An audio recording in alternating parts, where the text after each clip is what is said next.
Hello guys, welcome back to our ZaranTech YouTube channel. I hope now you guys have basic understanding of Excel. If you didn't watch our previous video on the basic of Excel, then go and watch it. You can find the link in the description below. In this video, we will cover advanced Excel concepts.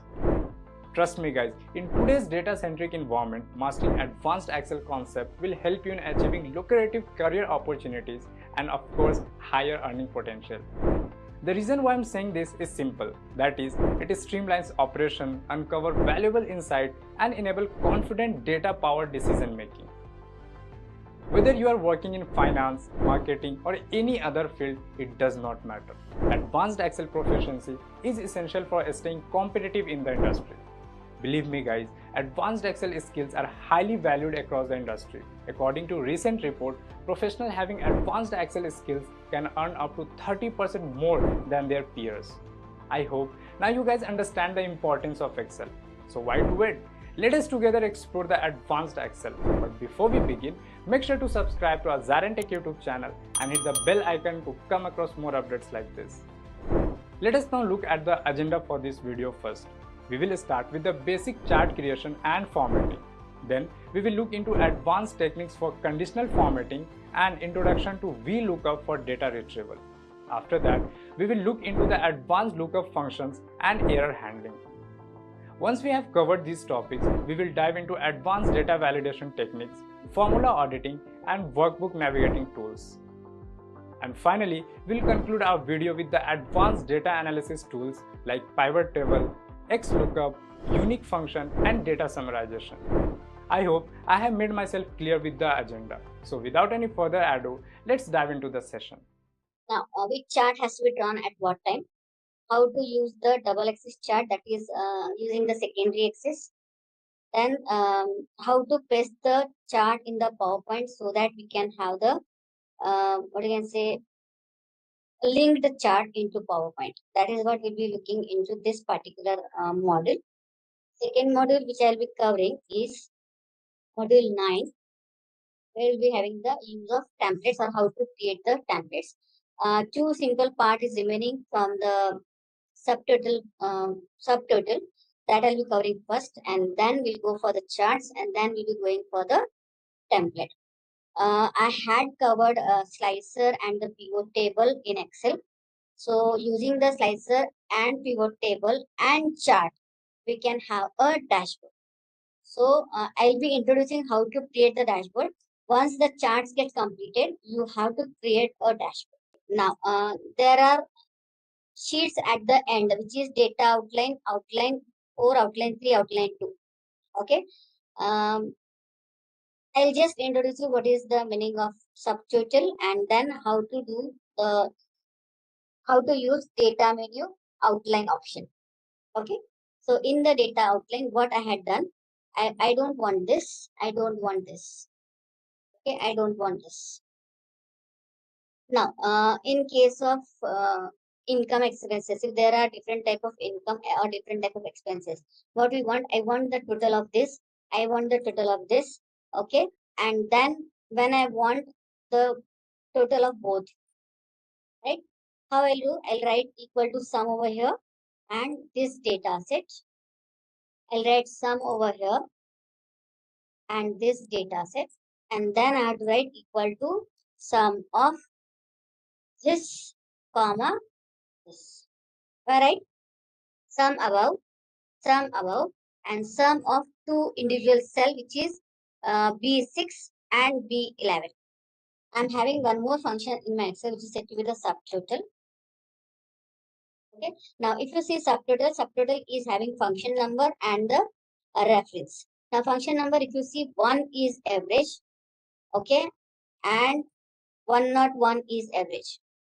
Again, 9 is sum and 109 is sum. Okay, I must know what is the difference between these two. So introducing the subtotal function to you, okay, is equal to subtotal, and I want the sum, that is I'm writing 9, comma, I'm selecting this data range. Yes, now you might have a question, why I am not using sum, why I am using subtotal function. One thing. Okay. And second thing, what is the difference between 9 and 109? Here I am using equal to subtotal 109, comma, both is same. But if I hide a row, clear to everyone? What is 109 and what is 9? Come on, please. I'm waiting for your answer. Okay. So here 9 considers the hidden row, while 109 does not consider the hidden row. Okay. Here hidden rows total got included. Here the hidden rows total does value does not got included. Okay. Again, I want to unhide the data. Now, what is the use of subtotal function over here? Instead of total, instead of sum, I'm writing subtotal. And I'm selecting this data. Here also I'm writing is equal to subtotal of this data.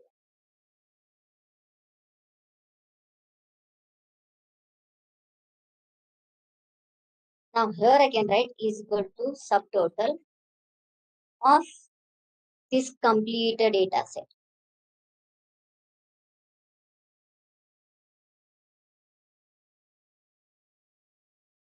So I can select directly the range. It will exclude the subtotal function written inside, and it will only include whatever is the pure data. Am I clear? So whenever you are using the balance sheet like statement, in that case, you can use subtotal function instead of sum. Come down to second sheet, is outline 4.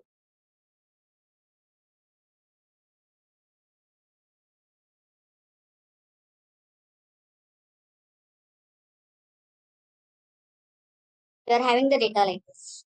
Now, what I want, depending upon your requirement, whether you want the data to be on company bifurcated or the name bifurcated. If you want the name bifurcated, your data should be sorted.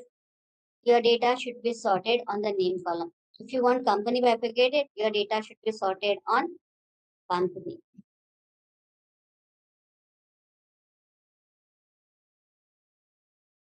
See, now companies are aligned. So I can select the data. Everyone, go to data menu. Here, select the data. Go to data menu. Go along with me, please, if possible.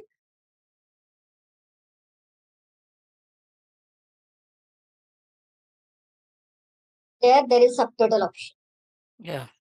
Now, in the subtotal, what I want company to be grouped. I want the sum, and I want the sum of sales. And say, okay, check how your data got automatically. Then everyone, let me know, please. Sort the data onto company. Go to data menu. Go to outline. Go to subtotal. Select the company. Select the sum. Select the sales. And say, okay, you will get the subtotal automatically along with the grand total.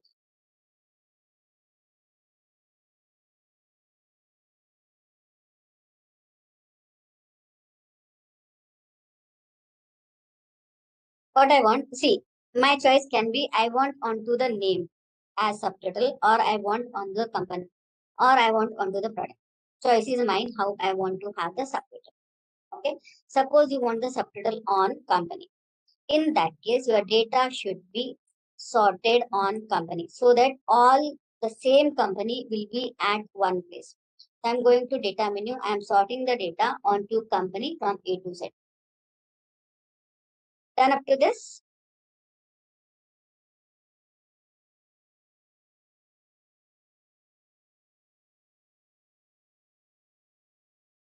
Yes, ma'am. Then go to select the data, go to data menu. In the data menu, in the outline, say subtotal. Subtotal. Okay. Now in the subtotal, what I want company wise summation of cells. So after every company, you will have a subtotal, and at the last, you will be having the grand total. And say okay. So you got the subtotal at the company level. Now at this moment, you are having 1, 2, 3. You are present at 3.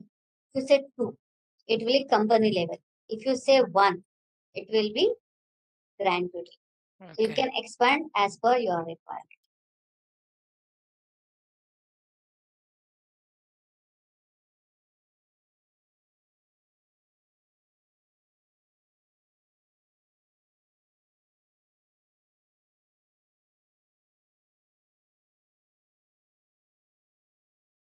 See, one we had seen how to use this option, right? Subtotal manually. Second, I want to see if there are totals and I want to have the grouping. I want to create my own group. So this is my one group which is having subtotal. This is my another group which is having my subtotal. Okay. So I'm selecting this, going to data menu. I'm saying group.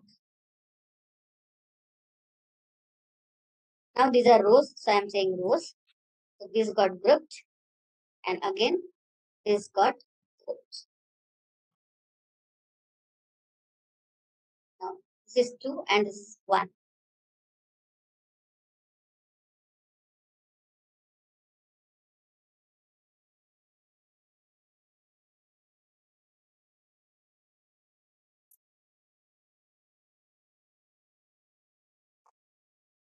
So you can group using manual grouping. You can group using subtotal function. You can group using third option. I'm coming down now.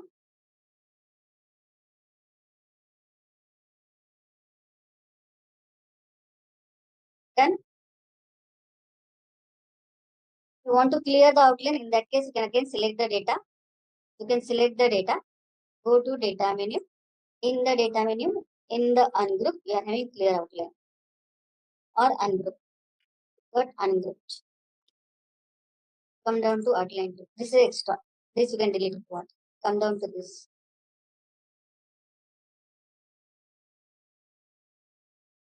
Select the data. Go to data menu. There you are having option of auto outline. If the totals are written, it will outline automatically. Make the group automatically. Say 2, say 1. The thing which we had done manually in the previous sheet can be done using auto outline. Coming down to charts. If you want to have pictorial representation of your data so that at a glance you can see all the figures or all the things, in that case you will be using the Do we have a charts. separate Excel sheet for this, or is on the same sheet? Like you are having sheets like 6 pie chart, 6 charts, area chart, column chart in week 3 only. It is not there with you. If you want, I can paste it in that afterwards. Okay. Yeah, Now we have column. it here. Yes. Sorry. But the one which you displayed, I think that is not This there. is not there with you. Okay. This is for my purpose to explanation. But if you want this picture, I'll paste it. Don't worry. Yeah, sure. Now column charts are generally for the comparison purpose. If I want to have certain categories and if I want to compare that categories, that time I'll be using the column charts. Line charts are generally used for the trends. Pie chart and donut chart are generally used for the share. Share means contribution of each category into the total. That is generally, pie charts are generally used for percentage contribution. Pie and donut, both. Okay. Bar chart is nothing but the flip of your column chart. If you see, column charts are vertical, bar charts are horizontal. That means in the column chart, the categories are on the x-axis and the values are onto the y-axis. While in the bar chart, the categories are onto the y-axis and values are onto the x-axis. Okay. Again, line and area. both are set to be the same chart, only the area beneath your line got colored. Okay, so again, you can use it for the trend purpose. Now, donut chart are same as your pie charts. Yeah, combo chart will be looking after what combo charts are and how to use them. Now, when you go to your charts, they're having a sheet called 6 chart types. Select the data, go to insert menu. In the insert menu, see, you can use this dialog box launcher, or you can use this option to have the charts, whatever charts you want to have. Okay. Either you can use it or you can use from here what you want. They recommend the chart, whatever is useful for you, or you can have all charts and you can go to particular chart, and particular chart you can select how you want to select the chart. Okay. Now, I want the column chart. Now, when you go to column chart, you are having clustered column, you are having stack column, you are having 100% stack column. The difference is clustered is side by side. All the categories will get compared side by side. When you say stack column, that will be one above the other. Will be looking in the third sheet. What is the stack? Suppose there are two categories. One category is having the value 66,000 and second value is having the 40,000. Okay, so half the bar will be of 66 and half the bar will be of 40. And when we say 100% stack, that means total it will be 100%, and from that, what is the contribution of each? Like this, you will have the stack column chart. Again, depending upon your choice, depending upon what visual is clear, you will be selecting either 2D or 3D. Yeah, but how will we gauge data from the 3D 100% stack? 3D 100% stack will be like this. Okay, 3D column. This one is 3D 100%. Yeah, this one, like, because they all look like same values. No. This is not the case. When we'll go to the column chart, that time you can understand clearly the difference between 100% stack and stack. Okay. Okay. Now, at this moment, we'll be creating 6 charts, and each and every element will try to format in the chart. Okay. So first, I'm creating clustered column chart. Now, whenever we are using the charts, generally we suggest that this grid lines, if required, then we keep it. Otherwise, do not keep it. Again, the background grid line, that also distracts. So you can go to the view menu, and in the view menu, you can uncheck your grid line. Okay. So that it will be a plain. If you see these sheets, see all the sheets are not having that background. Only whatever data is there, that is having that fine grid line. Otherwise, there is no grid lines. Okay, so choice is yours how you want to have. But grid line, if I say no, the fine line of your worksheet goes off. Okay, now, select the bar chart. There is a plus sign.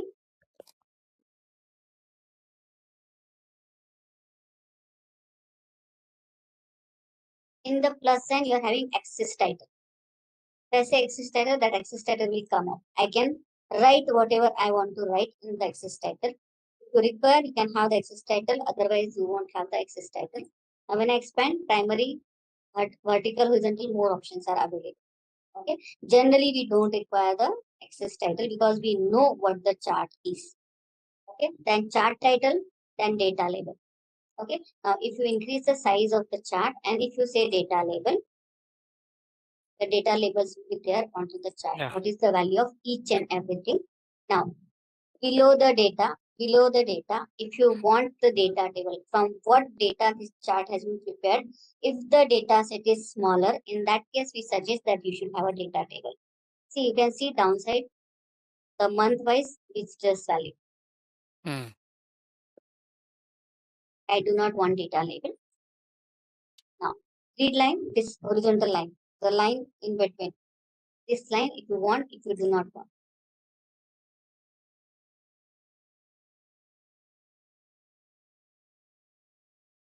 Okay, at this moment, there is no use of legend.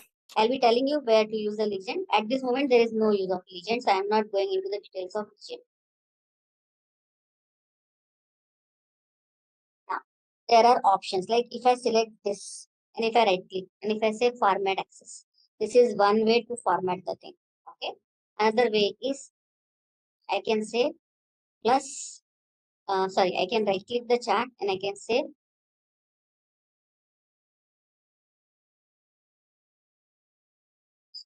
select the option bars, right click, format data series.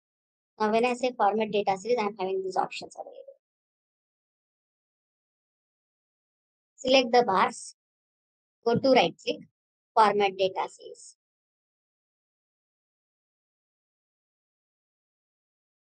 Now, select the color option. In the field, select the color option.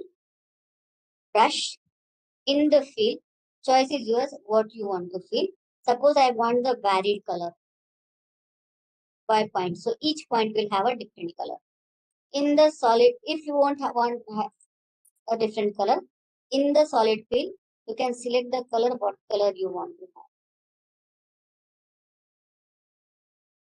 have. At this moment, I am saying varied color.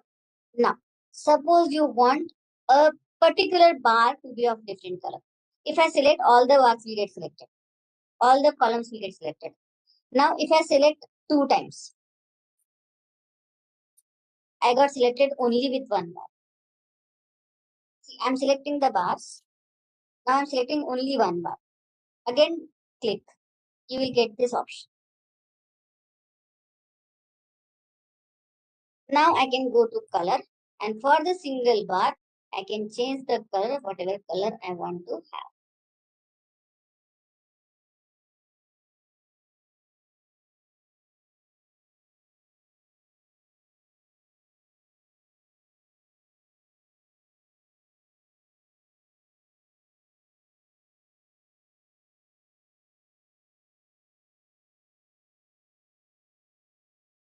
Now, if you select the chart, we are having chart design and format. 2 options available over here. When you go to chart design, you are having add chart element. The same thing which are available at the plus are available over here.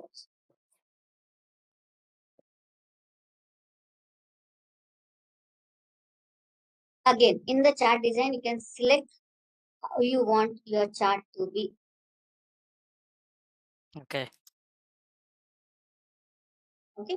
One more thing, many times it is a requirement that throughout it should be blue or gray, but varied color. So what can I do? I can go to change color, and if I select single tone, 2 color tone, in that case, I'm having all the bars in the varied color tone of 2 colors only. But it should be varied color. Then only this color will appear. Otherwise, it will not. Okay. So if I select this, okay, if there is varied color by point, then only this will be easier to have. Now I am onto the chart. If I want to change the title, in that case, I can select the title and I can write whatever I want to write.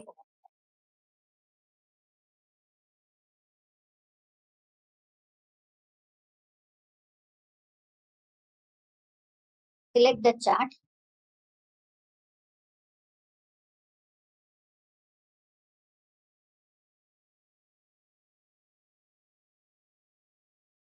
Select the chart. I'm not selecting the bars. And now I'm selecting the background color for the chart.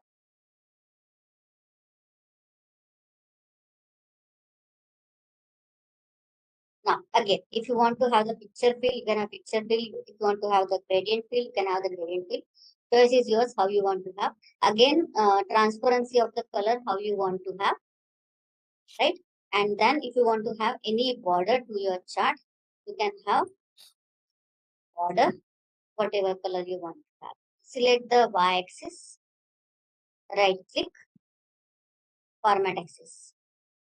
Or from the chart formatting also you can go over this. Okay? I'm at the last point now. Now, this scale is of 5,000. Suppose I want this scale to be of 3,000. So this measure I'll change it to 3,000. See, your scale got changed. I had selected the y-axis. Right click, format axis. You will have these options. In that, I had selected the major, which is 3000, so that this scale will get changed.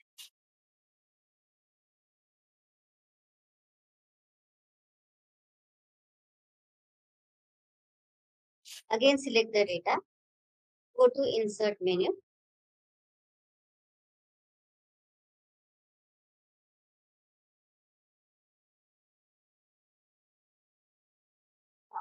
This formatting we know, right?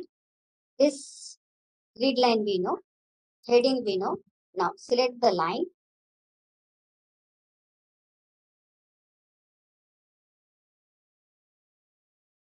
Select the line. In the line, in the brush, we are having line and marker. Okay, if you want to change the line color, you can change the line color from here, whatever we had done like last time. Okay. But markers. Now I want the data markers. Where are my markers? Now whatever marker you want to have, I'll select the marker type. I'll select the marker. I'm selecting for you a larger size so that you can understand what is changing. I made it. See, these are your markers for the values. This is June value. Select the line. Go to brush, marker. Marker option. Select the marker. Select the size. Select the color.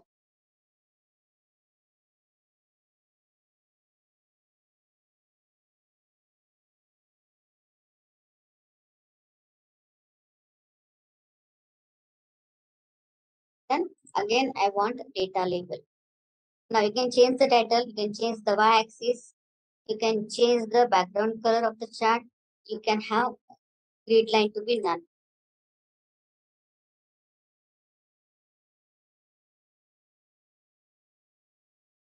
Grid line inside the chart, grid line in your Excel sheet. There are two different concepts. For Excel sheet, you have to go to view menu and off the grid line. And for chart, you have to select the chart and you have to set grid line to be none. Now, select the same. Go to insert.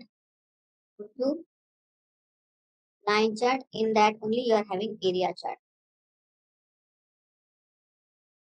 Now you can see, you can compare your line chart with area chart. Your shape is almost same. Clear thing is, the area beneath your line. Copy this chart, paste the downside. Now, if I want, I can change the chart design. Going to chart, okay, change a chart type. And I can change it to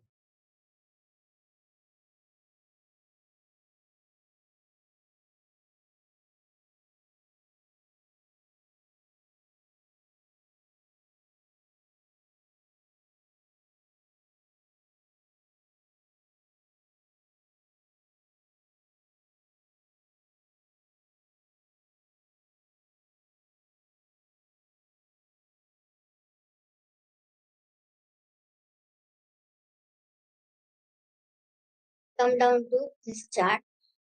Okay, so this is how you can decrease the width between.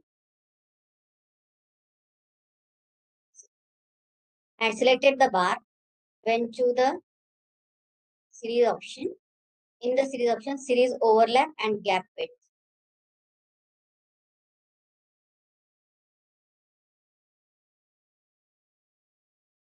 The bars will be overlapping to each other depending upon our requirement. Done with 4 charts. Come down to the data again.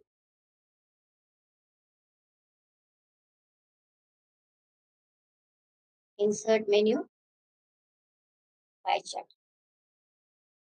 Now, generally it is suggested that when we talk about the pie chart, you should not have the values more than 8. But here the values are lesser, so that is why all 12 are properly visible. That is why I taken the example of pie chart over here only. Now, if you want, you can pick one slice outside. Choice is yours. Okay, again, if I select any one, I can go to format menu. I'll select any one. I'll go to format menu. In the format menu, you are having shape options. Here also you can do. In this also you can do. Like this, if I want the shape to be, shape effect to be there onto the bars. I can select the shape effect to the bars. Same way, you can change the shape effect over here. I'm selecting one or all. Choice is yours again. Going to format, going to shape effect, and I'm selecting a shape effect how I want. And in this only, I want to have the chart color to be varied in the same color. Now these are called legends. Okay, if you select this, you are having where you want the legends. If I say left, if I say right, if I say top right, top left, bottom, top. I can change the position of legends. Generally, in the pie chart, we keep it at the right.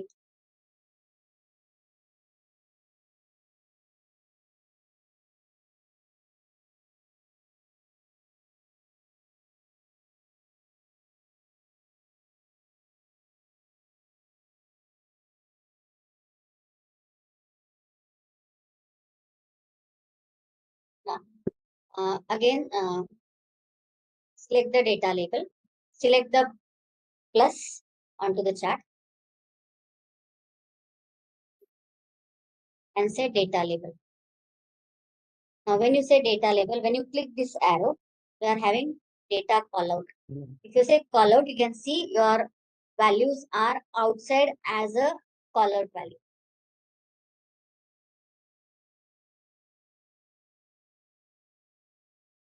Yeah.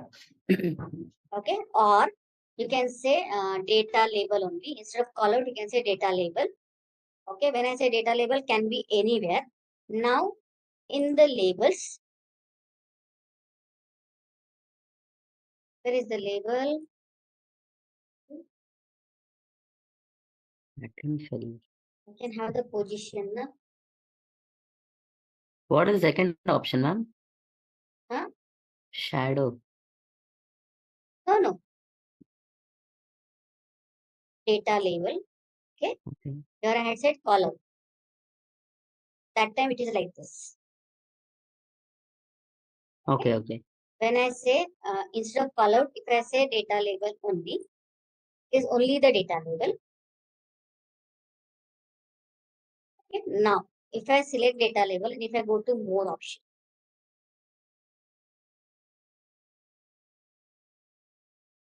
I am not getting data label. Data label option here. Correct, yeah. Yeah. Now, many times we don't require the value, we Value. require the percentage. Yeah. Okay. And can be inside or outside. Outside. Again, you can format the, what you can say, numbers how you want to.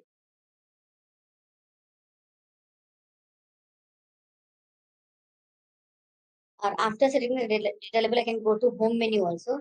Here also I can select what is the font color I want to have for the.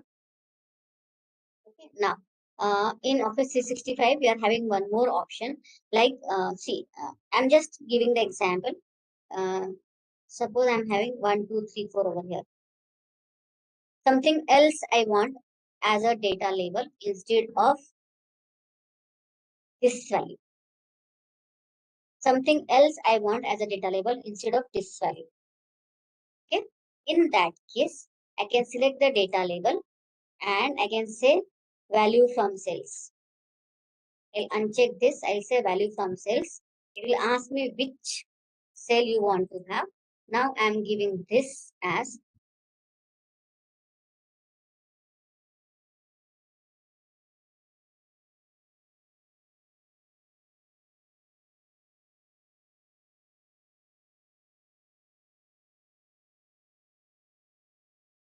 it works. I don't know now it will be working or not, but see now you are having that 1, 2, 3, 4 also. I'm unchecking this. And now you're having that 1, 2, 3, 4, 5, 6, 7, 8, 9, 10, 11. So you can refer the cells from where you want to have the data label. If you want certain calculation or something else, in that case, you can use that particular page. It is not available in the previous versions.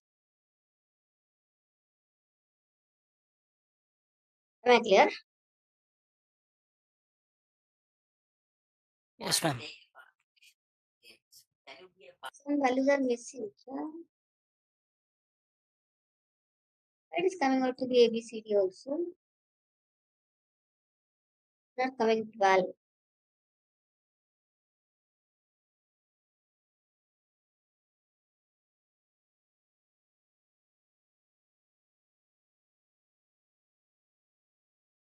That should be 12, no? That should not be ABC. That range got wrong. Check once. Check on your system, please.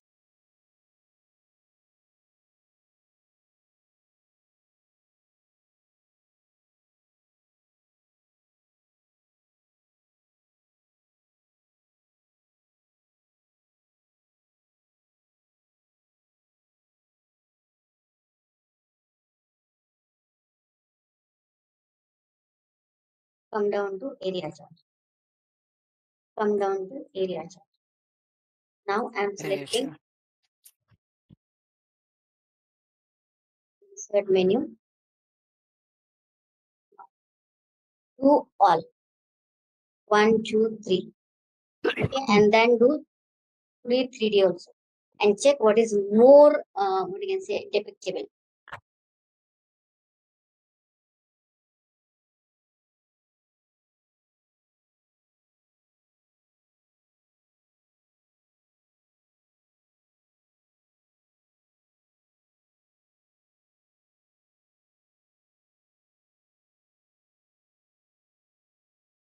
This is more depictable.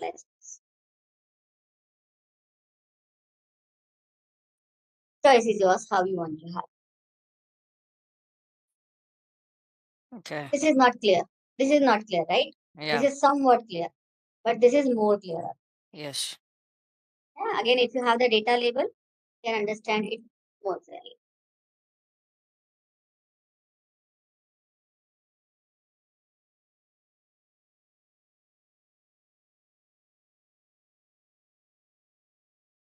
Come down to column chart. Select the data. Insert menu. You are having 2 products for every month, whatever are the values. You can have the data label on. Again, select the data. Make it 100% stack. Sorry, make it stack. Okay. Stack. See the difference. See the difference. The values were one beside the other. Now the values are one above the other. 100% stack? No, this is not 100%. This is stack only. Okay.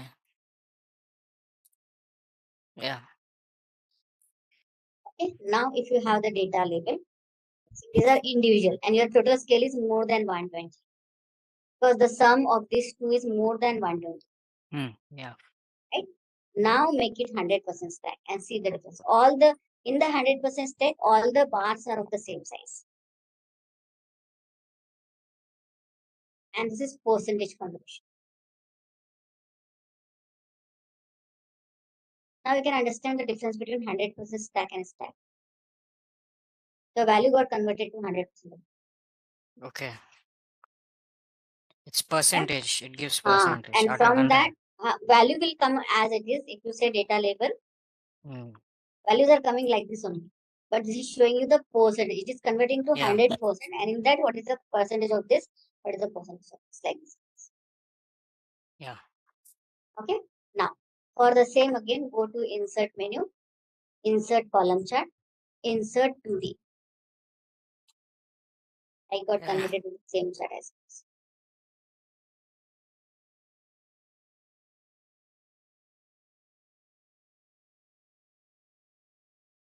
Now, when you are having 2D, right? In that case,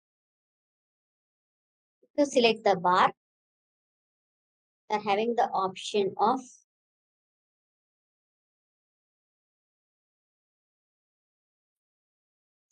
select the bar, you are having option of whether you want pyramid, Okay. cylinder. Cylinder.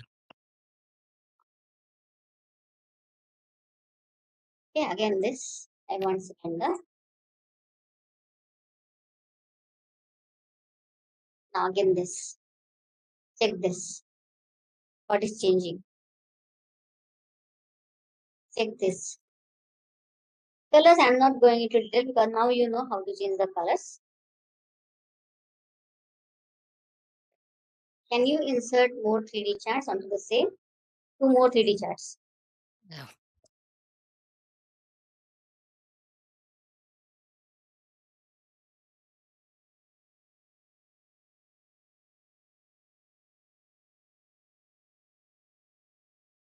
Now check this, what is the difference now? Check this, what is the difference? And check this, what is the difference? 3D column. So whatever depiction is clearer, Hmm. that you have to select according to your data.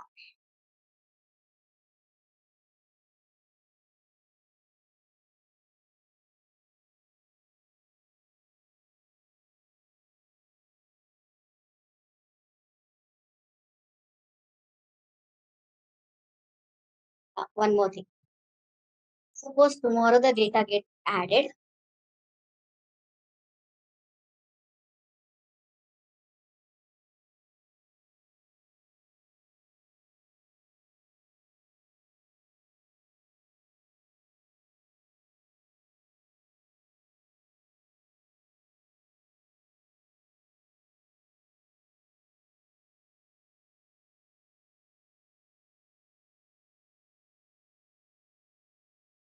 You can write data on your own, whatever data you want to have. Now what I want this data to be onto my chart. One thing is I can go to the chart. In the chart, I'll go to the chart design and here I can say select the data and I can select the complete data once again. This is one way. Okay. And second way is the which is shorter one. I'll select this data and onto the chart, I'll control V.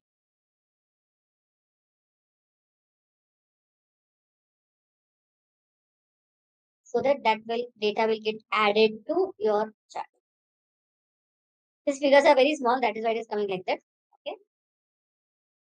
50189.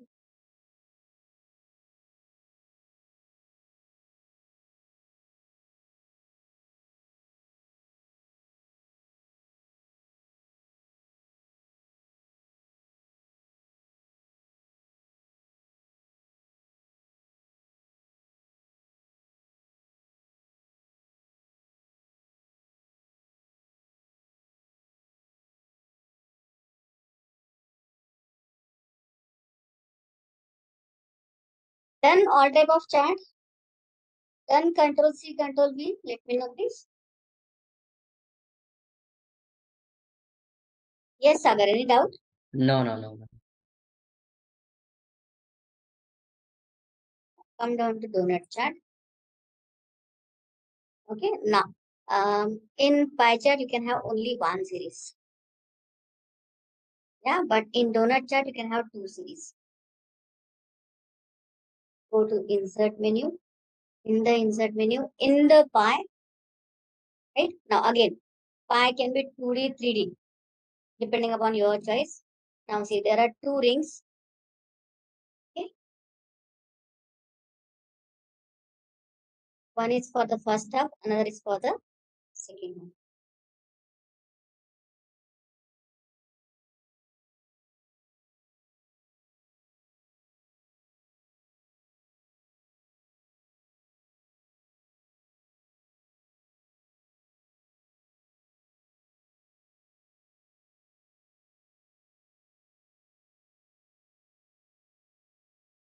can select individual and you can move it if you want to.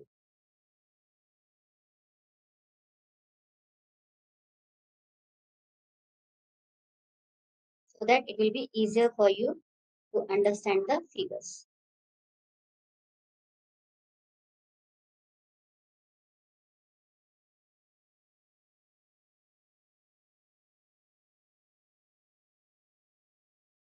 Colors you can play with.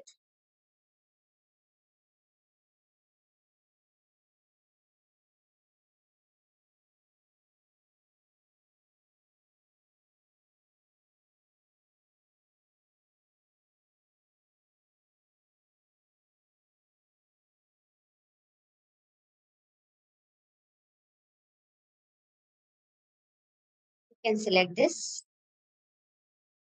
Third menu, pie chart, 2D pie, 3D pie. How you want, choice is yours. This is your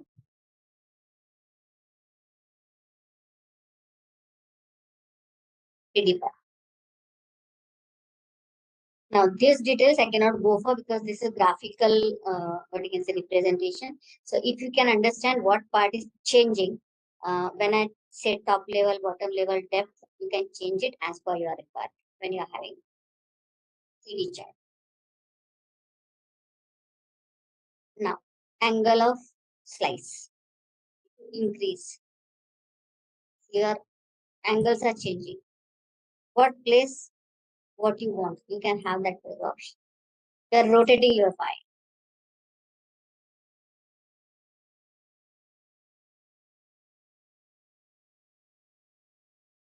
Then this pie explosion, the distance between the pies.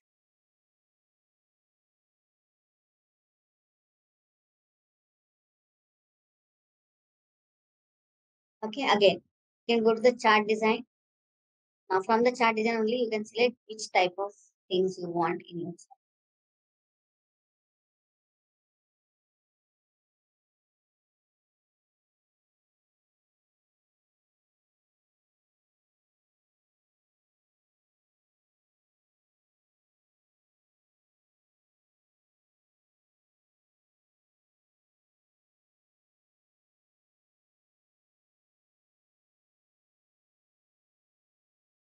Let me know whether you are done with so that I can go for the next chart. Many times it is a requirement and not in this you cannot understand, but many times it is a requirement depending upon the selection. If you want the chart title to be, okay, change according to dynamic. Like suppose if I'm here I'm having, I'll just take a simple example. Here I'll write January, February, March. Okay. Here I'll write sales, profit, quantity. Now, here I'm making a drop down. Data validation, list. Now selecting this.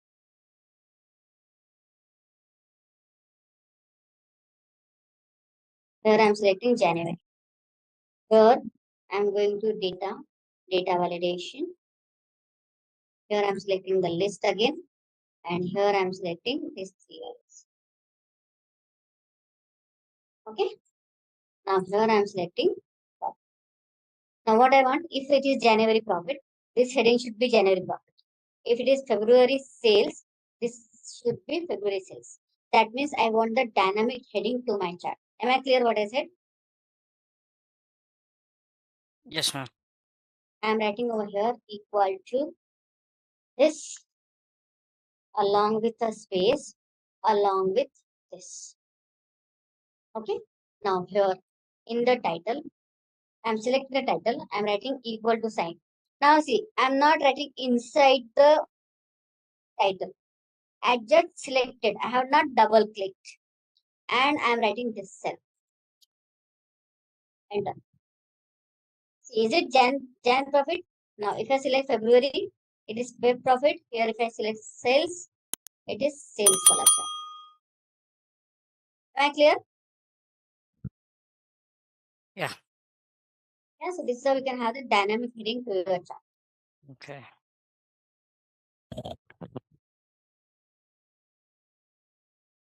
Come down to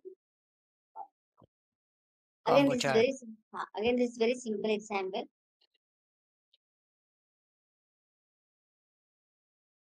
I'm selecting all the data. Now I want bar chart for the profit. Okay. Suppose that there are rainy days and these are your rainy days where you are having this profit. So I want to have the chart, combo chart.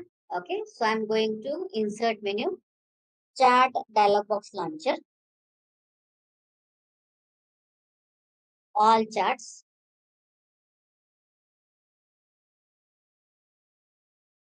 In that combo. Now here I want rainy days to be, no, I want this to be line chart and this to be column chart.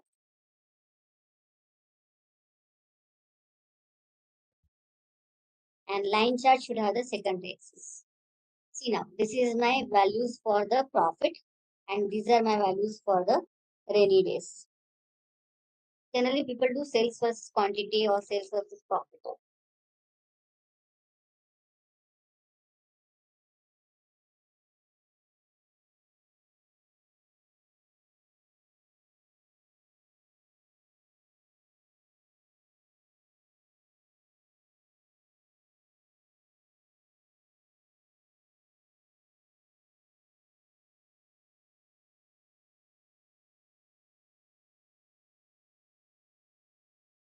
We are having the data like this. You want to have the funnel type where you can understand at a glance that which month is giving me the highest profit and which month is giving me the lowest profit. Right? In that case, you can have a funnel chart. It is the shape of the funnel chart is like funnel. Only thing is data should be sorted. Data should be sorted so that you will have a perfect funnel ka figure. I copied the above data only, this data only. Okay. And I had deleted the column 2. This column I had deleted. Sorted the data onto the profit in the descending order and created the funnel. I'll be taking ChatGPT wala option. Yeah. Okay. That is my last point. Means as far as your the things coverage is there, that will be the last coverage part. Okay. So we have If you want completed. anything, and if you want anything else, means apart from whatever you had given, okay, if you want anything else to be added, you can tell me so that I'll cover. Because ChatGPT will not require 2 hours, I suppose, may or may not require, Okay. right? So in that case, if you want, I can add on. Sure. I've given you some data also for data consolidation. I don't know whether you are interested in that or not. That is again a good feature of your Excel. Done with funnel chart?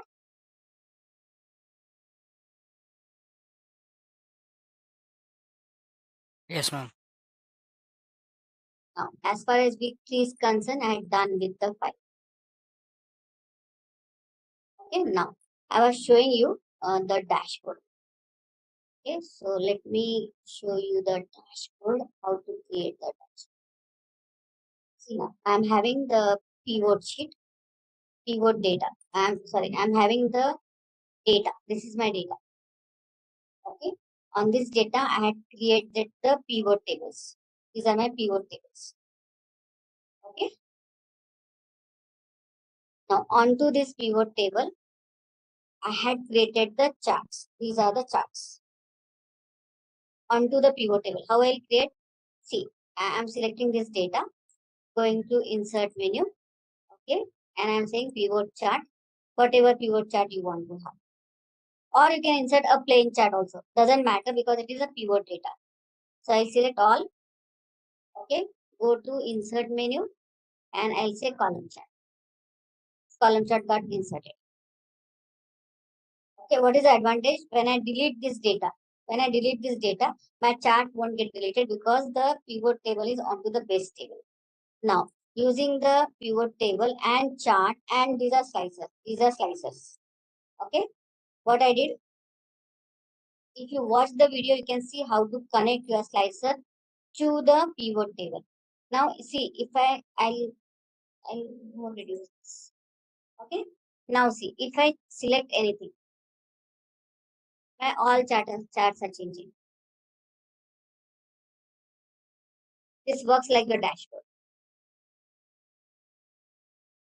Am I clear what I said? Harris? Yeah. Yeah. Slicer that day we had done. You were present that time, I suppose, when we had done the slicer. Yes. Yes. Now I had just created the, generally we create 3 sheets. One sheet for your data, one sheet for your background, back end work. So whatever pivot I had created into this particular slide. Okay. And in the third, I had created the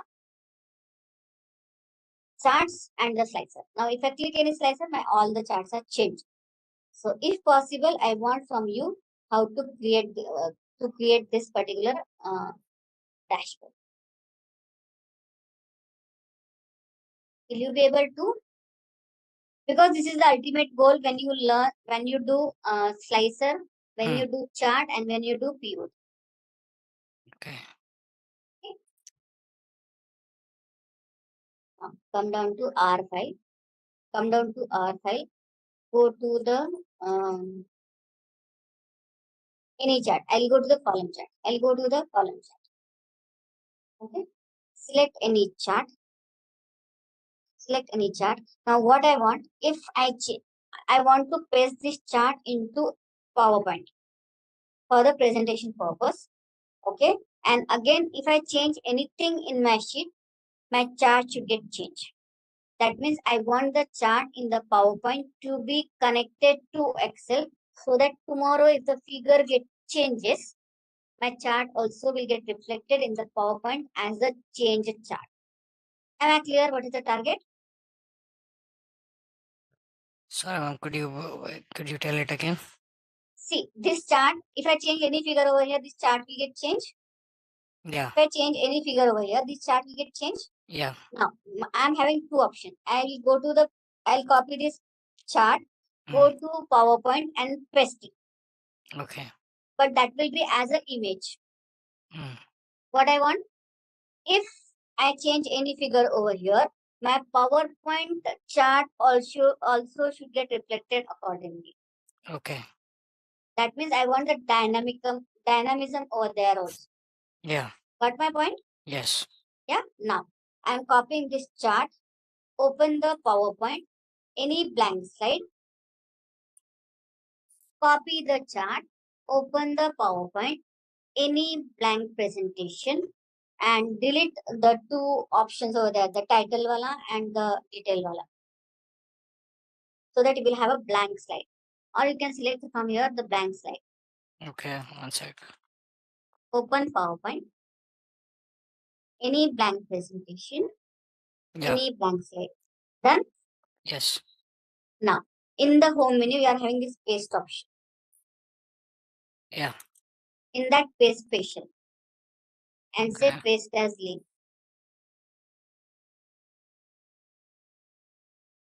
Special paste as link. Okay, paste link. Say okay.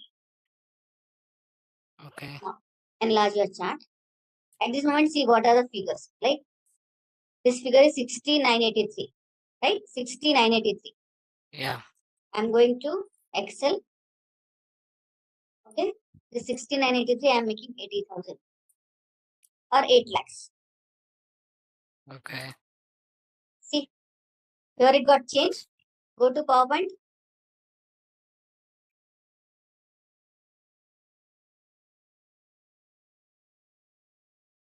Yeah, it got changed there also. It got changed. That means I had connected my Excel chart to PowerPoint through the link so that if I make any changes to the figures in my data set, that will get reflected in the PowerPoint also. Yes. Okay. Yeah. I'm not saving. If you want, you can save it so that you can remember how we had done.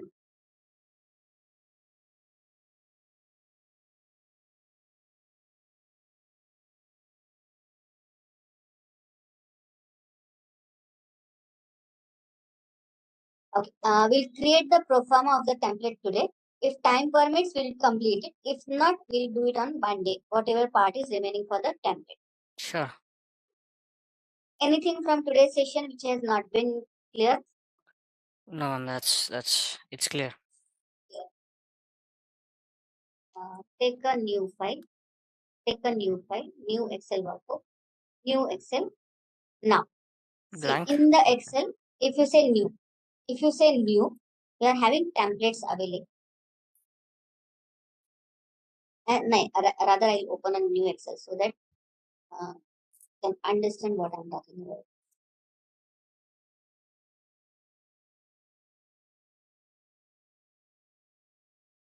I'm opening Excel.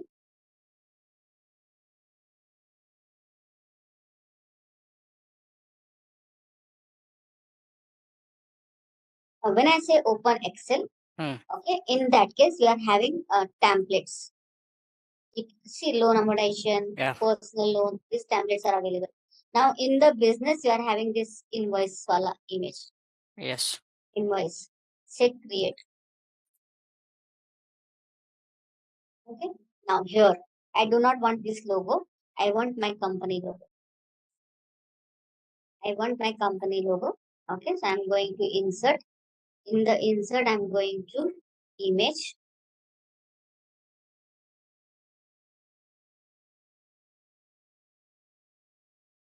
Okay. Now, I'm having one image with me. So if you are also having image, you can take the image.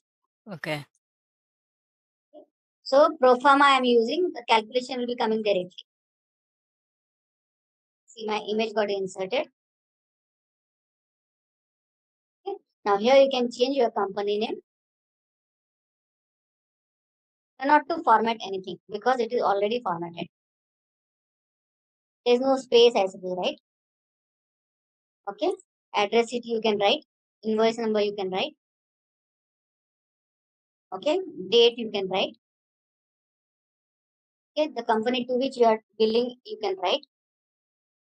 Okay. Address and city name you can write. Now here I'm writing product A. Amount is 500 or 5,000. Product B. I'm writing 700. Okay. Now if I write tax rate over here, this is subtotal. If I write tax rate over here as 2%, right? You can check your calculation has been done automatically because it has been created. Yeah. Got my point? Yes. So you can create your own proform also. Now I can save this as file, save as, and invoice 1, invoice 2, invoice 3, whatever I want. Am I clear? Yeah. Okay. So there are so many like loan amortization. If you select the loan amortization, in that case, whatever is the amount you have taken for how many months, you can write that. Your calculation will be done automatically. If I go to over here, if I say loan amortization, right? If I say create, now I'm taking the amount of 1 lakh, maybe 1 lakh, 10 lakh, whatever, at the interest rate of 6%. Sorry, at the rate of 6%. Okay, for the period of 2 years. Okay, now see, my all the things got calculated automatically. This is my EMI. Okay, things are ready now. If I had done any extra payment, one time amount, I can write 5,000. Okay, that will get changed. Yeah, so this is how you can have. There are so many templates available. Choice is yours. Which template you want to use for your own purpose, right? Okay. Now we'll be creating our own template. We'll see how to save the template, okay, and how to use that template again and again.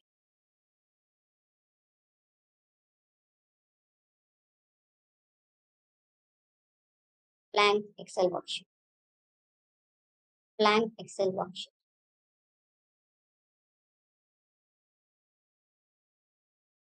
I'll keep my open so that I can take the help of what I'm creating. Now, however you want to format, that doesn't matter. I'm taking just only budget and month, suppose. Okay. I'm writing over here budget.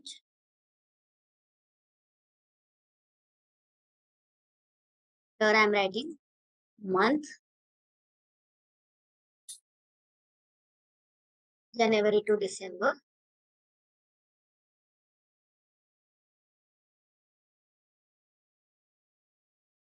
Okay. Now I'm having two groups. One is my income group. One is my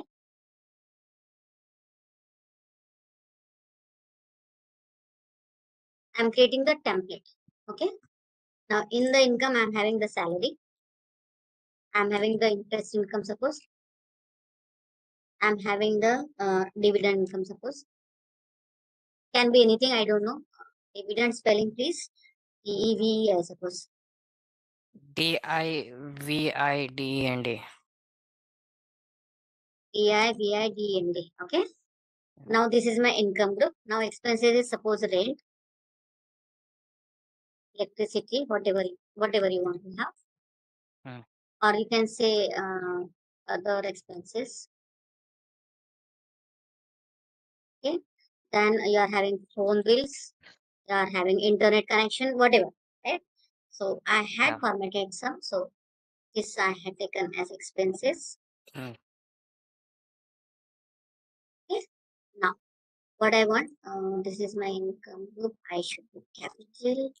This is my personal, what you can say, expenses cut sheet.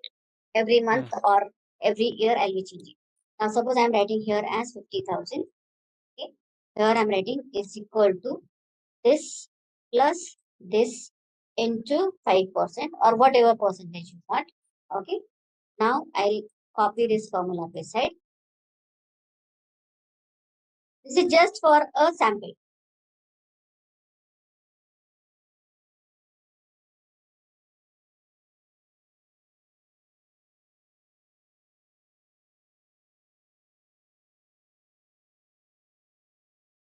What is happening?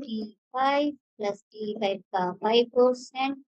In the home menu, I want this to be number without this. Wait. I had done wrong. It should be -2.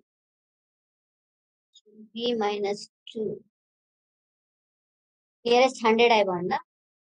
Yeah. -2. Now there is no need of that.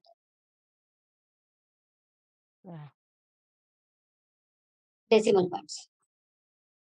Okay, now this is my salary now, not income. This is my salary.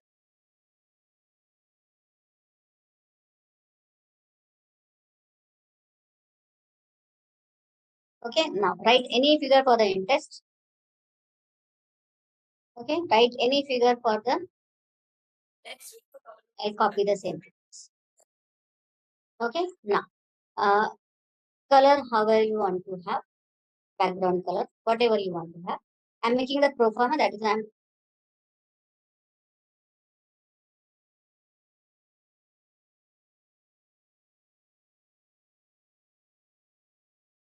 okay. Now here what I want sum of income. Okay, so total income is nothing but equal to sum of above sales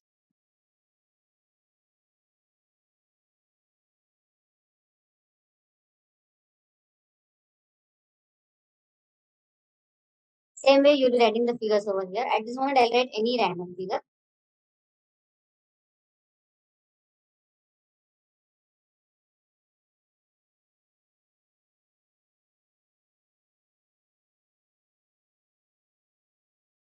Formatting how you want to have, that is your choice.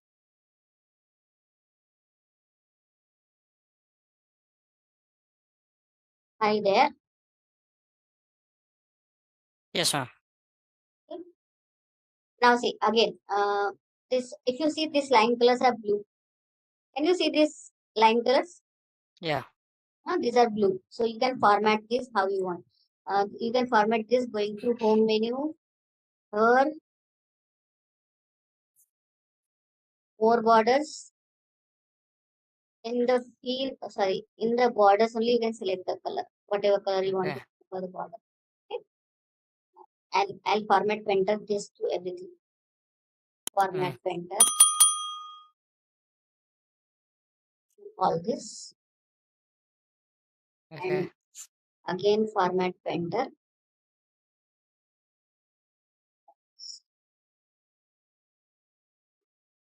Now here what I want, total expenses. Okay, now here it is sum of houses. You are doing along with me. Let me know, please.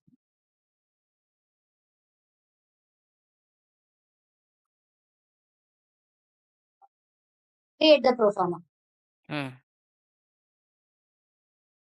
Now here I am writing whether it is short or whether it is nothing but equal to my salary minus this.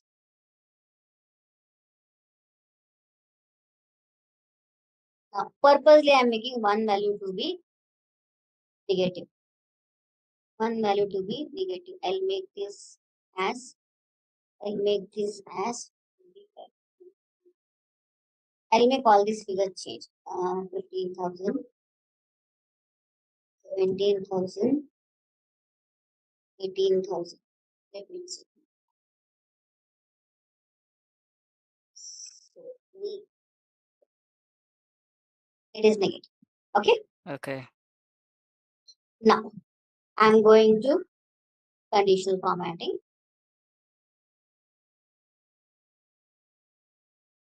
Stating the rule. If the value in the first cell is greater than 0, in that case I want one color, which will show me that this is my excess. Okay, again going to home menu. I'm applying rule on rule now. Again going to new rule. Yeah. Again formula. Then writing equal to this value less than equal to 0. In that case, I want red color. Now you can see this color is different and this colors are different. Yeah. Okay. Now what I want, I will save this file as save as. Okay. Now here if I select template, the extension will be XLTX. Yeah. Okay. Template with macro will be Excel XLTX. Excel TM. Sorry, Excel TM with macro. Excel TM. Okay.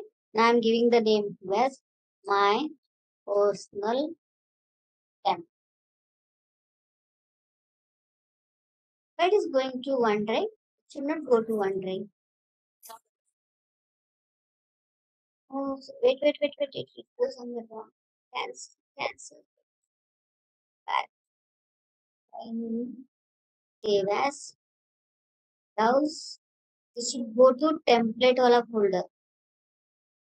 By default goes to template wala folder. I'll select here only in that case. Okay, now I'm closing this. Okay. I'm saying file menu, new. Now in the personal, actually I had saved this over there. Let me check what is the path for this. Check where it is going in your case. It should be somewhere in the template folder. Okay. One sec. Just select the and say save as and select the template. Check where it is going.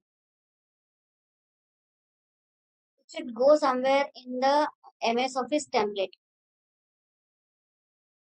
It should go somewhere in the template folder. Otherwise, it will not work. Yeah, there's a folder called custom office templates inside. It should get saved over there. Where it is? Show me. Tell me. Inside users local disk C. Users. Local Inside disk.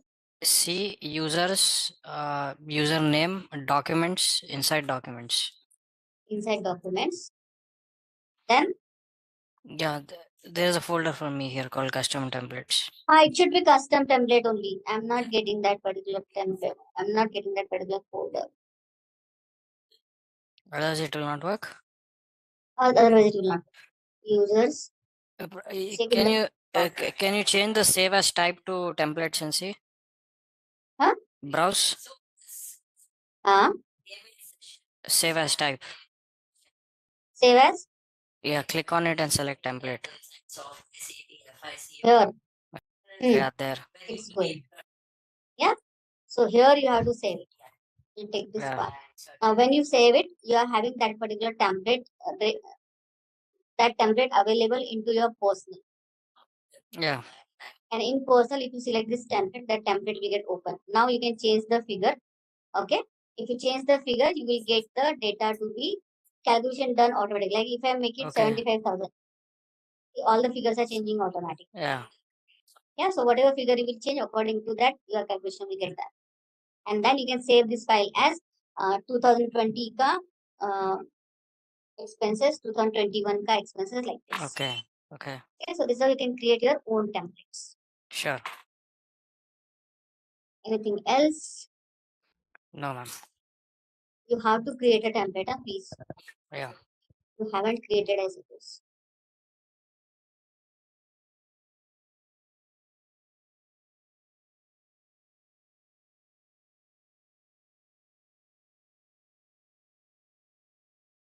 Yeah, I got it. Yes. Okay, so this is how you can create your own template. Yeah. In the book 2, week 3, you are having 4 sheets, Okay. which is Eastern, Western, Northern, Southern, I suppose. Or you have to download it again. So I'll show you the sheet. What are the sheets? Let me. Hmm. This is the last part I'm taking now, and then Monday I'll be taking ChatGPT. Okay. These are the sheets. Check it whether you're having this with you. In week 3. Week 3. If you are not done the pivot, in that case you should have this. Yeah, Eastern, Western. I have Eastern, Western. This data. Yes. Now see, suppose what I want to have the consolidation for these 4 sheets. This data in a new sheet. This plus this plus this plus this. Okay. Okay, I'm creating a new sheet. What will I do? And there are a number of options, right? One option is I'll write this cell, okay, plus this cell plus this cell plus this cell. Okay. Okay, I'll get the answer.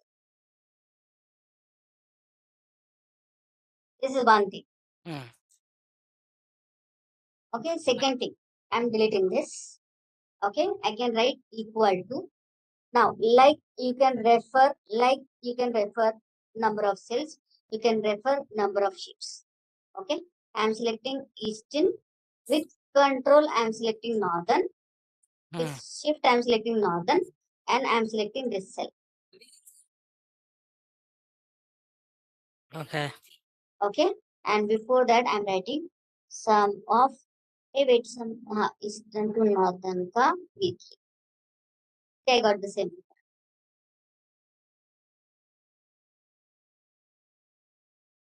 But if you insert any sheet in between, in that case it will be wrong. See what I did? I had referred Eastern to Northern and all sheets ka B3.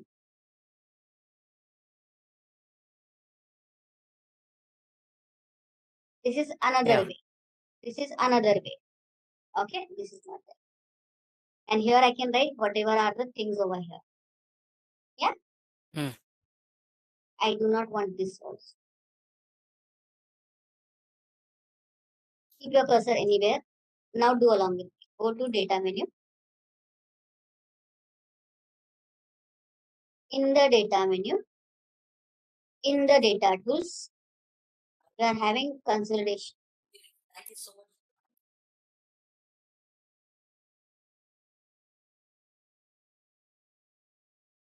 This is bonus from your syllabus. It is not in your syllabus. Okay. Now I am selecting the data from particular to the end.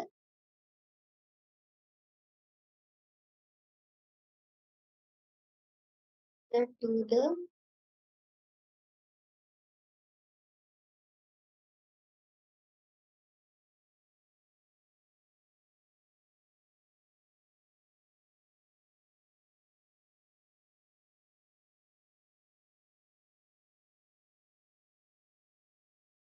then Yes, ma'am. say add. This will get added. Okay. Now again say browse. Sorry. Again say selection. Go to Western and select the data. It will get selected automatically. Say add.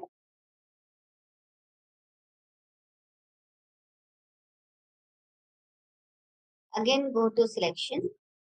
Select Southern. Select the data. Add. Yeah. Again go to this. Select Northern.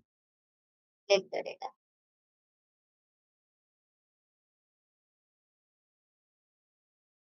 Say add. Now this works onto the basis of this column heading. Column heading can be shuffled. It will come down to proper place. Okay. So I want top row. I want left column. Okay. And if I create the link, see there are two things. One is one-time consolidation. Second is create the link. What is the meaning of create the link? If I create the link, if I change anything in the sheet 1, sheet 2 or sheet 3, my figures will get changed automatically. So I'm saying create link. I'm saying okay. See, all got consolidation.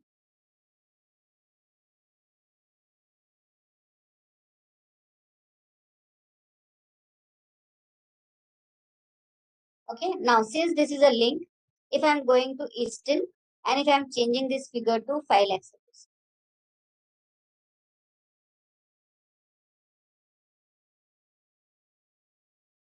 check this sheet 1.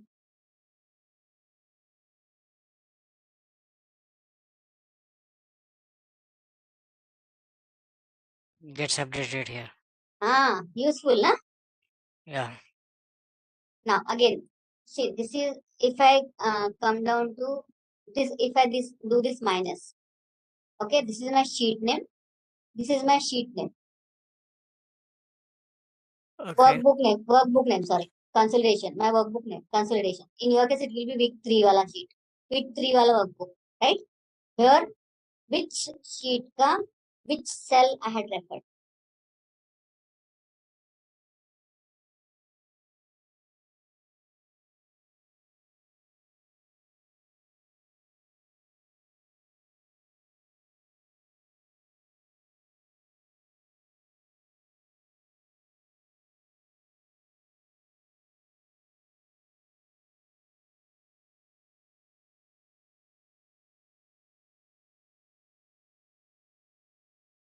You can try on your own data for this data validation. Sorry, data consolidation. As far as today's session is concerned, it is done. Okay.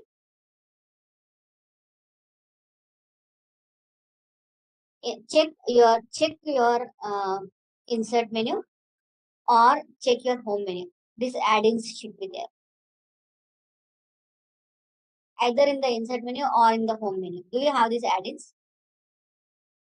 Have what? Sorry. Add-ins. 1 second. Either in the insert menu or in the home menu. Newer version is having in the home menu, I suppose. No, ma'am, I don't have it. In the insert, No, do you have? home also it's not there, and insert also it's Not insert there. it's there. It's there on the left side. Yeah. It's there, na? Get add-ins like this option will be there. It's there, but it's different. Get add-ins. It is get add-ins. Okay. Can you show me your screen so that I Yeah. can guide you? This is how it is. Can you see my screen? Close your the shared cut. My add-ins. And there should be get add-ins also, no? Click that get add-in. 9. Go to store. Check what it is.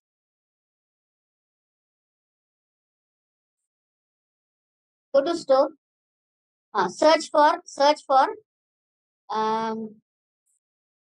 formula edit editor.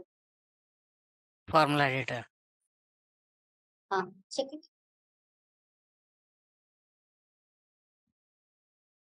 नहीं AI formula edit editor, like this it is. The name is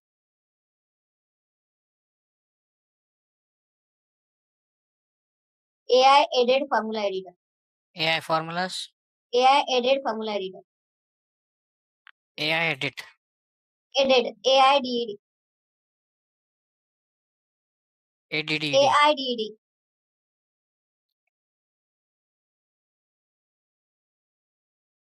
AIDED. Formula editor. Formula. It's not there. It should be.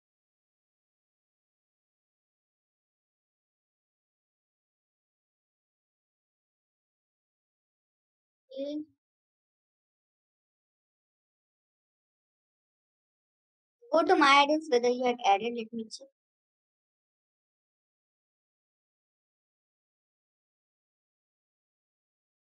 This is why my add-ins.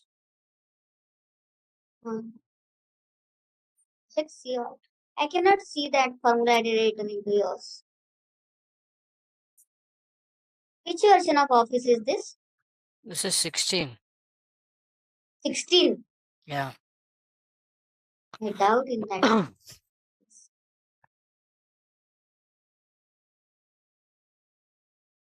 Excel add-in only, so it is not the com add-in. So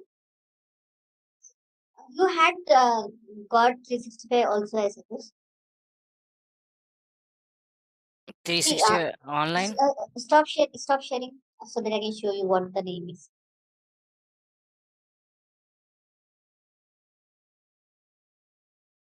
See, this is the name. Can you see my Okay. screen? Yes, yes. AI edit formula editor. So get that add-in if you are not having it. Okay. Okay.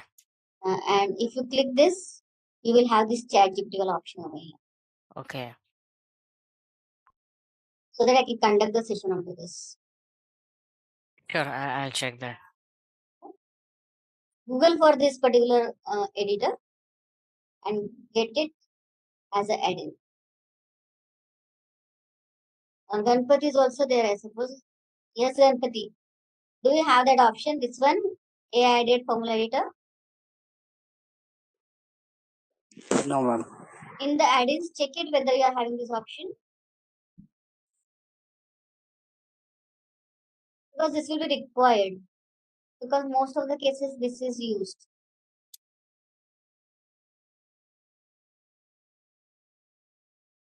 Otherwise, I will only explain how to get it. That is what I can do on from my side. Aris, you also didn't get? No, I don't have it. I to added from file menu options. In that I had add-ins, and in that I was having that.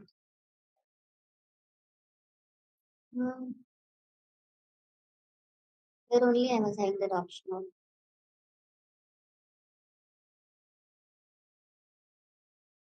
I had added that, so I'm not getting this. Let me check customize ribbon. Okay. In the customize ribbon, I'm having all commands. Okay. In that, I'm having that get add-ins. SG. Get add-ins, right? So I had added this in the new panel here. Okay. And then I went for searching. In the add-ins, I went for searching. Here. I got this here. Okay. Get add-ins. Here, see my add-ins and store. Right here, I am searching AI edit formula editor. As I am having it, it might not search for me. See, this is the added. Okay. Formula board also will work, but I don't know how it works. I had added this to have the ChatGPT in Excel. Okay, I'll check that and I'll get it You installed. check it and all of you get this add-in so that I can explain you how to use ChatGPT inside Excel. Alright, here is a question to test your knowledge. In conditional formatting, which option allows you to create a rule based on a custom formula? And the options are highlight cell rules, top/bottom rules, data bars, use a formula to determine which cells to format. Take a moment to think, and when you are ready, type the correct answer in the comments section. Hey there, want to get good at Excel? Our Microsoft Advanced Excel course is here to help. You can take it at your own pace on our platform. In this course, you will learn all about Excel.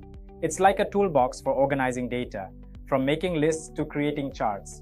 Our course covers everything you need to know, from the basics to more advanced tips. It's made by experts who know what they are talking about. Your teachers are pros who've been doing this for ages. They are here to help you learn and answer any questions you have. And don't just take our word for it. Our students love the course too. People just like you have found our course super helpful. Best part? It won't break the bank. This awesome opportunity to learn is affordable. Ready to become an Excel pro? Sign up on our page now. For more info, check out ZaranTech's website. Completed what is conditional formatting, what is highlight cell rule, what is data bars, how to use top 10 values, okay, how to work with the color scale, how to use the more formulas in conditional formatting, and how to use the icon set in conditional formatting. That is what will be covered from the module 3, and from the module 2 in the formulas will be covering VLOOKUP, match, VLOOKUP with match, approximate VLOOKUP, and if possible, XLOOKUP and index to be covered, if possible, all the things. Otherwise, whatever we are able to cover. I'll be covering this VLOOKUP. Up to paste we are done. After completing the VLOOKUP, what type of error messages we get in the Excel when we are working with the formulas. Now, these are some of the invoice numbers, and these are the dates on which the invoice has been raised. What I want to find out from these invoices, which are the invoices which are raised on Saturday, Sunday. See, I can insert a column over here by writing the text function, okay, text of this data, comma, 4 times DDDD. If I calculate, I'll get where is the Saturday, Sunday, okay, and I can mark depending upon this column Saturday, Sunday, but that will be investing one column. I do not want to increase the column. I want to go for the same column.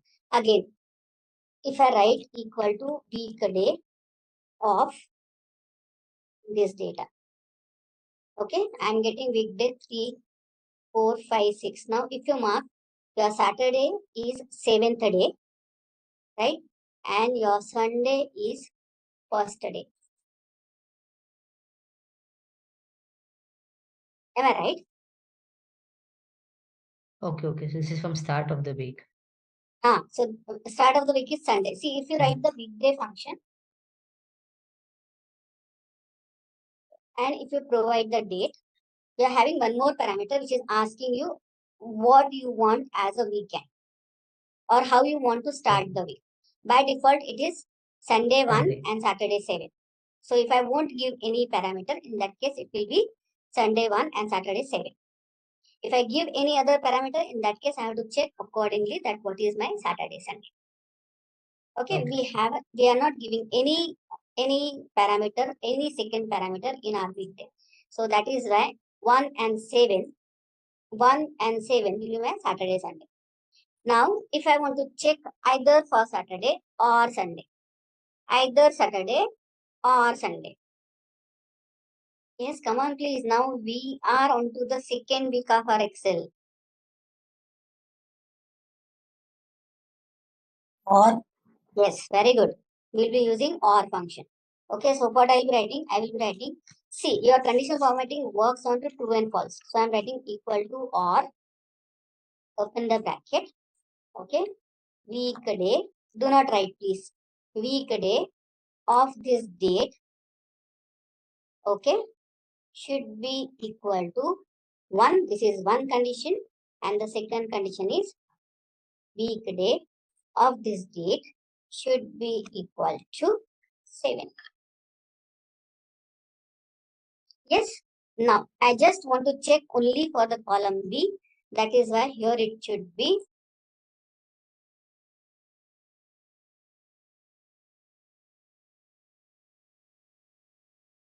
am I right? Clear?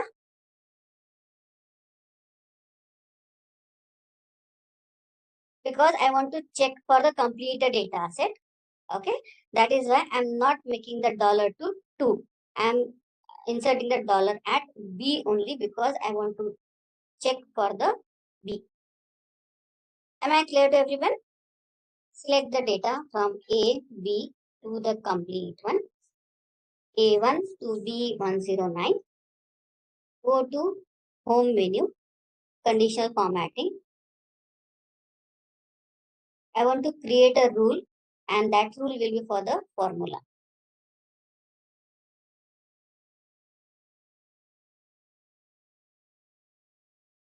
I do not want to invest a column. That 2 column I had just kept to cross check whether it is running proper or not. Yeah, what the formula will be? I had selected the data from 1. So equal to or, okay, weekday of B1. And in the B1, the dollar should be to B. Should weekday is a function, should be equal to 1. Second parameter will be weekday of B1 should be equal to 7, bracket complete, and color, whatever color you want to have.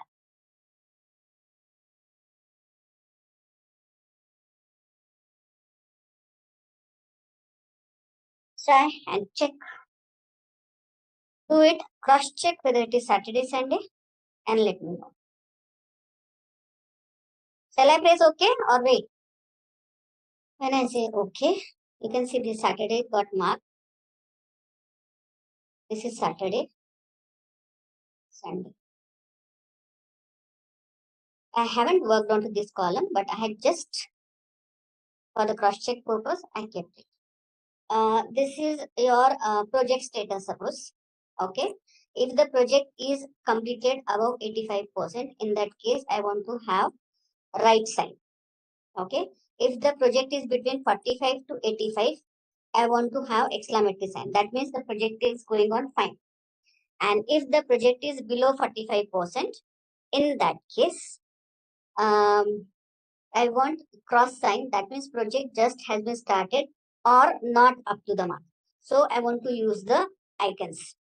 Yesterday I told you that I will not be using the default icon because that will take the default values. I do not want default values. I want to have my own values for the project completion status.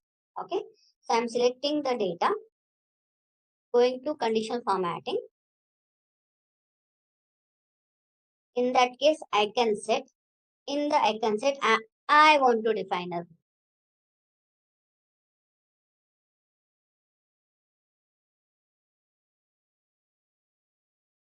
So I'm saying more rule. Here I'm saying icon set. Here I want to have this icon set. Choice is yours, which you want to have.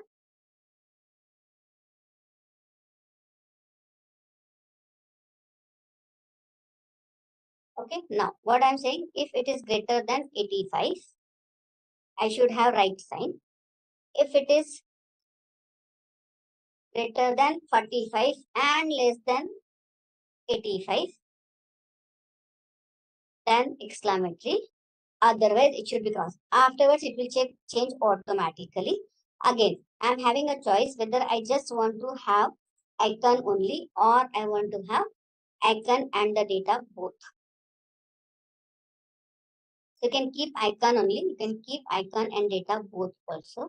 When I say okay, you can see above 85,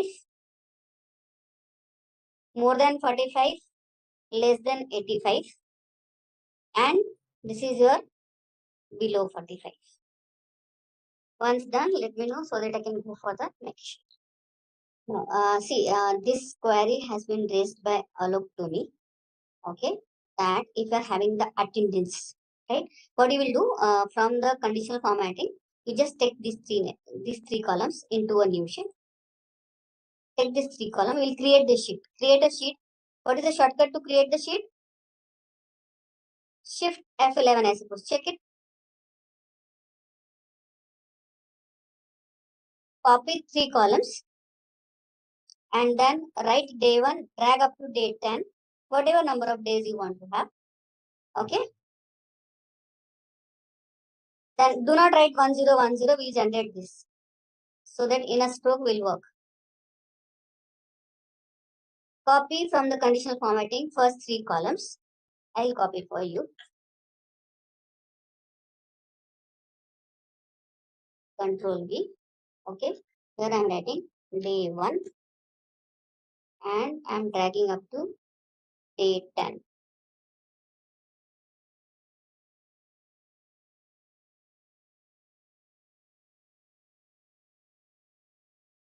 Done up to this.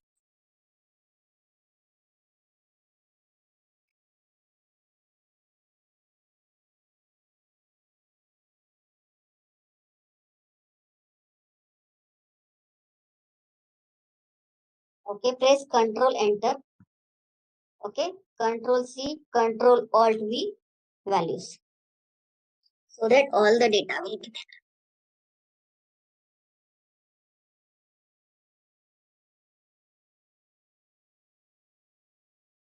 And say okay. Now, if you want, you can change it how you want to attendance, because if there is a less attendance, it will again create the problem. So I'm making all these as one. Okay.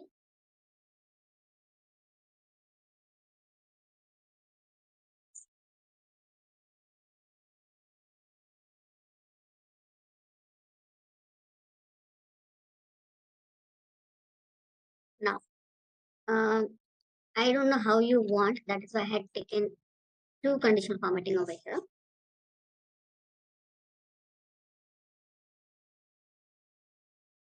Once done, let me know so that I can explain you the command and then we can go forward.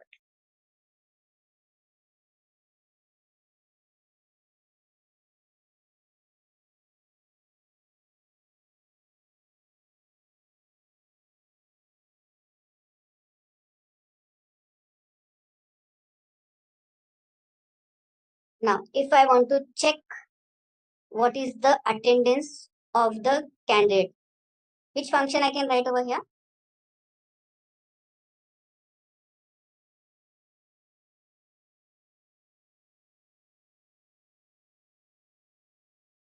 Yes.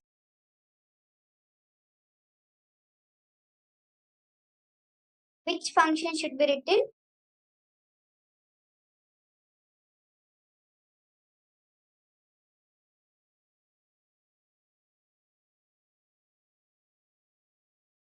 What was the question, ma'am?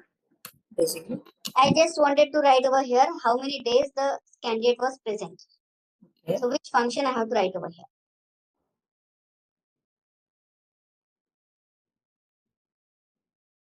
Some have to add, right? Why to add? I can write count also, na? Yeah, count as well. Yeah. But which count function? If I say count, Count if. count if, okay, is completely should be 1. So this is present for all the days.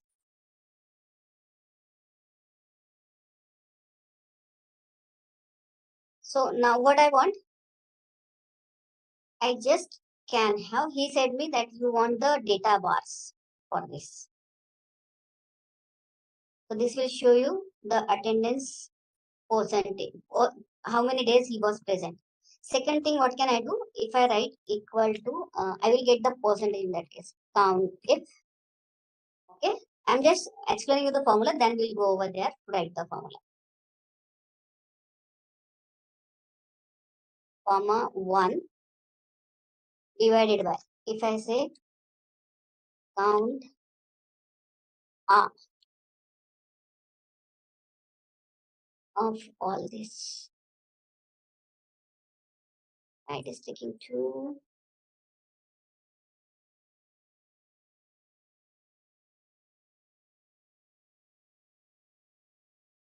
It is giving me 1. That means it is giving me the percentage now.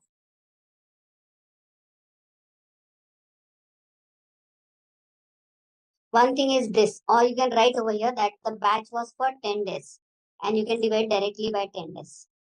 Second thing, what you can do, if I won't write anything, like if I write over here 0, it is giving me 90%. But if I won't write anything, it is giving me 100%. That is not true. Am I right? Yes. So what I have to do? I have to write along with, by mistake, if instead of writing 0, I haven't wrote anything. So what I'll do, I'll write count blank. Count blank again from E19 to N19. But as I told you, there should be the word mass rule. So this should be added first and then it should be denominator. Am I clear with the function? What I did? Ma'am, why did you use counter? Count actually count counts all type of values. No? You can use count also only if numeric is there. But by mistake, if I write pause a, Okay. in that case it should consider, na? Okay. So generally we write either y or n. Present or not present. Present or absent. Okay, or 0101. If you are writing 0101, in that case you can use this also as count.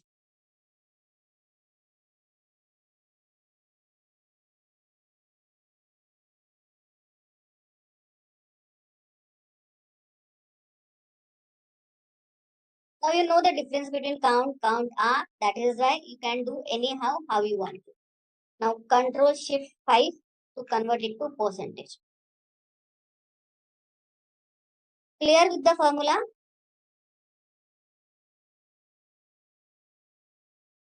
Now I can go for the conditional formatting. I can go for the data bar and I can go for whatever color I want.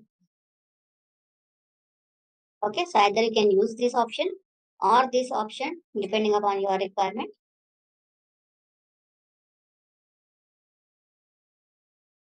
If I say show bar only, in that case it will be percentage, not the percentage.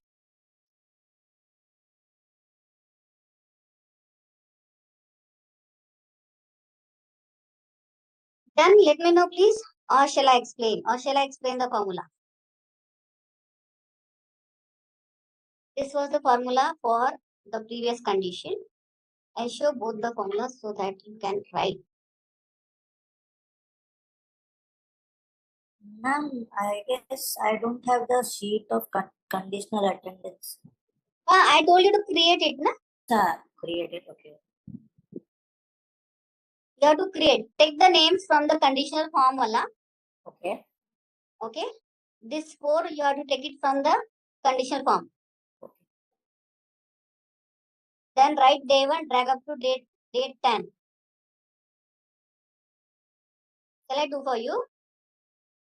Copy this. No, ma'am, it's okay. It's okay. And this I wrote with the formula so that you will not have to write 0101. I wrote round function which has been covered, rand between function which has been covered. Someone was asking me why to use, where to use a rand between function. We generally use rand between function like this. Okay. comma, 0. So that it will give me 0, 1, 0, 1. This is the function I had used over here. Copy, paste question, and then do this. This one. Come down to the sheet of match. Come down to the sheet of match. Okay. How many of you are using VLOOKUP in Excel?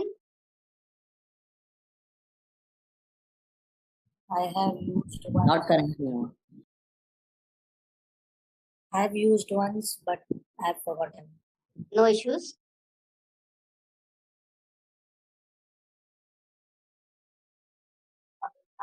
This function, match function, is generally used along with the VLOOKUP or index. Okay, can be used like this also, but generally not. It is generally used along with the VLOOKUP and index function. Okay, now what match does? Match gives us the position of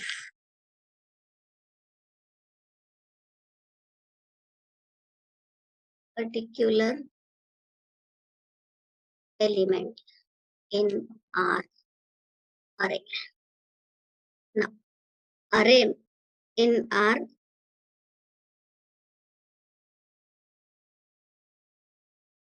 single dimension array. Okay, now what is meaning of single dimension? Either you can go for like this, a single column, or you can go for a single row. It won't work in multi-dimensional array.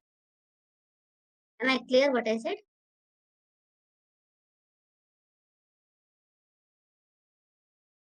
Yes, ma'am. Now, in this data, if I say in this data, find the position of HR. What is the position of HR?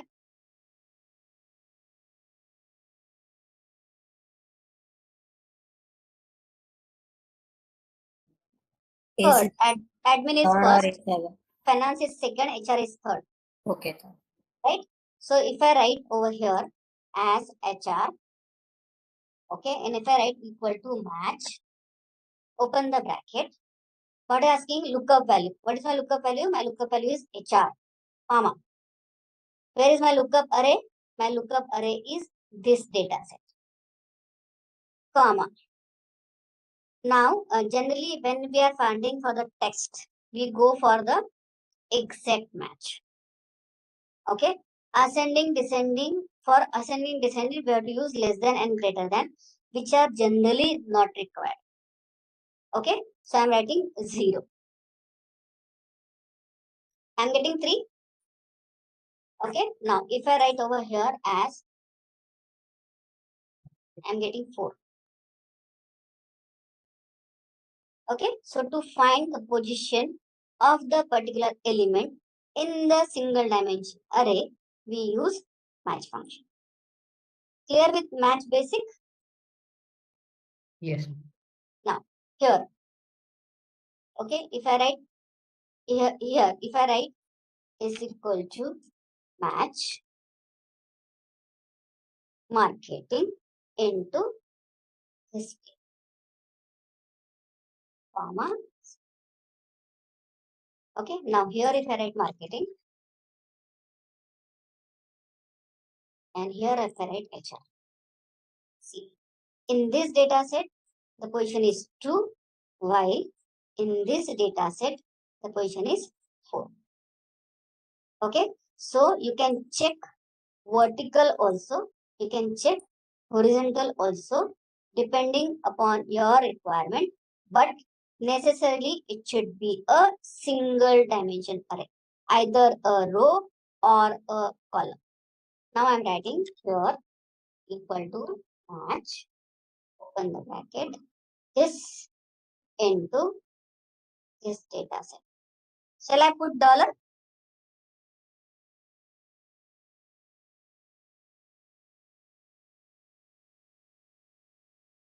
Why dollar is required?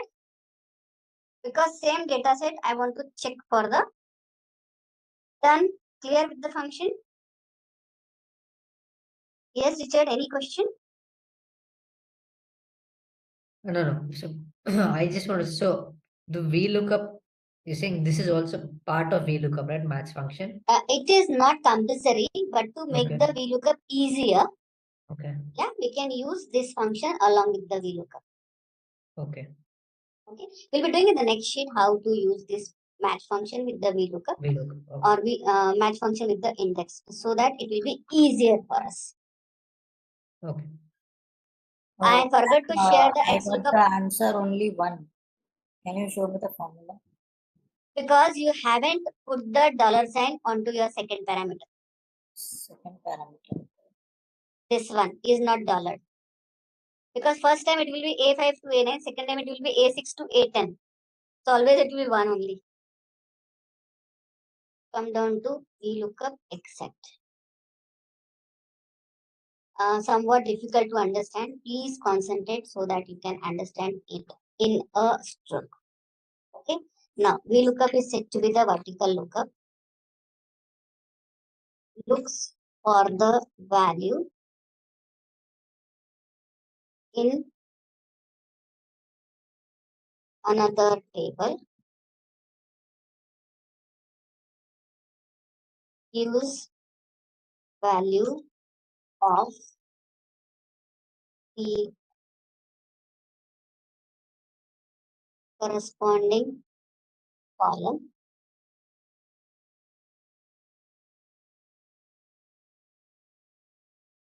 Okay, that means, see, what I want to do, this is my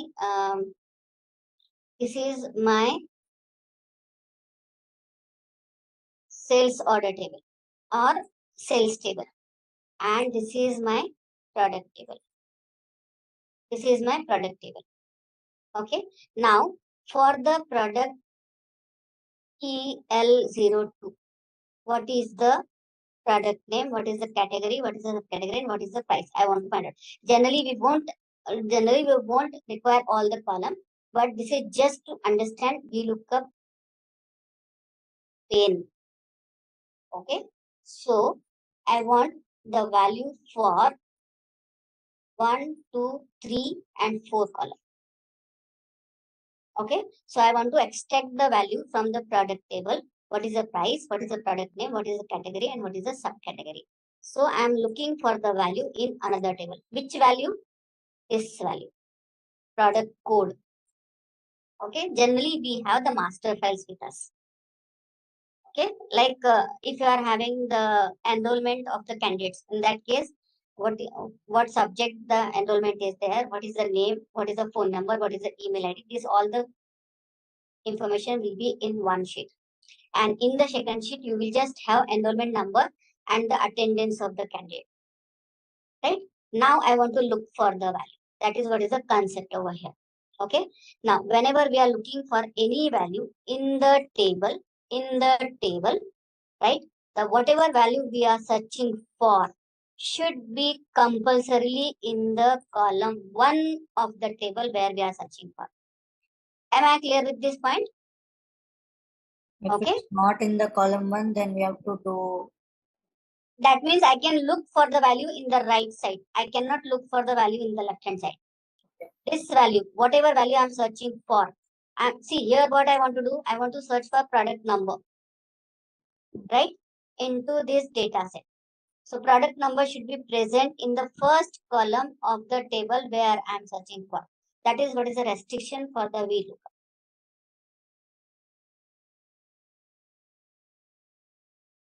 And if I go for the product ID, I will not be able to find out. I have to take the data from this side. Left hand side, I cannot go for. Okay, so that is what is the condition when we are looking for the VLOOKUP. Okay. I told you that I look for the value in the table. So product value from this table, I will be looking into this table. That is first condition. Gives the value of the corresponding column. Now see, in this table, if I want to find out product name, what is the column number? Consider this. What is the column number? 2. Category is 3, subcategory is 4, and price is 6. Okay, so I can demand for the value second column, third column, fourth column, or the sixth column, depending upon our requirement. Clear with the second point? Okay.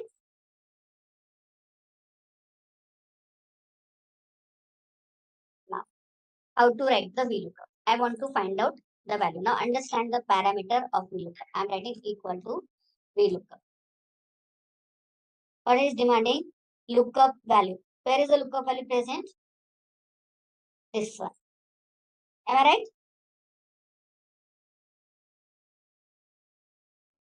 Yes.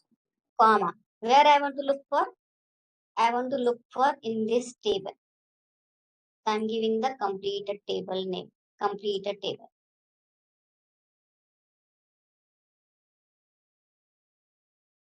Right? Comma. I want product name. As Ashutosh told, product name is present in the second column. So first parameter is done. Second parameter is done.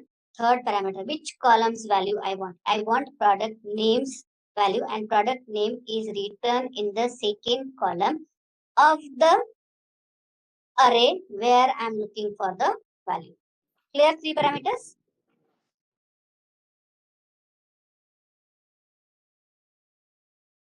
Comma. There are 2 parameters now. One is true, another is false. Okay. Now, generally we suggest if you are going for the text, we generally want the exact value. Okay. So, write false. By default, it is true. Okay. Do not write true unless and until it is required. Okay.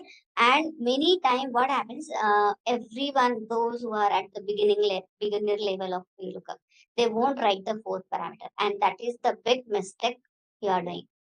Okay, so we suggest to write the 4th parameter because it's a very crucial parameter. When to use true, I'll be taking in the next sheet. Okay, don't worry. What is the meaning when we use true? What is the meaning when we use false? Okay, so if you want exact value, always use false. Either you can write false, okay, or you can write 0, because in Excel, true is 1 and false is 0. So I'm writing 0. I'm completing the bracket. I got the value for the product name. You can see EL02.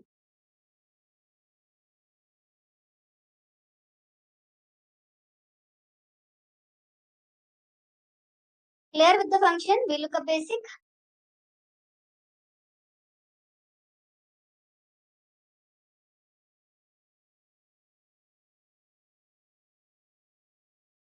Now see, if I drag it down, this should not change.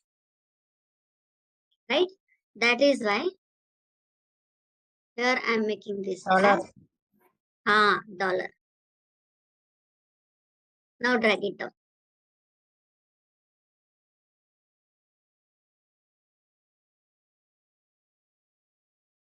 Then,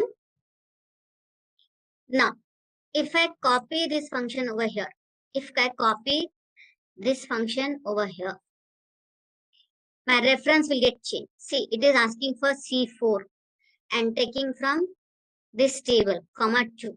I do not want. Okay. So, I want to modify the formula in the left column. What to modify? This B4 should not get changed to C4. So, where to put the dollar? Before B. Before B. Before B. Because when I drag down, 4 should get changed to 5. Right? So, I am copying this formula downside. Now, again. And column will also change. It will go to 3. 2. That is what the concern over here. Okay. If I want to have multiple column ka value, in that case, I have to write 3. Okay. Again, I have to copy over here. I have to write over here as 4. Okay. And here I have to write as 6.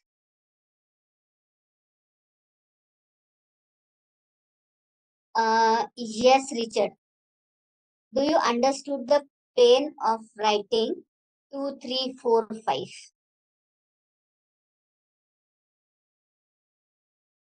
Even Not though I want to copy this formula in one stroke, I am not able. What happened? Here I have to change it to 3, 4 and 6. Yeah. That means this third parameter of VLOOKUP, I have to change it manually.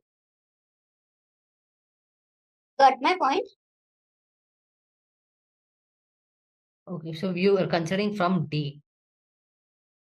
I am considering from You said column D, right?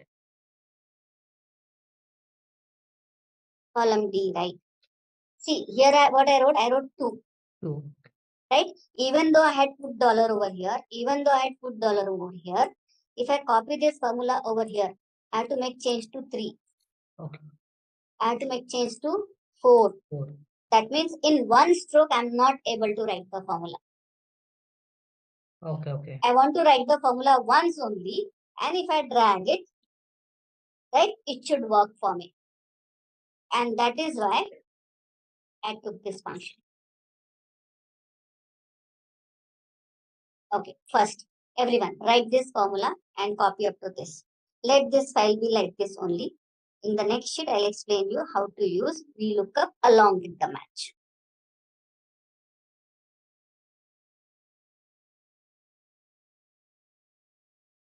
Shall I display all the formula at a time, or I will write equal to formula text of this formula?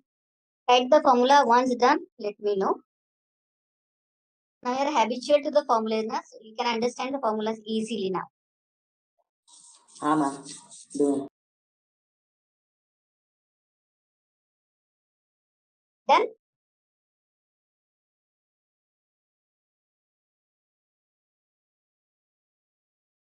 Done, ma'am. Okay. Come down to the next sheet. VLOOKUP except. Sorry, VLOOKUP match. Okay. Now, understand first and then write. If I write over here, equal to match. This column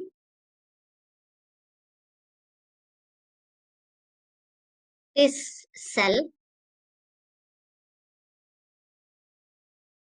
into this heading, comma 0. Am I getting 2?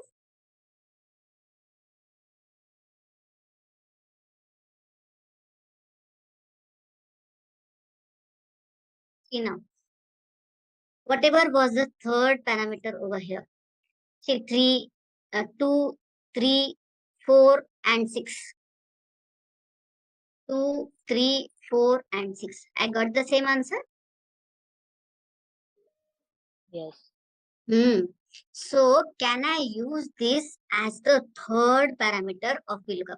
Instead of writing 2, 3, 4, 6 manually, I can write VLOOKUP, what I want to look up for, where I want to look up for, match function, comma 0. Am I clear what I am speaking or saying?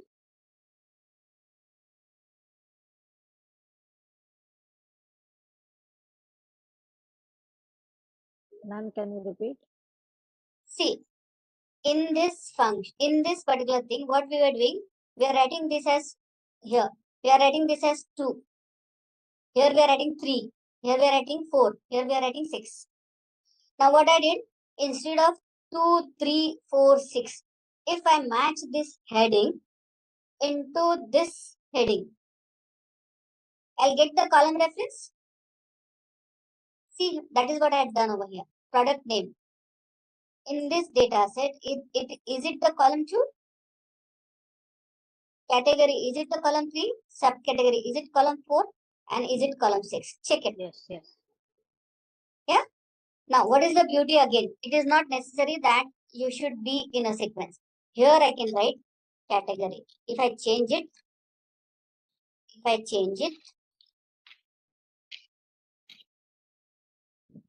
okay. If I change it to product name. Here, if I change this heading, I have to change the column reference in the formula also, right? But here, if I change it, in the match, I'll get the corresponding value automatically. Am I clear?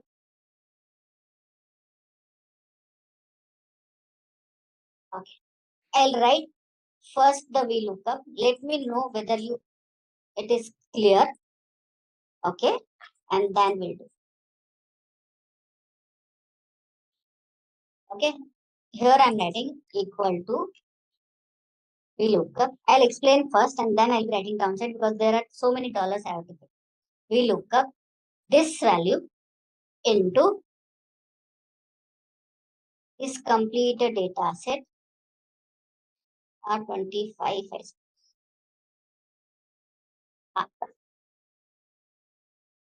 comma. Now instead of writing 2, 3, 4, 5, I'm writing match. Match this into this heading, comma 0, match complete, comma 0, VLOOKUP complete. See, I got the same answer which I was getting over here. Okay, only the thing is, instead of writing 2, 3, 4, 5, I used match function. Am I clear? Yeah. Okay. I will put the dollars now. I am writing at actual place and will be putting the dollars. Okay, so I am writing equal to VLOOKUP. Now this, when I go down, B should not get changed to C, but 5 should get changed to comma. This completed data set should be F4, comma, match this heading. Now, when I go beside, these should get changed, but when I go down, my 4 should not get changed.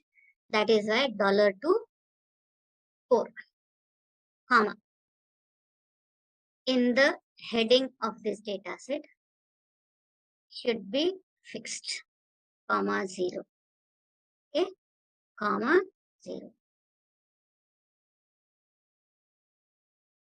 Now see, I have not to change anything. I can drag the formula directly. It was a pen in the previous sheet that I have to change 2, 3, 4, 5 or 2, 3, 4, 6. Here I haven't changed anything. Am I clear to everyone? No, so what was the difference that you didn't have to change here and there? Because last sheet you had to change manually.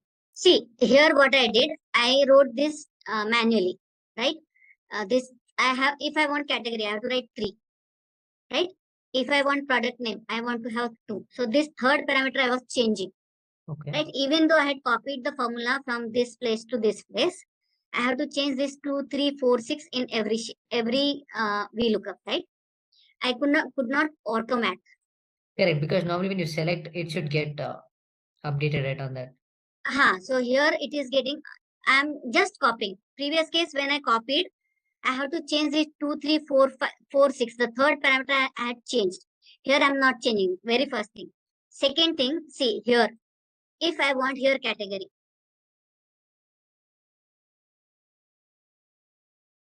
And if I want over here product. Right? Here I have to write 3. And here I have to write 2. Right? That means if my column heading got changed, in that case I have to change the formula also. Right? But here, now if I write this over here and category over here.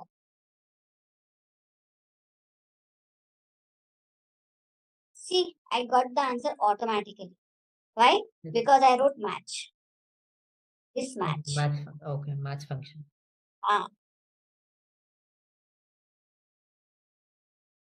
Let me know whether I'm clear to everyone now. Now, if I want to evaluate this, what this match function is giving, you can check this is giving me 3. Because category is third column in my data set. Okay, understand.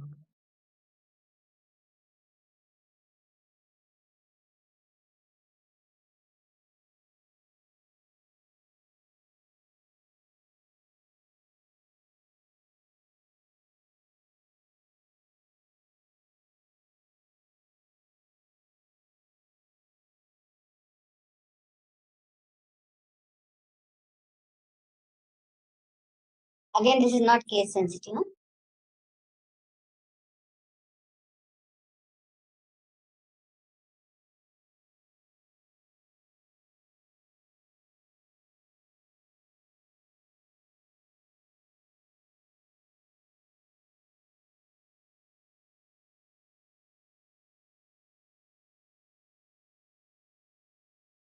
Try to write on your own using the dollars.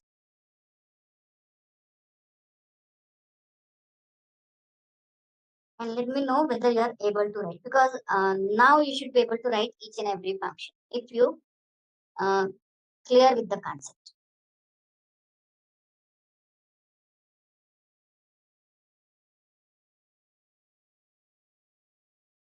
I forgot to give you the XLOOKUP sheet. I will be taking it in the next week or whenever we get the time. XLOOKUP, I totally forget to give it to you.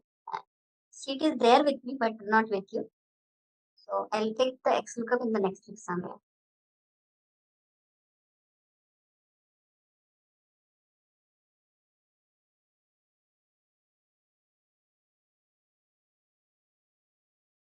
Once done, let me know.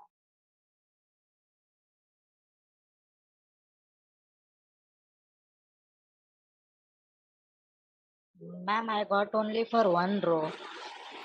So what? You got only for one row. You have to check the Dollar dollars.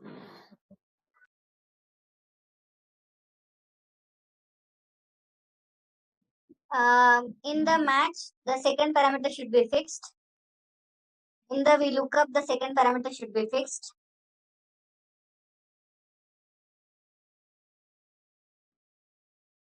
Check your formula. Delete the formula. By mistake, I had given you the formula. Delete the formula of this column.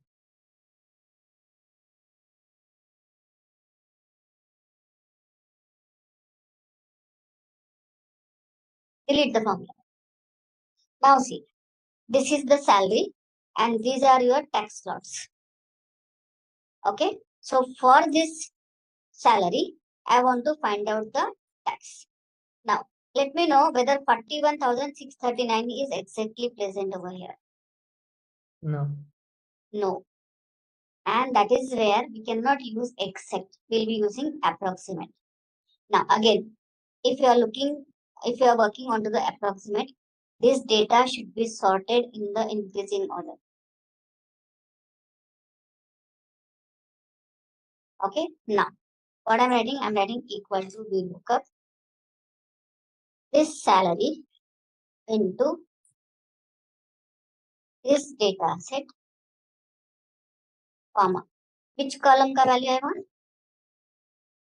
Second, comma. If I write 0, I'll not be getting the answer. But if I write 1, I'll be getting the answer. See.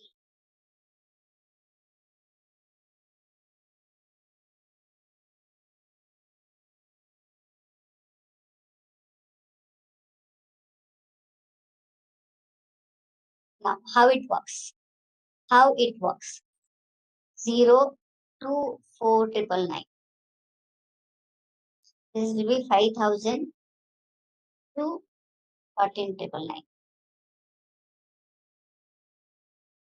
This will be 15,000 to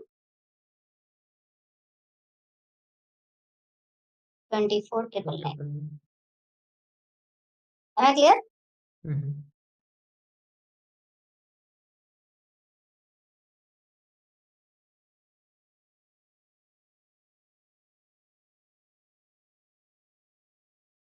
Done? done, ma'am.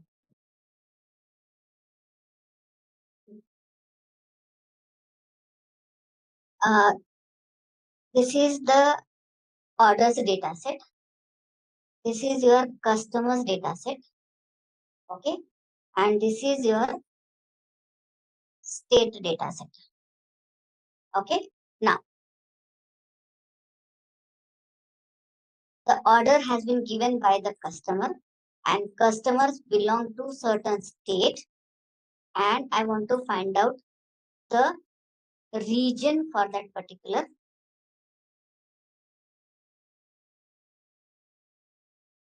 customer or state name for that particular customer, whatever.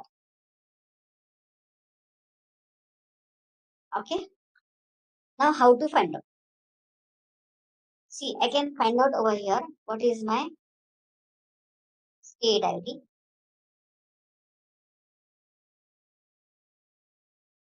How will you find the state ID?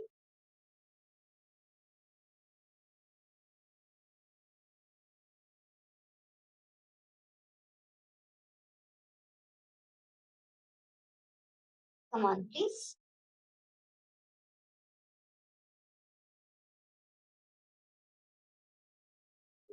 State ID is the K column. But I want to find out the state ID here. What I have to do? Equal to sort. No.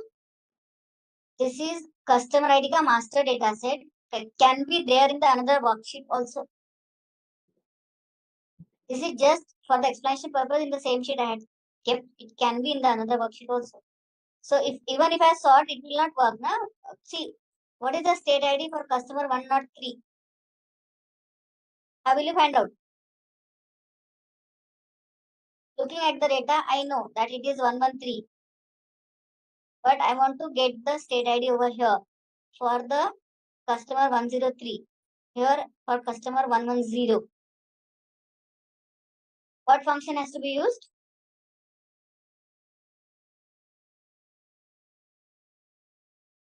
VLOOKUP.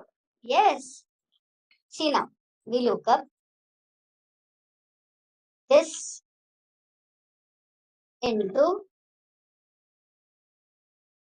this data set.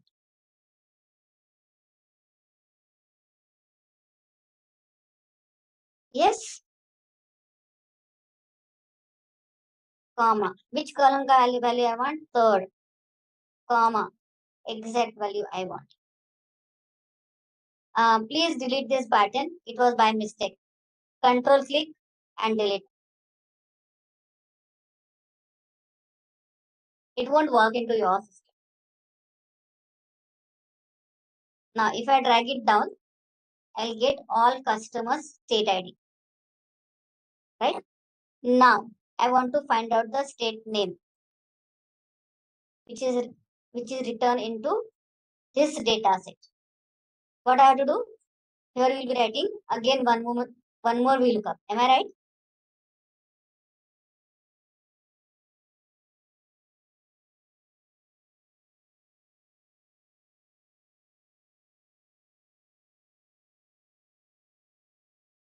What was the question?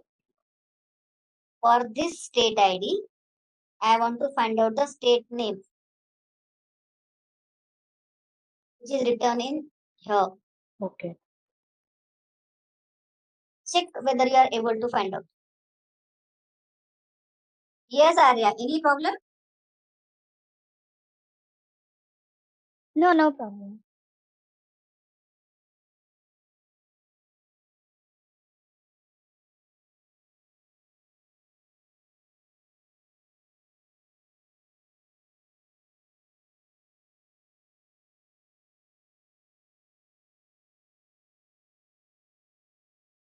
Can you find out state name from the table given?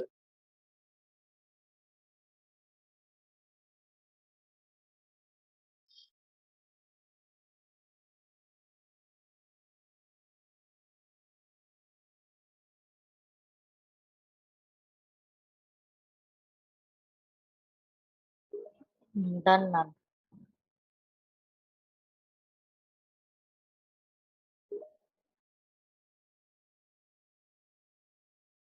State name or region name? Sorry.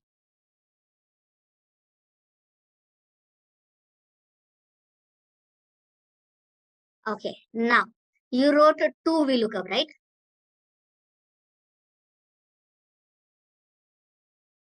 We wrote two VLOOKUP. One to get the state ID, one to get the state name. Yes.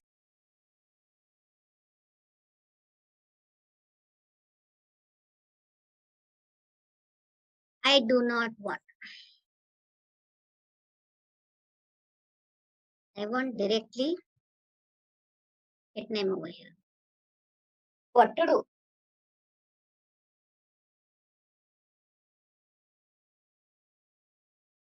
I do not want two VLOOKUP. I want only one command which will give me the state name.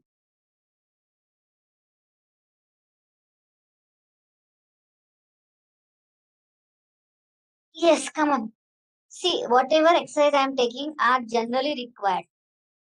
I am not taking any extra efforts or extra things. Whatever are generally required, that only I am taking. Okay? Might be you finding it somewhat difficult, but when you work onto Excel, you will require all these things. Okay? We can directly select state ID, then How can you select a state ID? and Which command you will use? Let me know. Chalo. Let me so in clear your this we confusion. can, Let me clear your confusion. so correct. if we use VLOOKUP equal to VLOOKUP, then we select the state ID from the second table, and then we use our lookup area for the third table. That means I have to write lookup 2 times, right? No, only one time. Lookup within the lookup. Okay. That is what you want to tell me. Yes. We look up this customer ID into this table.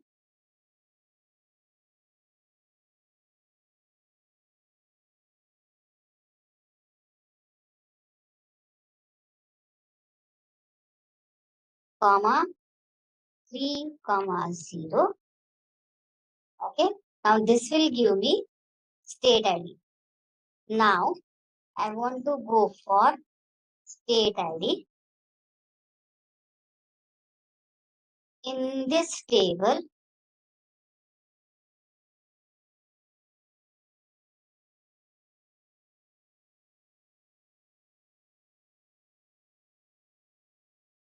comma, I want state name, so comma 2, 0. Let me know whether this command is clear to everyone. This will give me state ID. I'll take the state ID, go to the second table, and we'll get the comma 2, 0.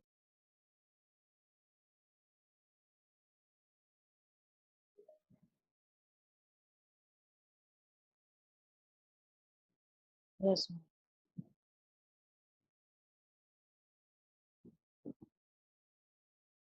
Check whether you are able to write along with the dollars.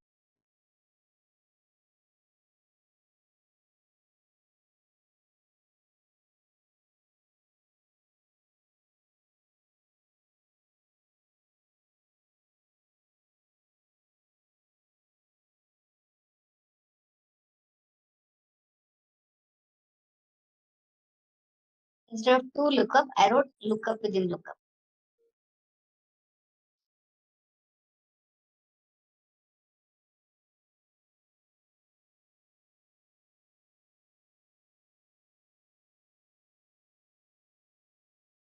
I want you to write the formula so that you will make the mistake and you will not make this mistake in future. Otherwise, I can show you the formula also. If you get stuck, I'll show you the formula.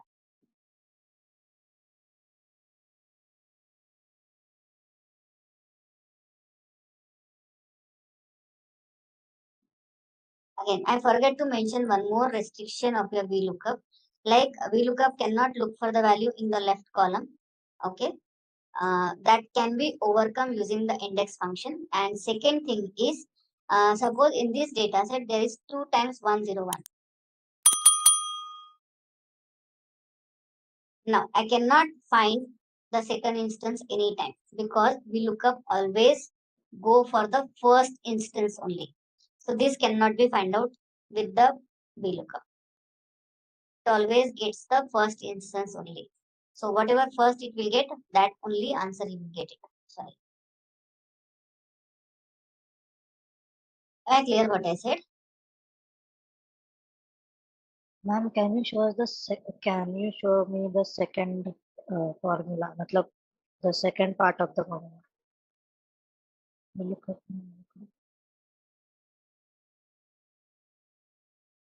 See, this is what we were writing for the state ID. Now I am taking the state ID in the another VLOOKUP. State ID should be looked up into the second table. In that, state name is in the second column and exact value I want, that is why 0.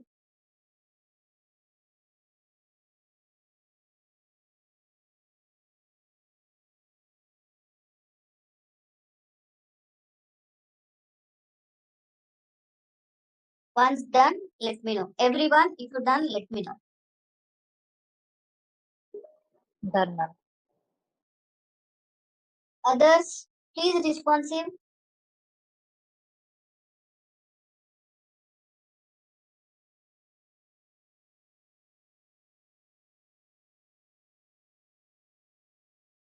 Now, like your VLOOKUP,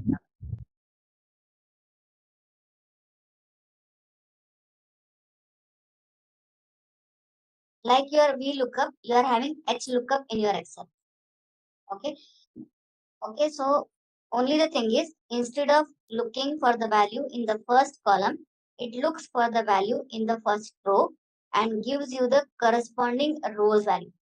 In VLOOKUP, it is vertical lookup. It looks for the value in the first column and gives the value of the corresponding column. While in HLOOKUP, looks the value in the first row and gives the value of corresponding row. So I'm writing equal to HLOOKUP. I want to see this value into this data set. Now, 101, 102 is written in the first row. You can check it. And I want the product which is written in the third row, comma 0. Okay, now this should be fixed.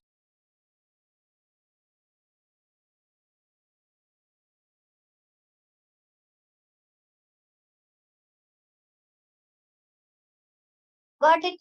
What is HLOOKUP? Then now, I'm expecting from you. Like if I write over here brand, I should get the brand value. That means this one. And if I'm writing product, I should get the product. Will you do?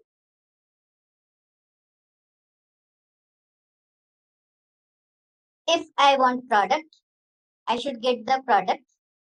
If I write brand, I should get the brand. That is what is expected from you now. Check it and let me know whether you are able to do. Hint is you can use match along with the HLOOKUP to get the corresponding rows value.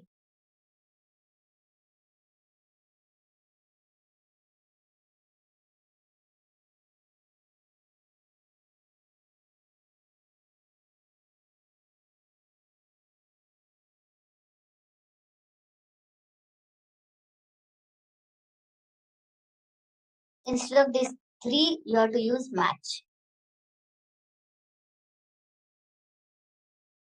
Try to use match.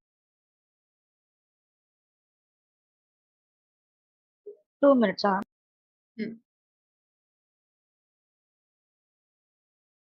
Anyone who can help me out to write this formula? Now I'll say I don't know Excel. You have to help me out to write the formula.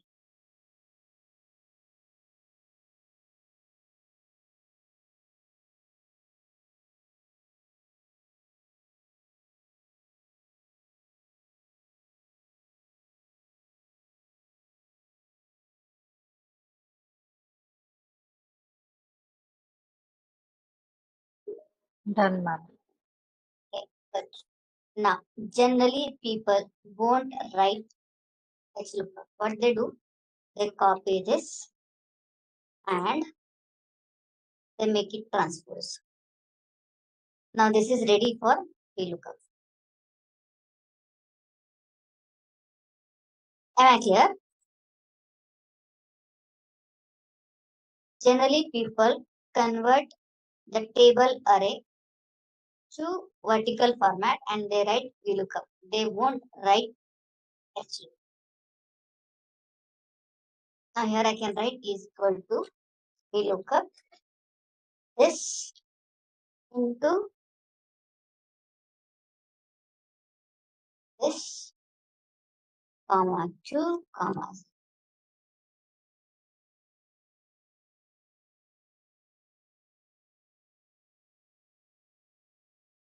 Okay? So choice is yours whether you want to convert your HLOOKUP to VLOOKUP or you want to write H.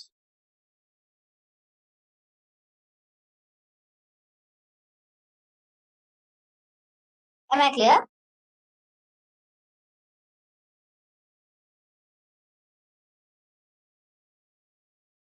Special transpose so that I'll get the data set vertical and then I'll look for the value into this vertical data set and we'll get the corresponding columns value.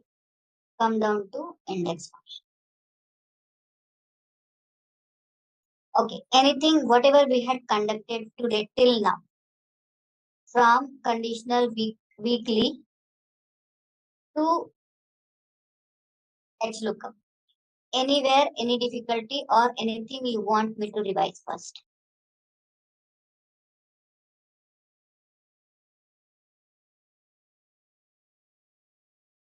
Anything you want me to revise or anywhere you got stuck or anywhere you are not able to do? Let me know first that so that I can have everything whatever we had done will be clear and then I'll go for the index function. Now this answer is expected from at least 3-4 of you.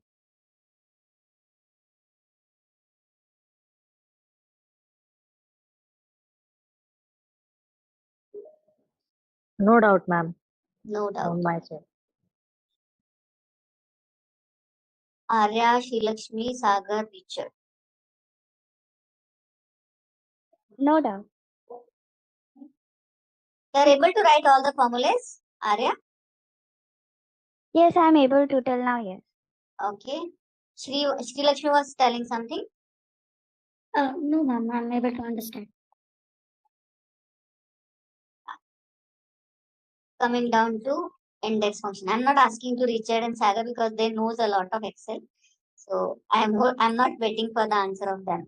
Okay, now as basic index understand first. Okay, then we go for the index with match. Okay, now this is my data set of item number along with the category and subcategory. If I tell you to find out the computer's category name, computer is written in 1, 2, 3, third row. Okay, do not say 1, 2, 3 like this. Okay, count from the heading 1, 2, 3. Okay, and in which column? 1, 2, 3, 4, 5. So if I write equal to index, okay, now index and VLOOKUP gives us the same answers. Only the thing is, in the index, we can find to the left column also. Not necessary that the value should be present in the first column, which was a restriction for your VLOOKUP, one thing. Second thing, calculation wise, system time wise, index is faster than VLOOKUP. Index is faster than VLOOKUP. Okay, so generally we suggest do not use index, use VLOOKUP. Sorry, do not use VLOOKUP, use index rather than going for the VLOOKUP. Now, in Office 365, we are having XLOOKUP. So people used to suggest use XLOOKUP instead of index now. Okay, so as the things are coming new in your Excel, depending upon your expertise, you can use VLOOKUP, index or XLOOKUP. Okay, so index. Now this is my complete data set, comma, third row, comma, category name, na, fourth column. See, I am getting technology. Here with the basic index function. This is my array. In this array, 1, 2, third row is computer, and 1, 2, 3, fourth row is category. Fourth column is category. So 3, 4. Am I clear with the basic index? In this, we have to check, right? That the position that 3, 4. We have to write it, right? So But what can I do? If the data set is larger, yes, yeah, can I use match for the match row with and it, match yeah. for the column? That is what is expected because this is manual. So this won't work for me.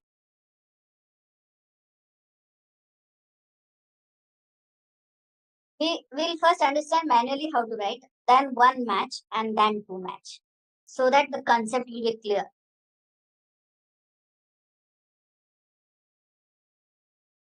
This is clear?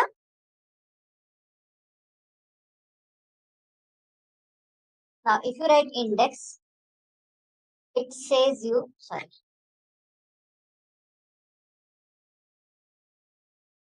It asks you array, row number, column number. Column number is optional.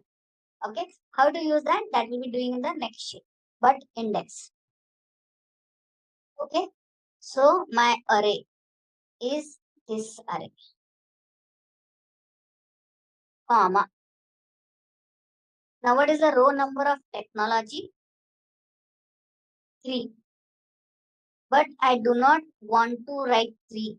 I want to write match function to get the technology's row number. Okay. So I'm writing match. What I want to match? This technology. Where I want to match? Anyone?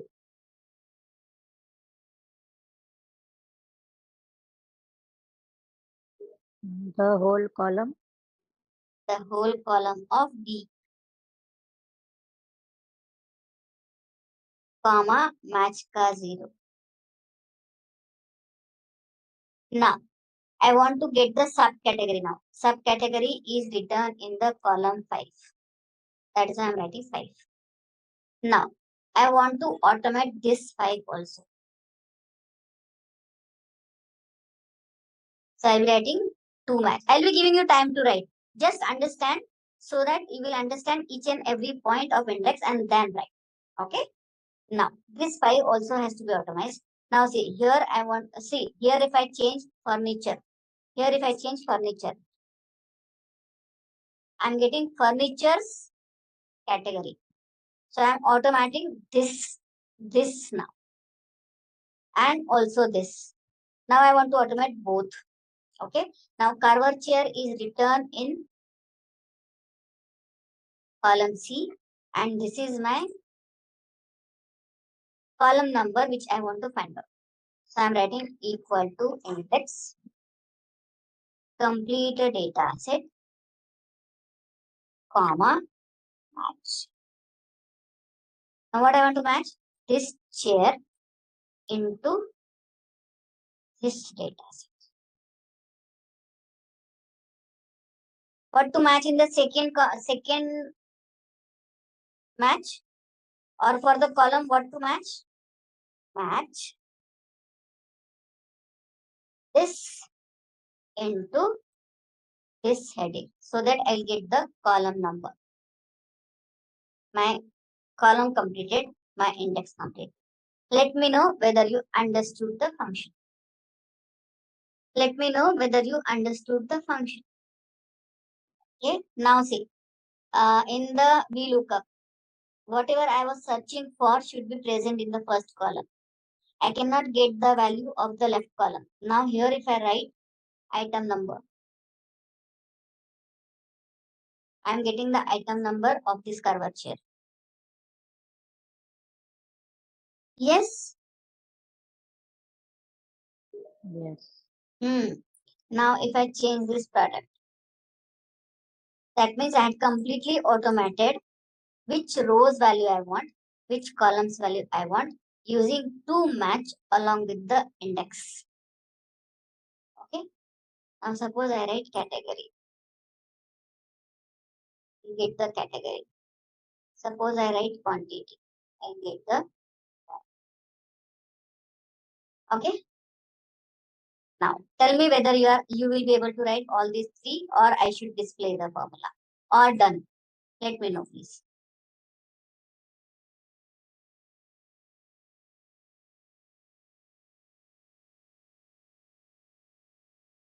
Let me know. You will write all three, or shall I display? We'll try once. Try. All three, right. This is plain with the row number, column number. This is with one match and this is with two match.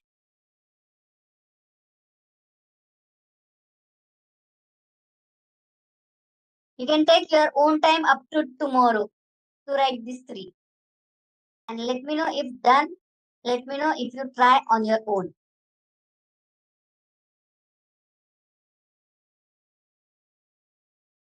Because it is almost 9.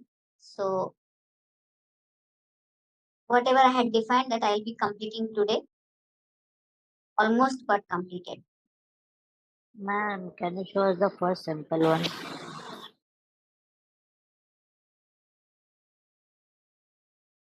Ma'am, the second one can you show?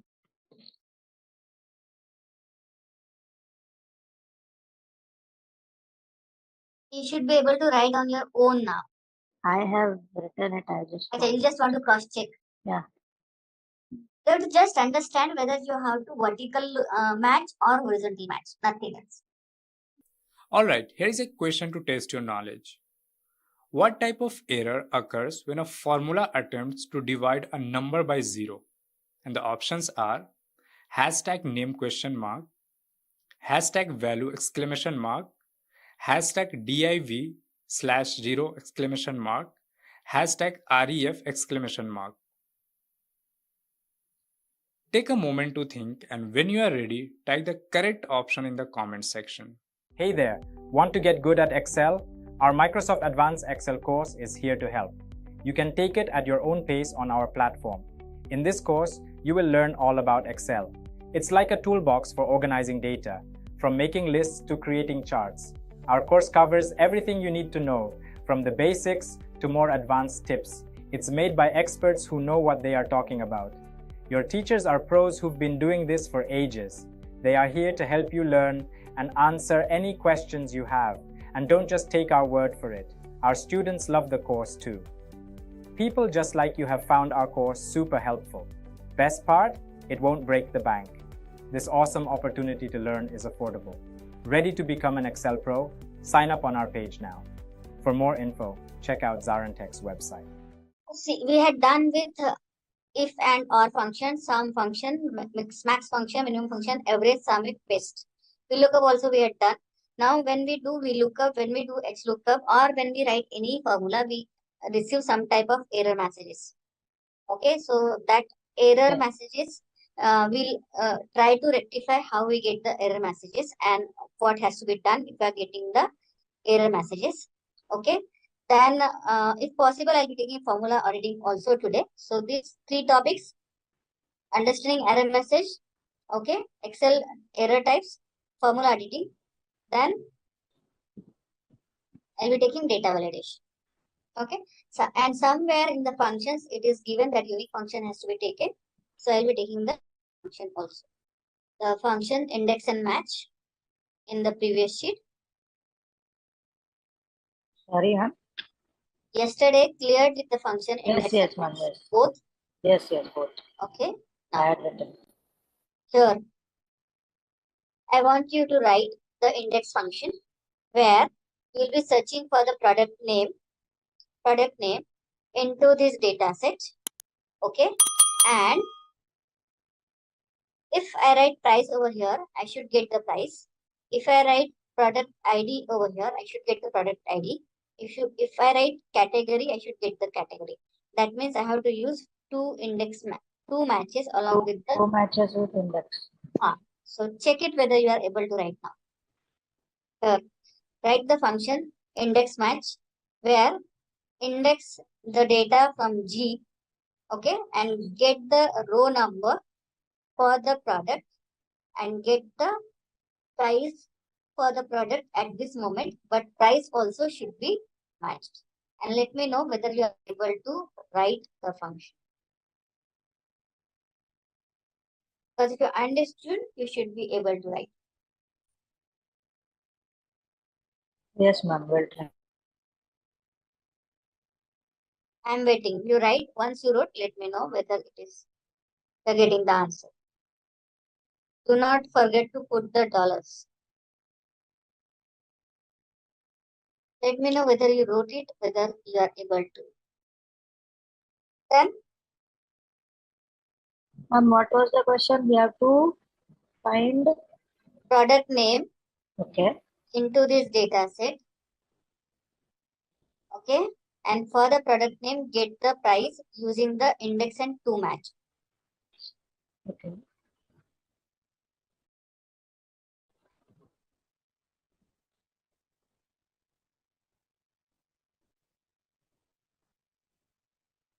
So first we have to find product name, right? What you will write?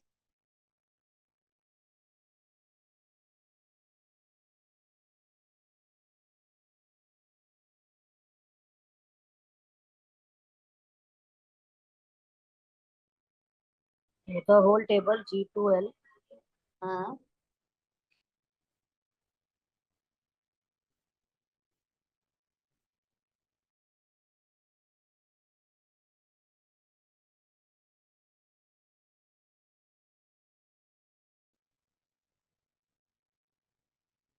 Match, column match.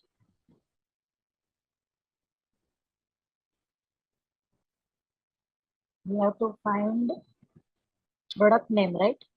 And corresponding columns price. Yes. Okay, so we have to click that product name in C. Okay. And dollar will come before C. So I have not to copy beside, na? So I don't require the product dollar. Okay, okay. Yeah, sure. Correct. Where to search for the product? In the table, the product name H column, the whole H column. Right? Comma 0, comma 0. Match again.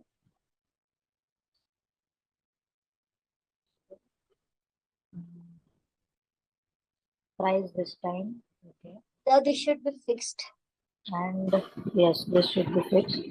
And then comma the whole product that yes. Okay. There. Comma 0, bracket close and the whole. Comma 0 I got key. Last column. It's for match cup 0. Acha.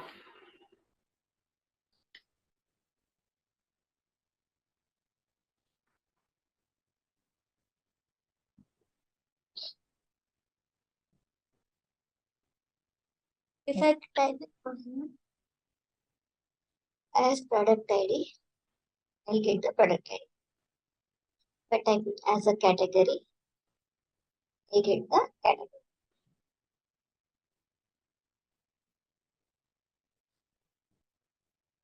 You wrote it? 2 minutes, ma'am. I have not. 2 minutes, ma'am.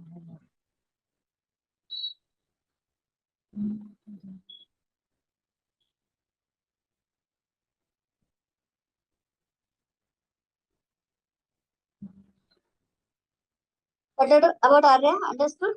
Clear?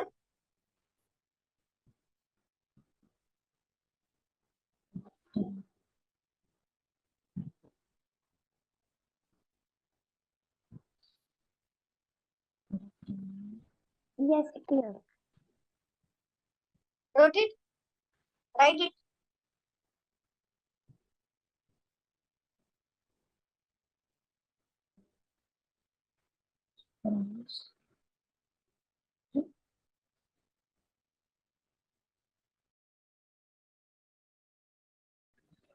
Nice.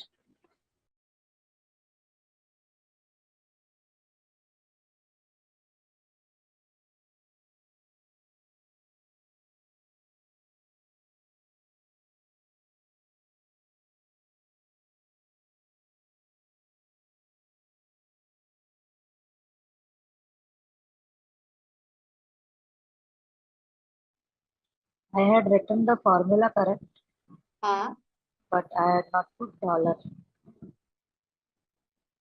You know where to put the dollar? Yes, yes. Dollar is compulsory. When you are dragging the formula, dollars are compulsory. And that is why on the day one only I told you that referencing, once you understood the referencing, you can Yes. write any formula in your Excel.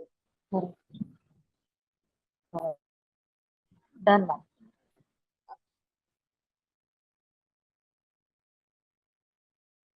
Come down to error sheet.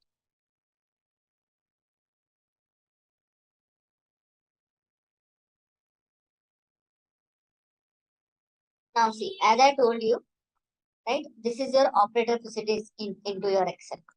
Okay. Padma's rule, what we are talking about day 2, right? So this is where the priority of the operators are, right? From here, it is common to the mathematical. Okay. These two are more in your Excel. So this is your priority. Now, there are different type of error messages which you will get. One is div by 0 exclamatory. So if you write anything, right? If I write equal to 5 by 0, I am getting the error. This error is generated when the division is done by 0. Okay. Okay. Then null. Cell reference is not been separated by correctly. Like sum of V4, either it is required V4 colon comma V5 or it is required colon V5, right? It's not written correctly, yes. It's not written correctly. That is why we are getting the error. Then hash name. Text that Excel cannot recognize. See, I wrote some spelling wrong. Yes. Yeah. So the function is not available. And if the function is not available, it will give you hash name. Okay. Here, wrong type of argument. I am summing in the double quotation mark A and B. Some can use only the numerical values, right? Yes. So that is why you are getting this type of error. Okay. Now, if your number is too much large, okay, in that case, column is not wide. So you can increase the column width. Okay. Okay. Hash reference. Suppose I wrote the formula with certain references and I delete that column. The reference will be gone, yes. Error will be there. Yes. Okay. Then hash NA. We look up your yes, hash index. NA, it showed This hash function gives you hash NA if the value is not, the function is not able to find the value. Okay. Okay.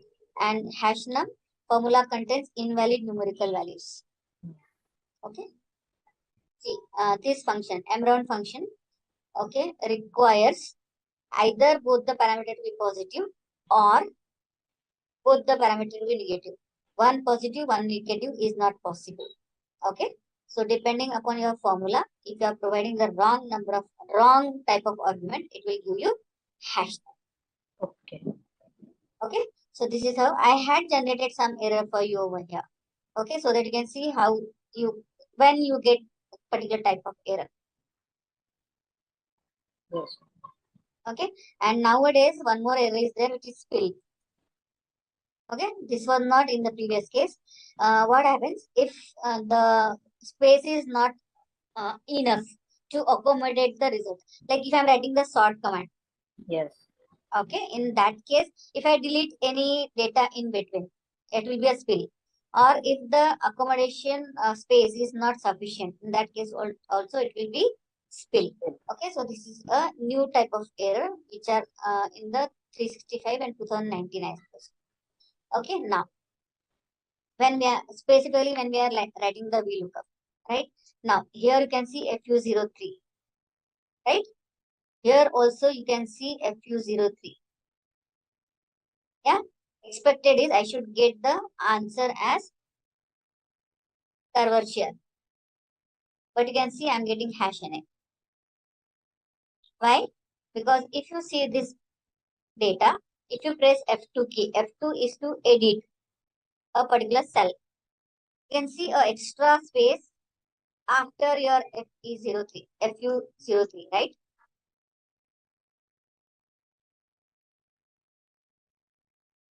Can you see extra space after 3?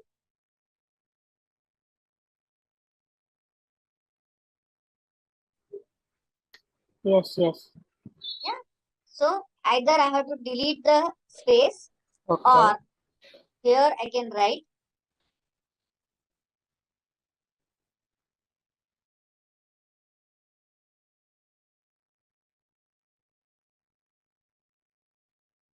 is to remove the extra spaces. If you remember, we had done this command in the text functions.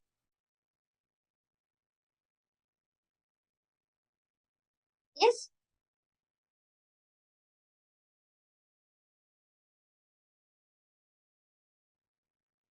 Now here, I wrote the spelling of VLOOKUP wrong. Yes. Okay. Now here,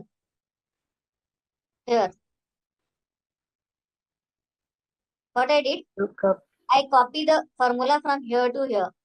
Yeah. I So the copied formula column. here to here and there was no dollar. Okay. Okay. It is taking C16 instead of D16. I should search for B16. Na? It is searching for Yes, 7. yes, yes. And 7 is not available into this particular data set.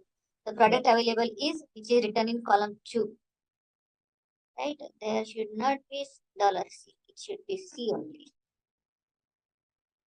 Yeah? Now here. What I wrote? B18.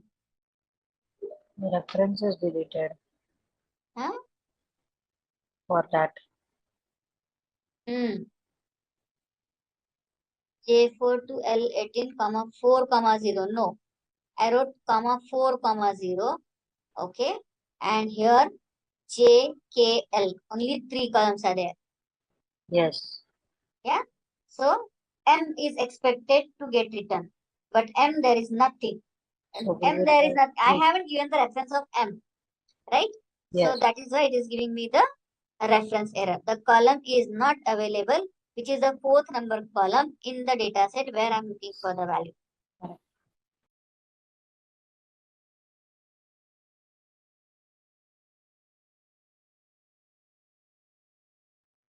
Check the first column. What happened over here?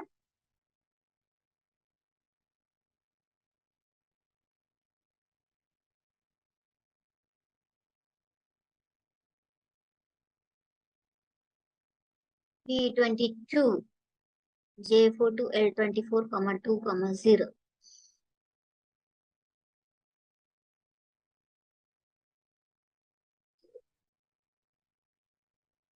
J4. Yeah. Comma is given, comma. Yeah. Here. I'm searching from this. And the value is not present in the first column which I'm searching for. You can see over here. See. I'm taking K. What I told, when we are searching for the value should be present in the first column. First column. I'm giving the reference of K. And K doesn't have product ID. K is having product name. Product name. Okay. Yeah. So that So is why we'll change it to K to J, right? K should be changed to J so that I'll get the correct answer. Okay. Yeah? Yeah. So this is how you are getting the errors in your Excel. Okay. Now, there are 3 things. One is said to be if error. Okay. Yes. Second is if NA. Okay. Third is ERR and is error. Now these 2 functions generally people don't use nowadays, but if we are using is ERR or is error. Okay. Now is ERR doesn't consider hash and error. Rest of the errors are considered. Means hash wala, hash reference, hash name, hash value.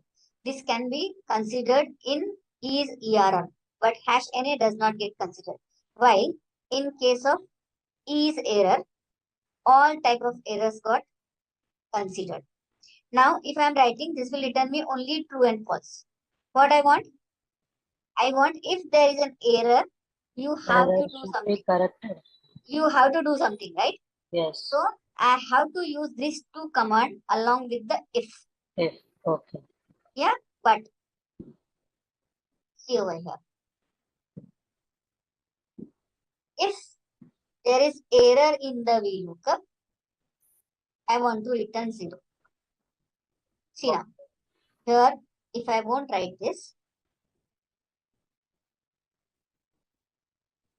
I won't write this. I'm getting hash NA. Yes. Okay.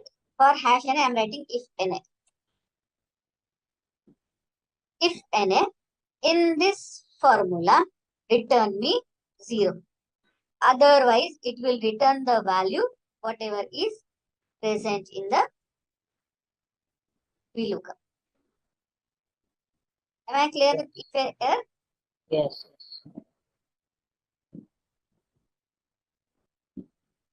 Now, you have to write this command. What I want?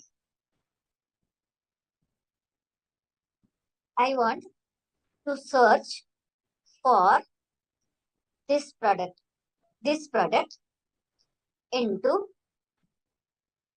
VLOOKUP exact ka this data set. That means I want to refer the worksheet. Yes. Okay. And return the value of product name.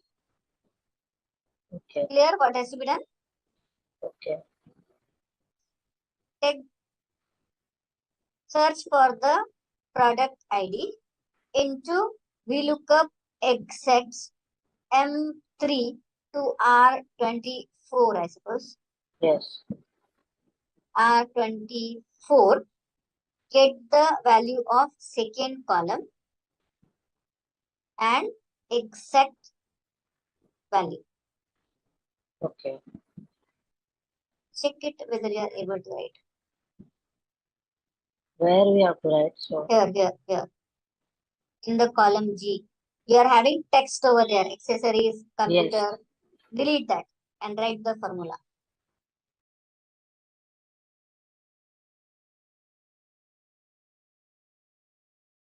What we want to find? Product name, right? First. Product name from the sheet VLOOKUP exact Okay. Got it. for the product code which is written in cell B.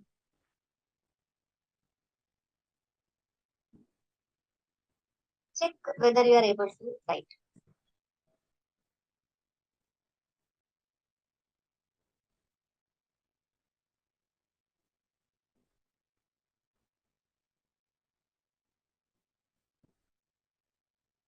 Yes, Arya.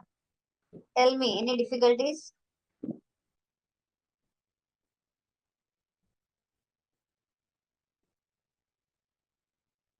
I have to check from that column only, right? So we look up column number, product name, right? This is column number 2, I suppose. Yes. Comma 0, bracket complete. Comma 0. Bracket complete. Bracket complete. Enter. Check whether you are getting the answer or you are getting error. I'm getting error. Why? Because if you check your second parameter, Yeah, it is error giving was you showing error. errors ka column. Yes. What do you want? You do not want errors ka column. You want VLOOKUP exact ka column. Okay. What mistake you have done, you know? See, if I write is equal to VLOOKUP, okay, this value, comma, I'll go to the sheet, VLOOKUP exact. I am searching for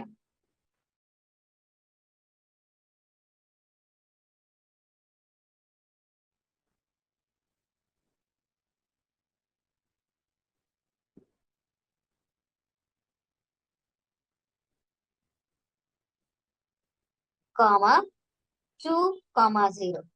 Now, what is the difference in your case and my case? I'm pressing enter over here. I'm pressing enter over here. What you had done? You went to the file Yes. again, and then you pressed enter. So it has taken the reference of error sheet instead of Okay. VLOOKUP exact. I'm pressing enter over here only. Now I'm at the formula. I'm getting the answer. And if you see the second parameter, it is VLOOKUP exact. In your case, this became error. Yes. Try to write the formula again. Should I that you write will get the formula again? write the formula again so that you will practice how to write, where to press enter. Because 99% same sheet doesn't have the data set what you are looking for. It is either in the another worksheet or in the another workbook.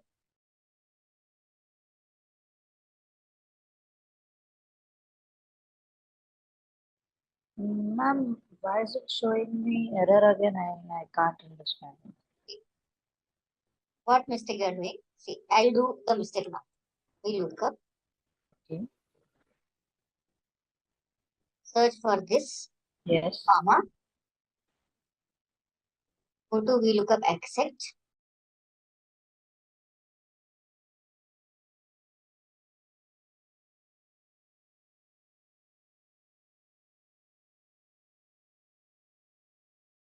Okay. 4, comma 2, comma 0. Now what you are doing? You are going to your worksheet, completing the error, and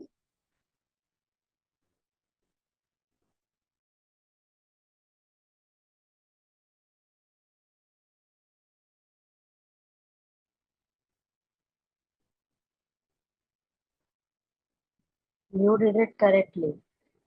no, I did it correctly. VLOOKUP ka this data set, pressing the F4. Now you are going to your error sheet. Yeah. And you are writing comma 2, comma 0.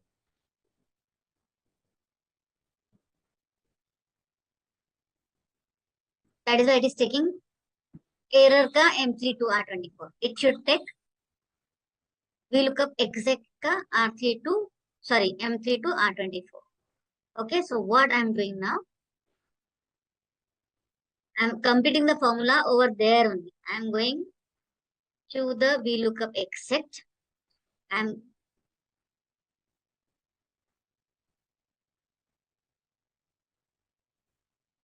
done. F4, comma 2, comma 0, brackets complete. Here only I'm completing the formula and I'm pressing the enter. I'm not going back to the error sheet. Check it. Done. Let me know.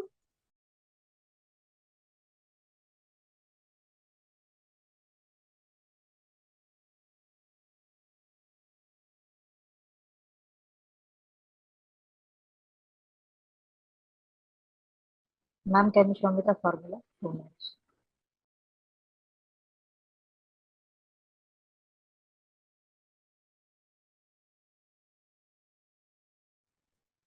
Able to? Or you want to show your screen?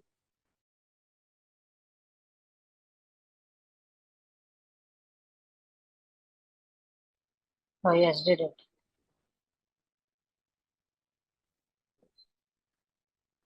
Did it, ma'am. Okay.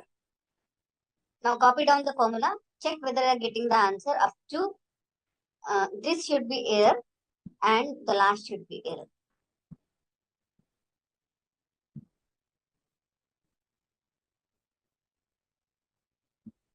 Yes, there are 2 errors. Because this is not present over there. Yes. And here there is an extra space in the data set. The data. Okay, that is why we are not getting the answer. Rest answers we are getting. Now, close this file, open third wala file. So week 3. Week 3. Let's say this. Actually, unique function is not present in your what you can say, Excel I suppose. Check it whether unique function is there. I'll check it. If it is, I will take it, otherwise I will take data directly the data validation. I will shift this. Okay, so unique function I'm here. Okay. So what I have to do? Just write equal to unique. Check whether unique is available with. I doubt. Equal to unique. Yeah, it's not. So I will not take it. Tomorrow, whenever the others are there, that time I will take the Okay, sure. Data validation. Okay. down to data validation. Do you have any idea about data validation? No.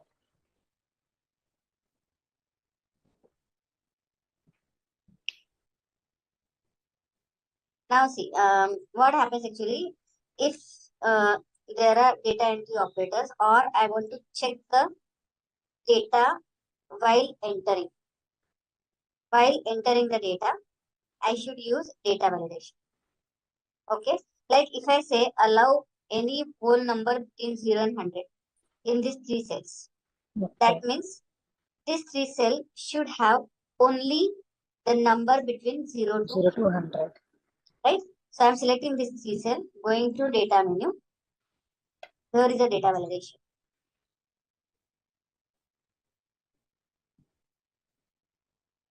Okay. In the data validation, there are number of options.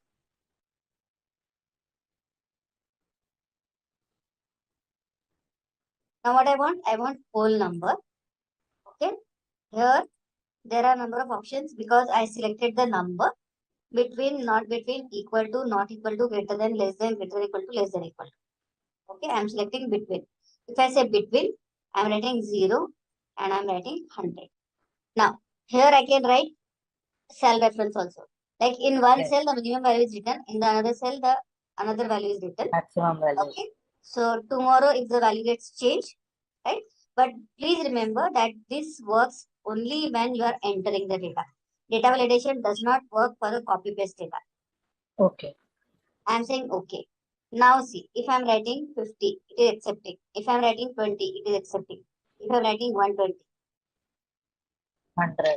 Okay. It's up to 100. Because validation was up to 100. Okay. Okay. So I have to say retry and I have to write 100. It is not allowing me to write, give the wrong. Then we cannot write point also, right? No, you cannot write point also because I wrote whole number. Yes. Okay, now here I want the value between 0 to 100 as decimal. So I'm going to data validation, decimal. Okay, minimum should be 0, maximum should be 100. Now it is allowing me to write.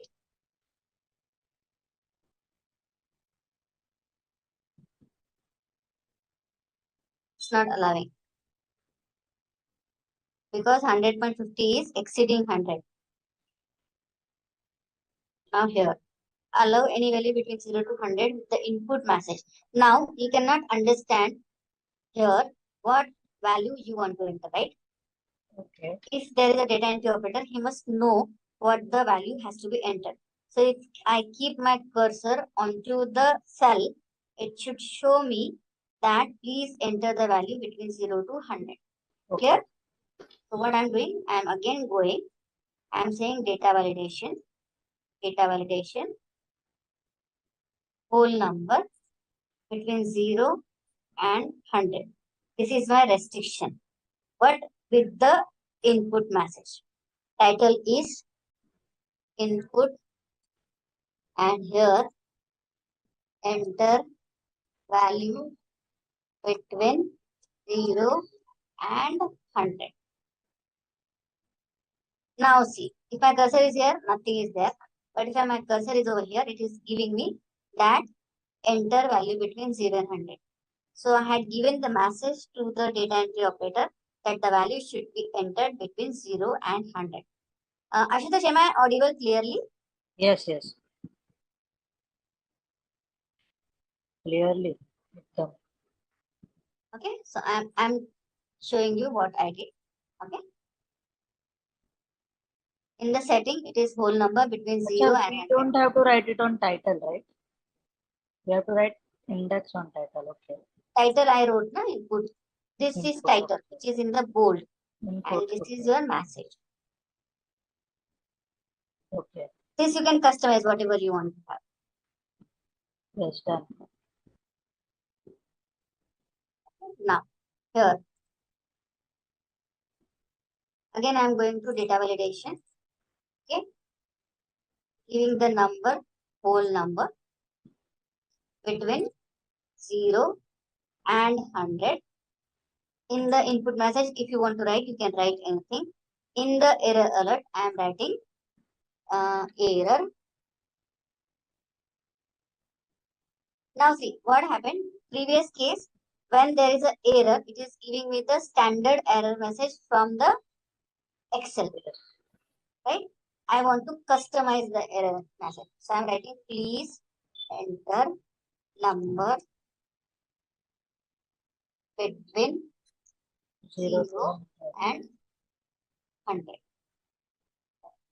Now if I write here 150.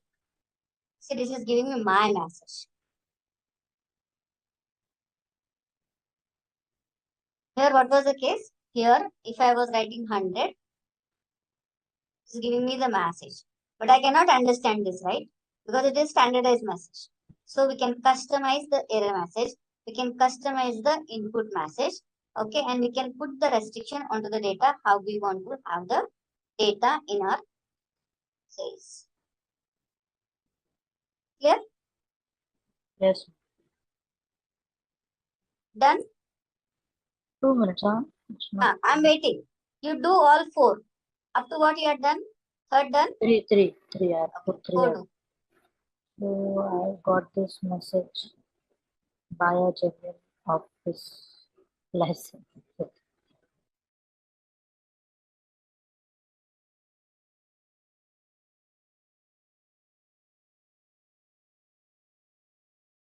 So if I type 150, yes, it's showing. Please enter. Okay, done now. Done.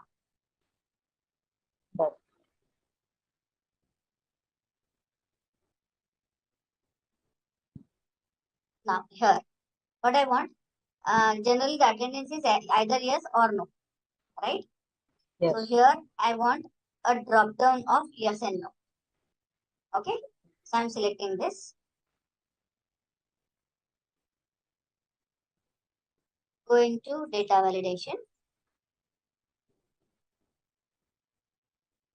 In the input message, I'm writing list. In the setting, I'm selecting list. And my list should be from this queue. And say okay. Now see, here I'm having only either yes or no. I cannot do anything else. I cannot write H. Because I'm restricting the user to select from the list only.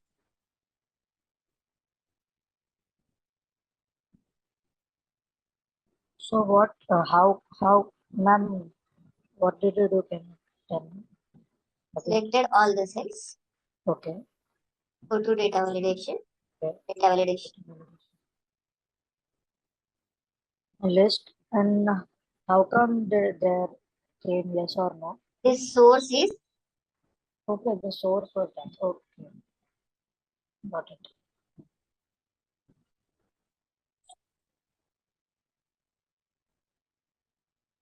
if you remember in the second sheet, There was, this yes. statistical function, we were having these drop downs over here. Yes, yes. That time I told you that I'll be taking here how to define this, right? Correct. So this has been defined using these cells.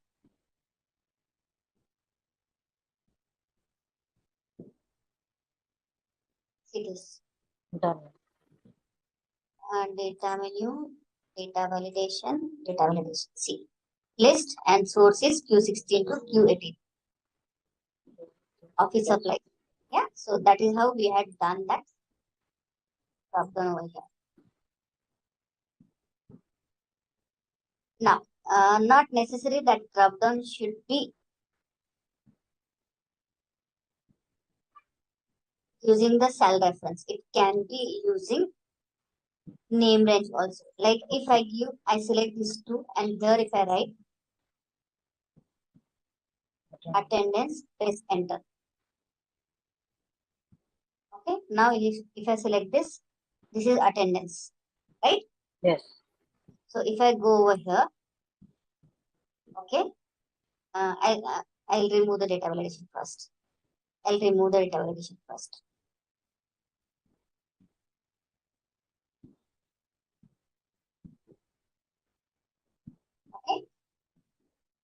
now I'm selecting this here. Then I'm typing Again the list. attendance. Again list, and here if I select this, it will be attendance instead of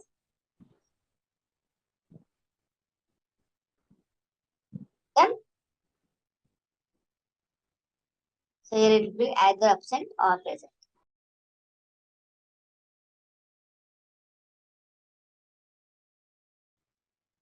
2 minutes. Right. Do both, this also and the downside also. Shall I show you? Yes, I got the attendance part. Got it? Yeah, present and absent. Here also you got this? So where? See, in the data validation, Yeah, I got it. hey, you should get this equal to attendance. Yes. Got it, na? Yes. I changed the cell name, then I typed equal to attendance. Now here, what I want, data should be in the financial year 19 and 20 only. So here it should not be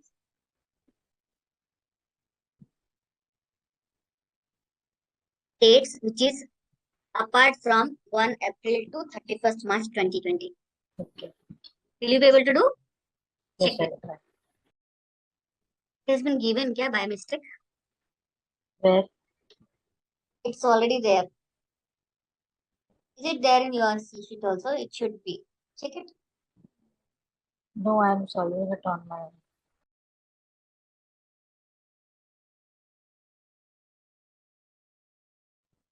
2019 is it, right?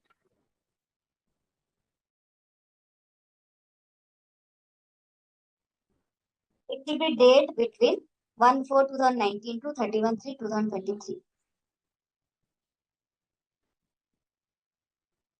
I did it. So what should I type here now? Let me remove this. That can help you out. Okay, now here. What I want?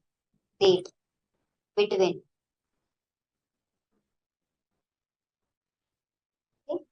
01/01/2000. Sorry. 01/04/2019. Yes, And this I should be wrote it correctly. 31/03/2020. Did it. Now type the date which is out of the box. Yeah. I'm writing 31/02, sorry, 03/2021. Yes, I got this.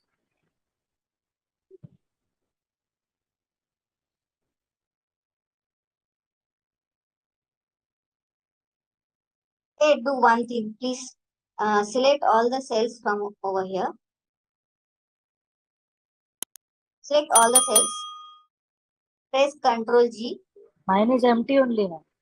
Yours is empty only. Yeah. Mine, I just showing the date. What you can say. In my case, it is showing me the data validation. See,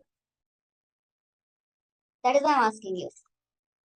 Acha, this is my sheet. Okay, sorry. I'm present in my sheet. It should be in your sheet. Here, there are empty. I was present in the solve sheet. That is why it was not working. It was not there. Now what I want here, if you see what is written, it is asking you to have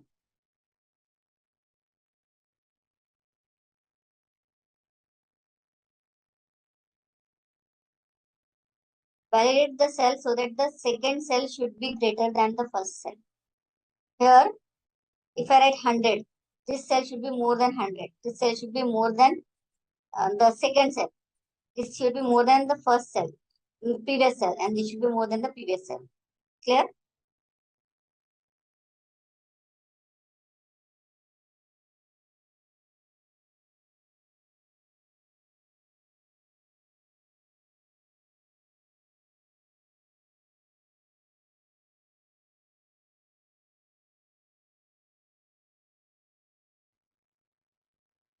Hello. Yes. So we have to write our custom, right? You have to write custom. And then 90. Whole number greater than equal to C60. C56, sorry.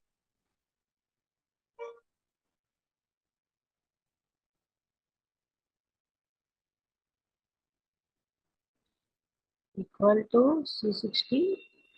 No, C56, the above cell. The above cell. Okay. C56. C56 would be I wrote greater than over here, no? And I have to write the formula. So formula always start with equal to sign. So equal to, okay, and select this cell.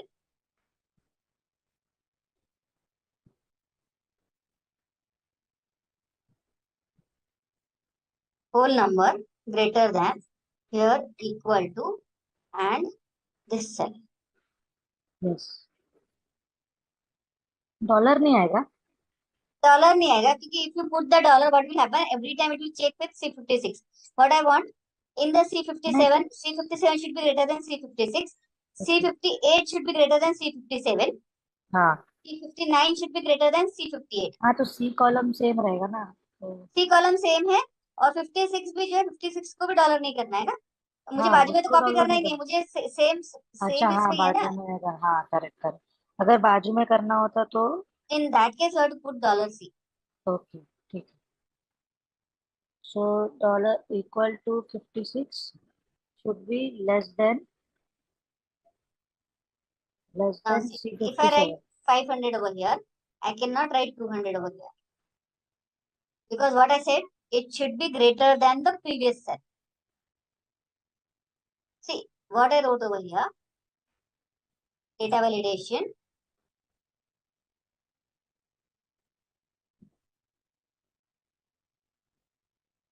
greater than C56. Okay, so when I am on the cell C57, if I am on this cell, see it is taking automatically C57. When I am onto this cell, it is taking C58.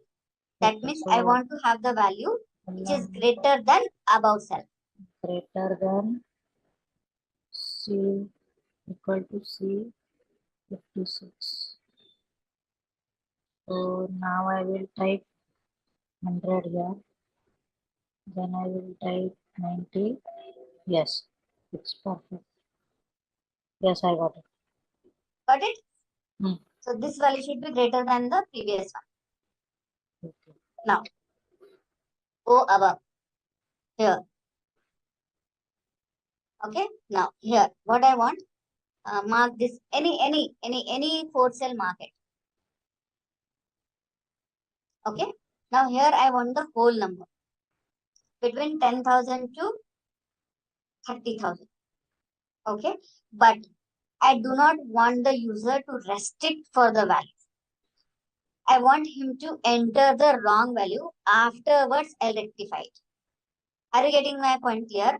What happens if I had given a sheet to the data entry operator? He is making the data entry and he got stuck at 2-3 places. That this is not possible because the salary is more than whatever is mentioned in the data validation. Okay. So I want him to enter the wrong value. Okay. And then afterwards, I want to rectify where are the wrong values. Am I clear with? Yes. So I'm going to data menu, data validation, data validation. My restriction is whole number between suppose 10,000 to 40,000. Can be anything. Now in the error alert, I am saying warning instead of stop. And I am saying okay. Now see, if I write 10,000, it is accepting. If I am writing 50,000, it is giving me warning. But if I say accept, it will accept it. Okay. Here I write 70,000. I'll accept it. And here I'll write again 15,000. Now, this is very small data. I know that these two are wrong. But if the data set is How do you accept it? coming down again. Okay. Now see here, if I go and if I say, see, if this data set is very small, so I can understand. But if the data set is larger, I cannot go for one by one, right? So here, if I say circle invalid data, it is giving me this two data is out of the box. Okay. Okay. Now see, if I make it correct. Try again. So whole number. Coming again. Hello. Ma'am. Select the set. Can you repeat it once? Repeating. Select the set. Okay. Go to data validation. Okay. In the setting, say whole number. Yes. Between 10,000 to 40,000. 10,000 to 40,000. Okay. Now Yes. go to error alert wallet tab. There are three tabs: setting, input, and error. Go to error alert. Here instead of stop, say warning. Okay. So it will not stop you. It will give you the warning that this value is wrong. So you will cross check whether the value returned and what I entered is right. And you will say yes. It will accept the wrong values. Okay. Now, write the values. Let it accept. Write Yes, 5,000. Okay. Accept. Write 20,000. Write 15,000. Write 4,000. Accept. Now, I know what are the wrong value, but I want the system to tell me what are the wrong value. Going to data validation here. Done. I did it. Yes, correct. So I have to select this.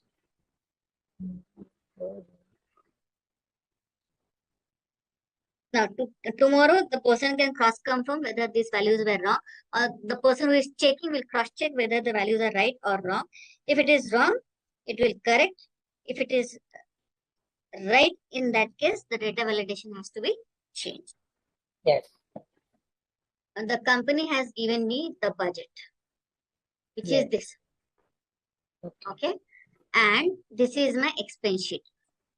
Or this is my expense cells. So in this, I have blank cells. You are having blank cells. Yeah. Right? What I want the data validation to put over here.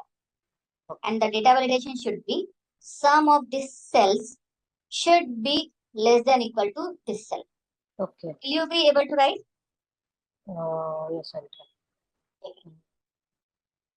So I have to select first this. Select all these cells. Then go to data validation. Then settings. Custom. Okay. Custom.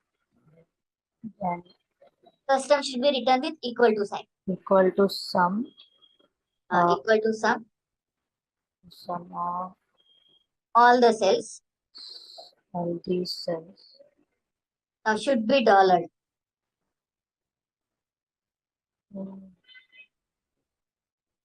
Why? Because when I come down, what it will take? It will take from 66 to 71. Na? I do not want like this. The complete sum should be same with F69. Now, tell me whether F69 should be dollar also. Wait 2 minutes. Why should be dollar? I am confused. See, if I write equal to sum of this data. Yes, correct. Okay. When I copy down the formula, what will happen? It will be C66 to C72. Okay, for that way. Okay. Okay. So every time I want all this cell ka sum, na? Yes. So That is why here it should be both dollar. dollars. Yes. Ah, Okay. Got it.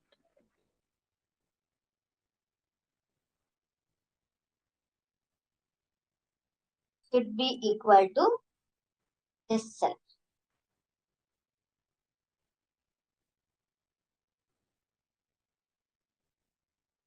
Should be equal to this. Should be less than equal to, sorry.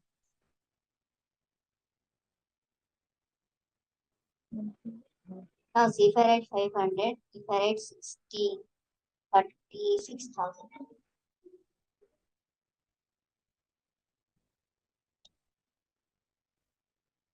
Ma'am, can you tell me the formula? Check your data validation first.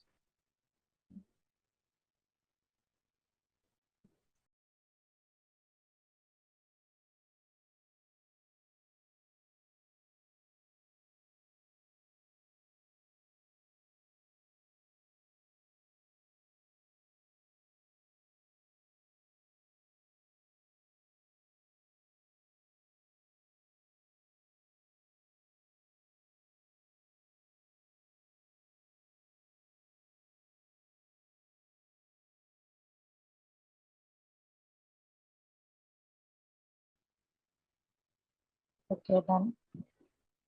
So now if I type anything. Type the values 500, 1000, 2000, 5000. And wherever your sum is getting exceed, you should get the error.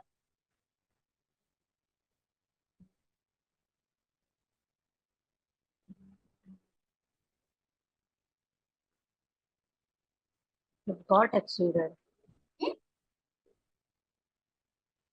See 5,000, 500, 5,000. Okay, 15,000. See, it is giving me the error because my sum is exceeding. Not for you? Yeah, not for me. Again, select all the cells. Go to data validation. Data validation. Yes. Check whether you had put the dollars over here. Where? Inside sum. Yes. Inside sum, yes. What about F69? Whether it is dollar. Oh, 69 is not done. Because it should check only with the 69. It should not check 60, 70, 71, 72 now. Okay.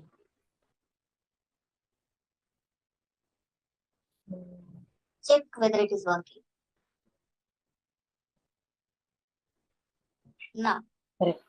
these many cells, I do not want to have the duplicate values. Now, these cells, duplicates are not allowed. What to do?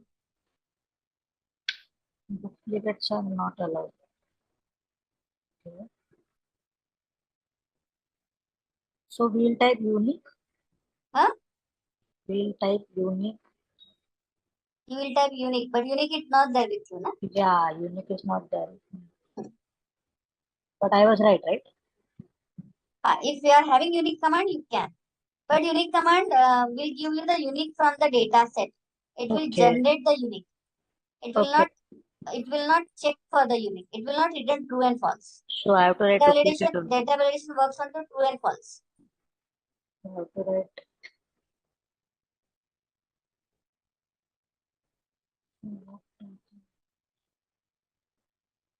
What should I write? Do you remember in week 2, the week 2 had closed? You had asked me the duplicate wala option. We wrote count if function for the duplicate, if you remember. Oh, yes. See, if I say equal to count if, okay, in this data set,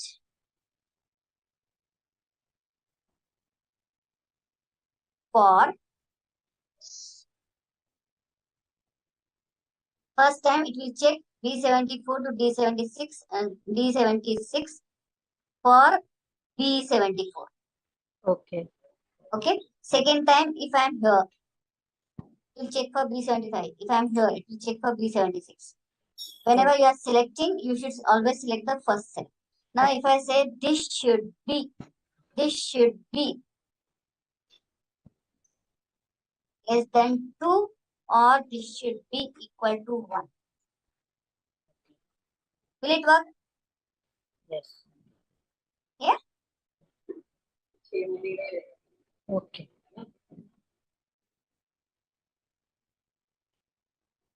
I'll try it once. So if I select whole, then I go to settings, then custom, then here I will type the formula, correct? Hello? Yes, type. Check the formula for this cell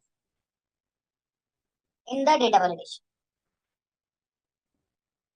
It is automatically taking B75. Yes. Okay, so in the whole data set, if that particular cell is getting duplicated, it will go on me. You can check it. I'm writing 1, I'm writing 2, I'm writing 3, I'm writing 1. Duplicates are not allowed.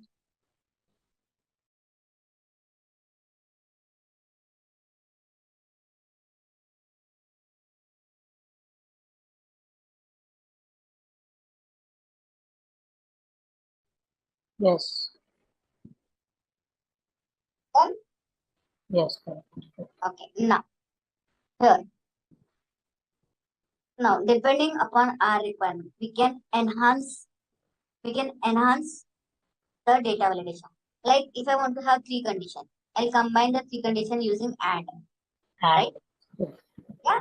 If I'm having only one condition, I can write a single condition.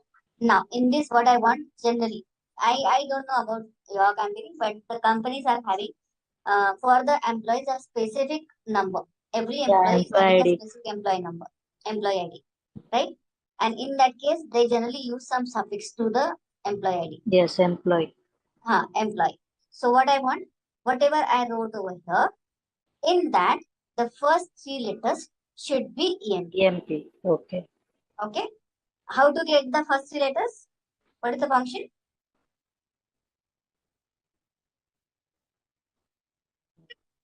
Equal to Function to get the first 3 letters. equal to, is it short? Okay, text function. Okay. Yeah. Do you remember? Yes. Okay. So if I write left of B80, the first cell should be equal to EMP. This has to be written in Left of B80. B80. My first cell is B80, na? Yeah. So when I select all this, in the data validation, I have to write. Okay, now one more thing.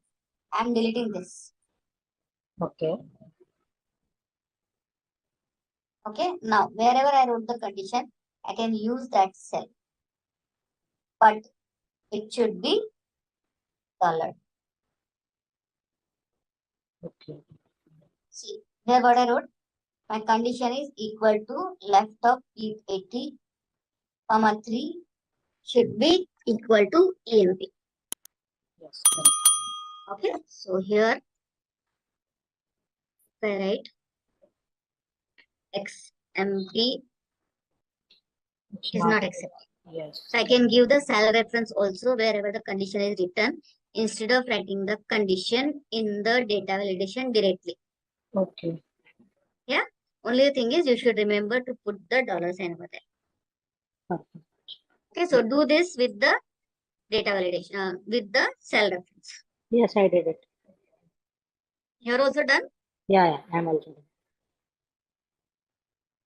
Now, here the number of letters allowed should be only 20. Suppose you are writing your name somewhere in some online form. They restrict the number of letters in your forms. many times, right? So if you want to restrict in that case, Text length. text length. Okay, so going to data validation, 0 to 20. text length should be less than equal to there is less than equal to. Acha, there is less than equal to. I will write 20. Yes, But here then it should be text length.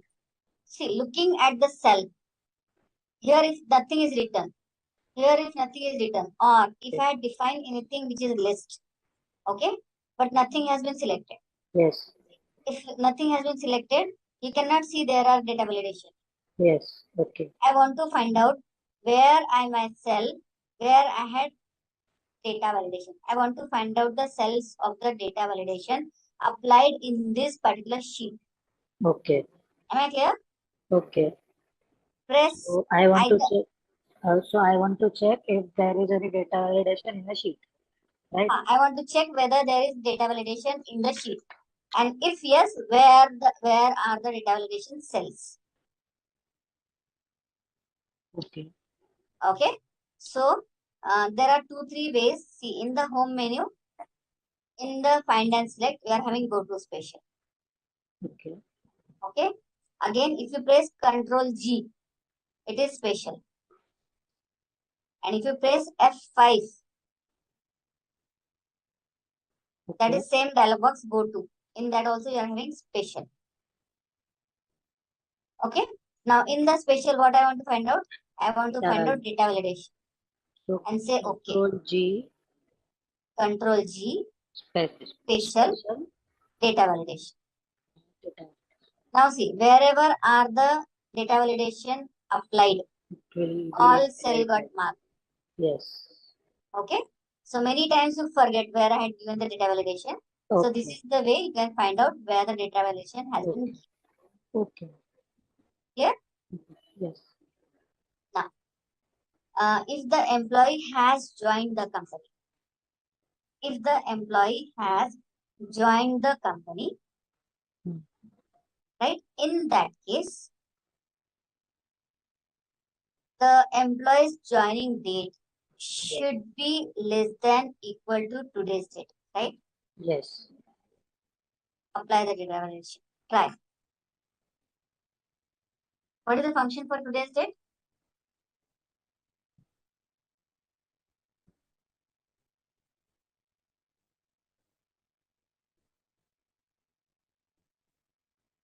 Equal to today, right? Very good. Equal to today. Equal to today. What you will do? How to apply? Can I select date? In that I will select less than equal to. And can I write equal to today? Select date in the setting. Select date in the setting. In the rule, select less than equal to. Okay. And So go downside, to data write validation. equal to Select today. date, then less than equal to. Equal to today. Today. But today should be with the equal to sign because today is a function. Equal to today. So now if I write Tomorrow's date. slash 12/10/2023. less than or equal to, yes, sir. Okay. It should not accept tomorrow's date, but today's date it should accept. Okay. So if I write 12, It's not accepted. yeah, it's not accepted. But if I write 11, then 12. Okay. because I know less than equal to today. Okay. Understood. Here. If you are filling any online form, in that case, what happens? If you select the state, if you select India as a country, Okay. in that case, all state name of India will come. India will appear, yes, exactly. But if you select any other country like USA or UK, you get the state. You should get the state name of those countries, right? Okay. So what I want to create the dependent list. I want to create the dependent list. Okay. Okay. Here, what I want to do, I want to create vegetable, fruit, Vegetable as or a meats here. okay. Okay, and if the vegetable has been selected, I should get this list. Okay, if I select fruit over here I should get this list. Okay, okay, understood. And here if I select meat, I should get this list in this cell. Okay. Clear with the objective? Yes, yes, clear. For that purpose, what you have to do? You have to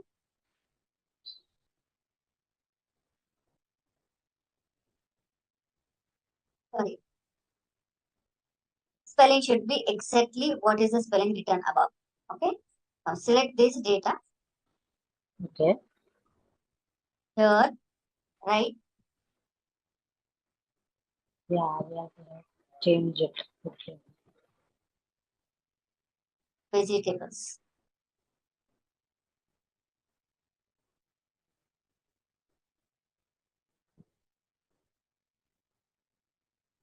Okay. Select this.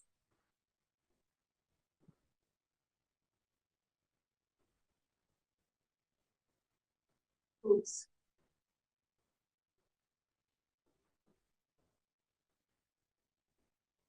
Done, done. Okay. And third, what you will do? Meats.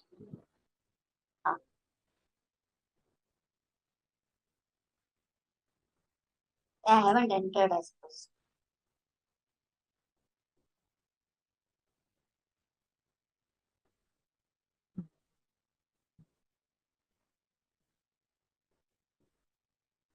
First check once again by selecting this, and selecting this. How to edit if I didn't write it correctly? Go to formula menu, name manager, and select whatever you wrote wrong and correct. Define name or Name name manager. manager? Yeah, yeah, yeah. Okay, got it. Name manager. Select whatever you wrote wrong, edit, and give the correct name. Done. Or you can delete and do it again. Yeah, I deleted and did it again. Check once again, cross check. Yeah. Now, here I am writing data validation. Vegetables. Fruit. Here it is list. And in the list, I'll select these three.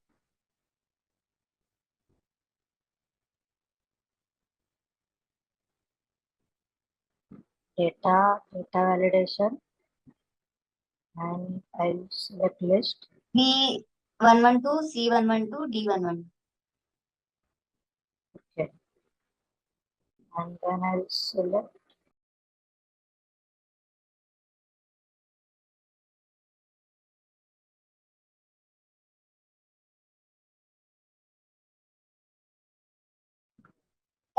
done, done. Say okay. Now here, select anyone.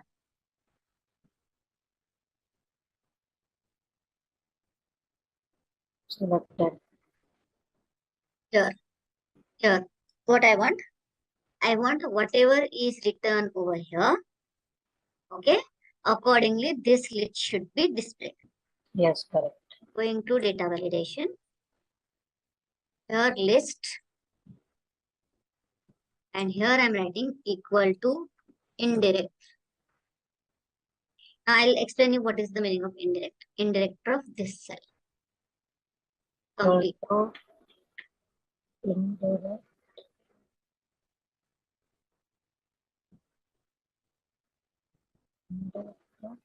This cell. Previous cell. Previous data validation cell. This one.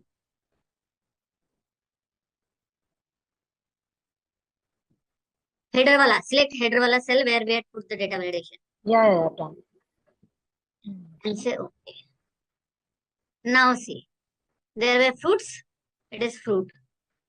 If I select over here vegetable, it will give me vegetable. If I select over here as meat, it is giving me Okay. So now I will select fruits. It should give me, yes, correct, done. okay. Now what is the meaning of indirect? Okay, what Yeah. it will do? Here it will, I wrote indirect, so it will go to meats. Okay. Now Yeah. what is meat? What is meat? Meat is defined as It is defined as D113 to D116. yes. Okay. That is why it will pick the value D113 to D116 if I select meat. If I Okay. select fruit, it will take the value from C113 to C121. Okay. So that is how your indirect work. I'll take one more example for how indirect works. Okay, I am writing over here January. Okay, here I am writing February. Here I am writing March. Okay, now I am writing equal to rand between 100 to 500. Okay. Okay, Control C, Control Alt V. Okay. Values. Okay, now here if I write January, Okay. okay, I should get sum of January. Here if I write February, I should get sum of February. Here February. if I write March, I should get sum of March. March. Clear? Yes. Now for your reference, I am writing the Yes. sum over here so that you will understand whether we are getting. Now this should not be there when we are selecting the data. Okay. Okay. I'm marking this. Okay. Okay. Now I'm selecting this data, Okay. writing Jan. January. Yes. Correct. I'm selecting this data, And writing February. February. I'm selecting this data, writing March. Alt F3 is a shortcut key to go to the cell. Okay. So I'm writing Alt. What is alt? F3. F3. Okay. Now here I'm writing equal to sum of indirect of this cell. Indirect of K120. In K120, I wrote Jan. What is Jan? Jan is from 500 to 294. That is how it works. If I write Feb, Yes. Correct. if I write March, clear with the indirect function? Yes. Yes. You can also create this sample if you want to. Don't worry. I'll wait for. Okay. I'll create. Write any random between numbers and then do this. So now selecting the range. Select the range Alt F3. and give the name over. JNN. Again, select this. Select the name.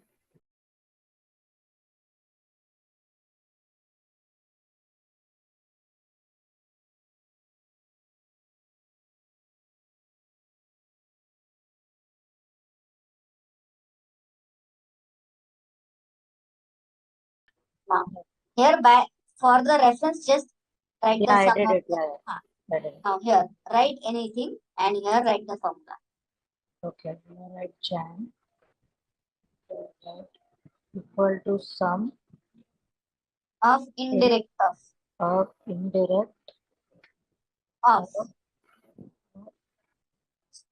previous cell where you wrote the cell name, where you wrote the January. done now. Clear how the function works? So if I write Feb,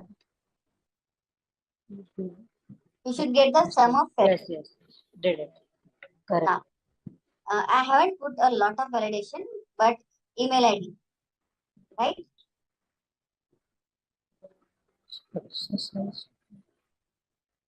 Email ID should have the @ sign. Yes. There is no data validation in my cell. This is the formula. Okay. No. This is the advanced formula. This is the advanced formula. Okay, let me check in my sheet what the formula is, because that formula is too advanced.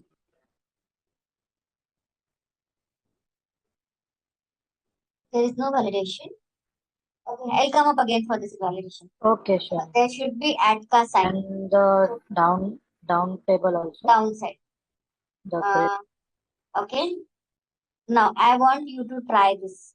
Okay, what I want, if the person is lieutenant salary is between these two.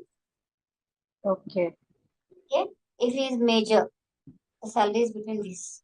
So if I write any salary which is out of the box, Okay. should So not accept. to select the whole salary column, You have to select the whole salary column. then go Then to you have to write VLOOKUP. See, sorry. you see what you have to do that. Let me explain you.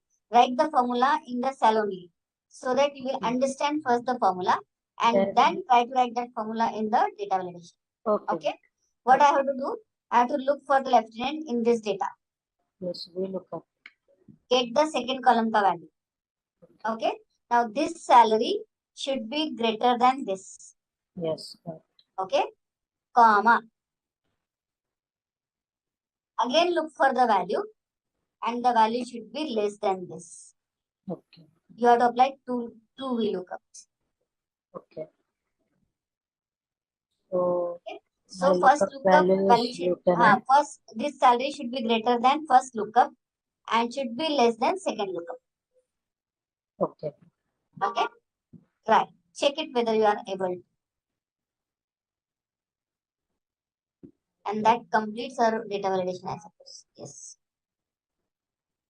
As far as examples are concerned, I have taken a lot of examples for data validation.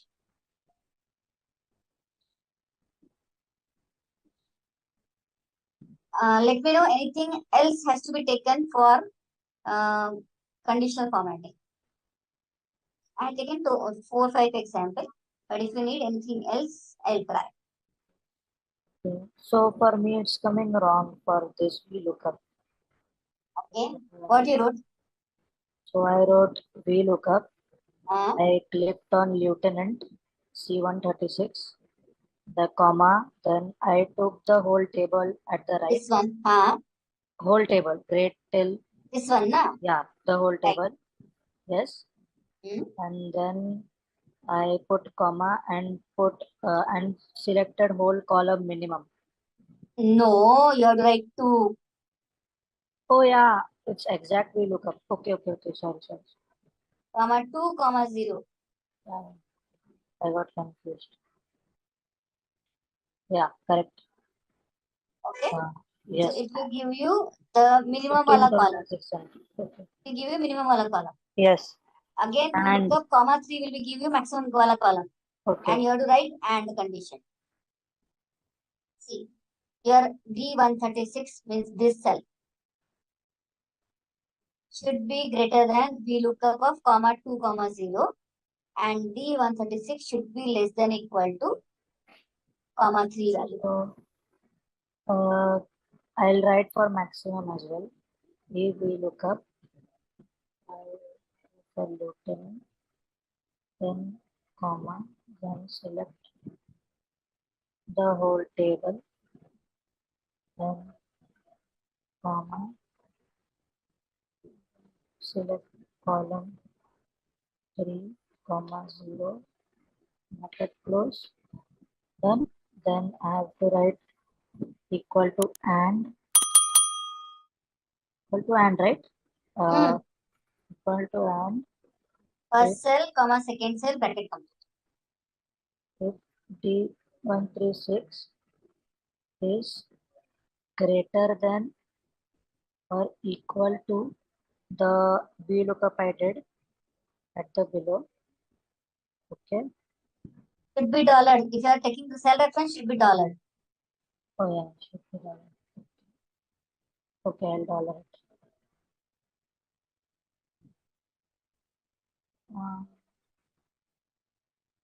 Should be dollar. Okay, the table should be dollar, right? Table also should be dollars. You are writing VLOOKUP in the Data validation. Yes. I'll show you that so that it will be easier for you. I'm selecting all this data. Going to data validation. Data validation.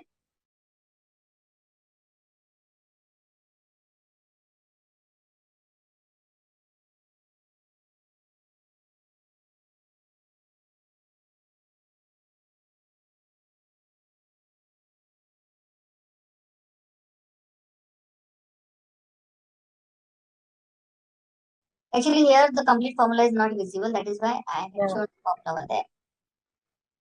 Feel right? Shall I show the formula from there? So what if I do equal to and and select the first where I wrote. You can, but that should be dollar. Suppose you wrote over here for what minimum. What should be dollar in that formula? Wait. You wrote minimum over here and you wrote maximum over here. Suppose. Yes, exactly. This is your first VLOOKUP. This is your second VLOOKUP. Yes, exactly. Yes. Right? So what you will be writing? You will be writing equal to that salary and equal to and bracket that salary. Yes. Should be greater than equal to this. And this should be dollar. Acha, this should be dollar. Comma. Again, this salary should be less than equal to this cell, and this should be dollar. Dollar. Okay.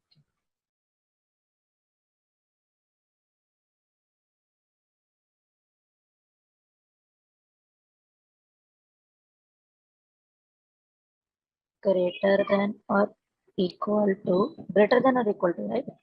Oh, sorry. No, this is less than equal to. No, this is greater than equal to. Yes. This is less than equal to. Greater than or equal to this.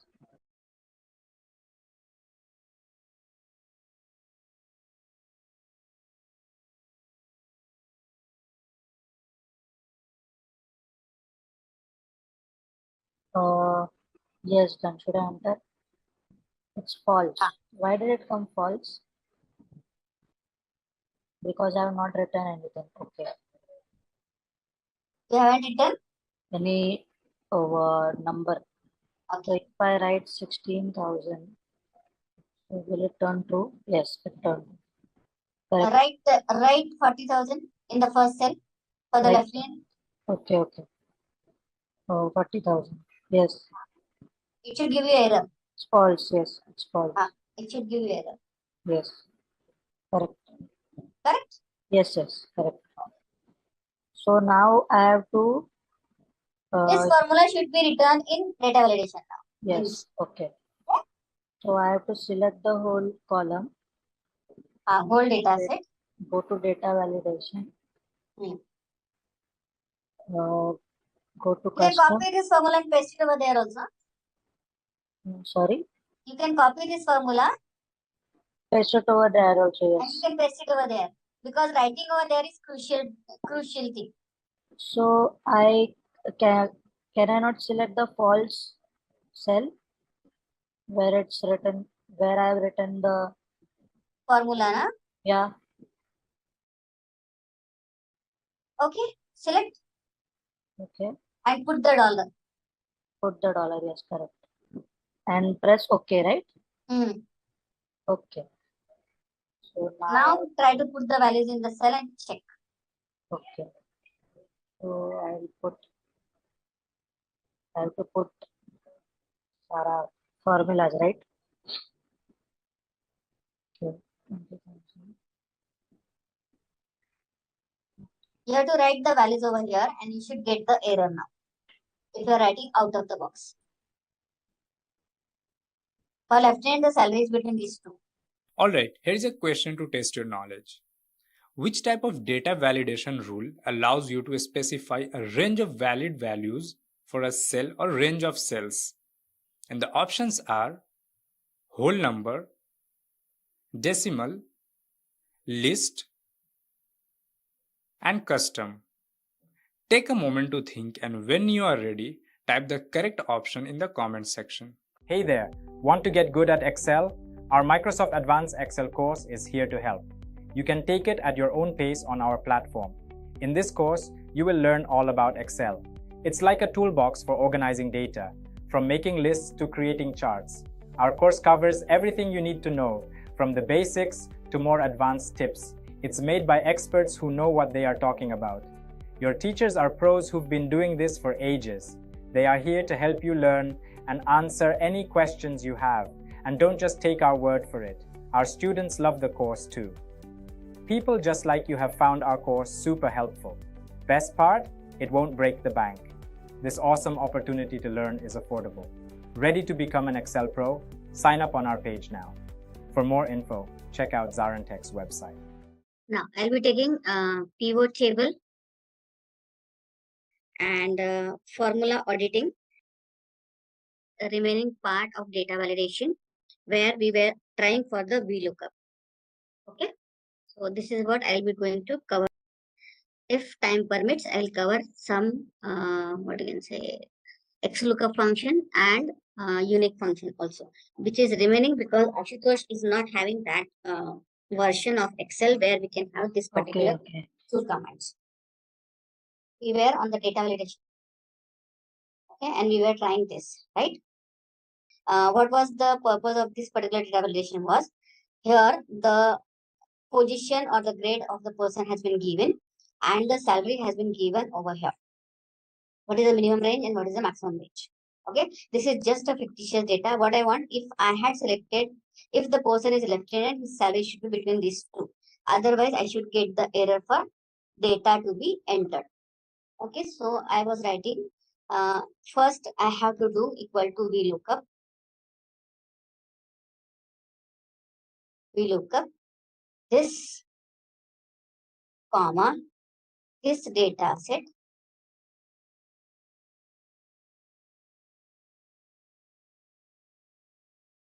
comma, 2, 0. This will give me the minimum range. Yes, here I Yes. write again VLOOKUP. Then the same VLOOKUP, parent, again this, the whole into table, this data set, column 3. okay, comma 3, 0. This is giving me the maximum. Okay, now I suppose you wrote here only the function, na? The third one. Yes, I was Equal to, trying to write. and okay, this salary should be greater than equal to this.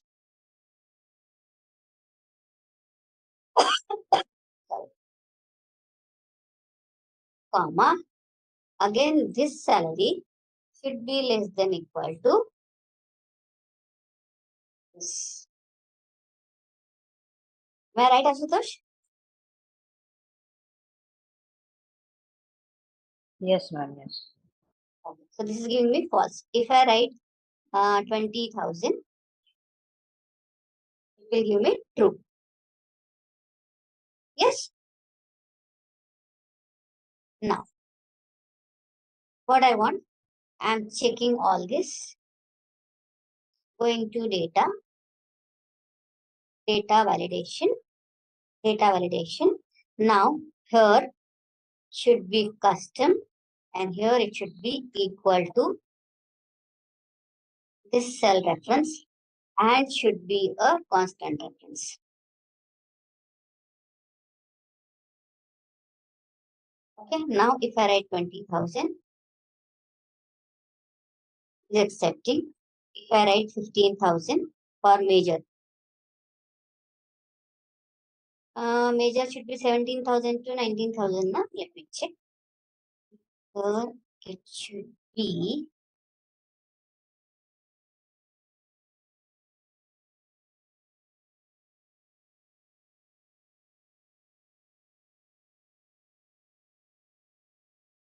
let me check. Otherwise, we'll write function over here only. This is true. This is false. No.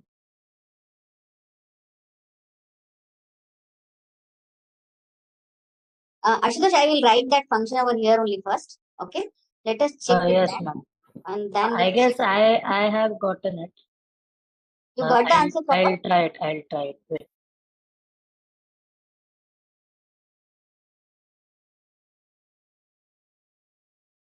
To data validation. So when I'm writing 16,000 and pressing enter,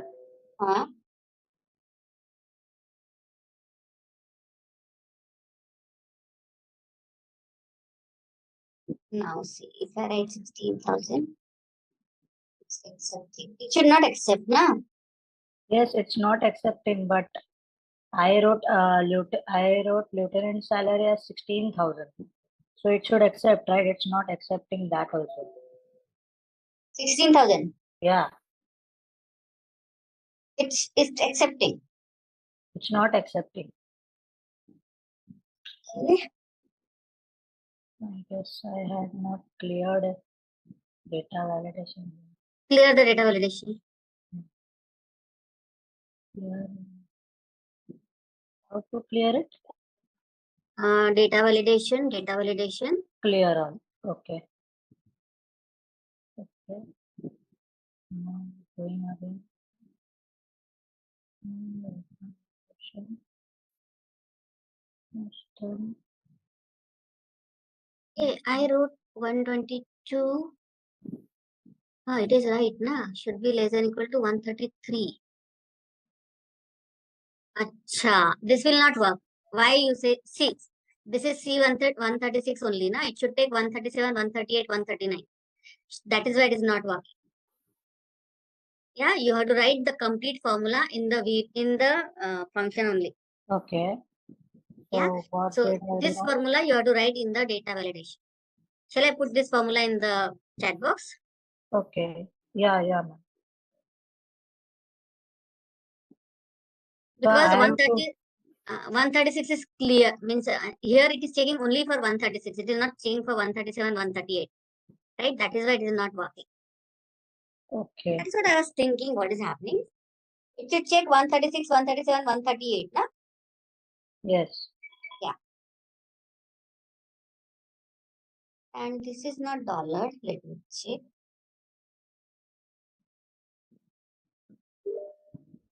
Let me check this. Okay, this works. Okay. Now for 137, it will not work. Okay, so here, what can I do? In your case, it might not work, but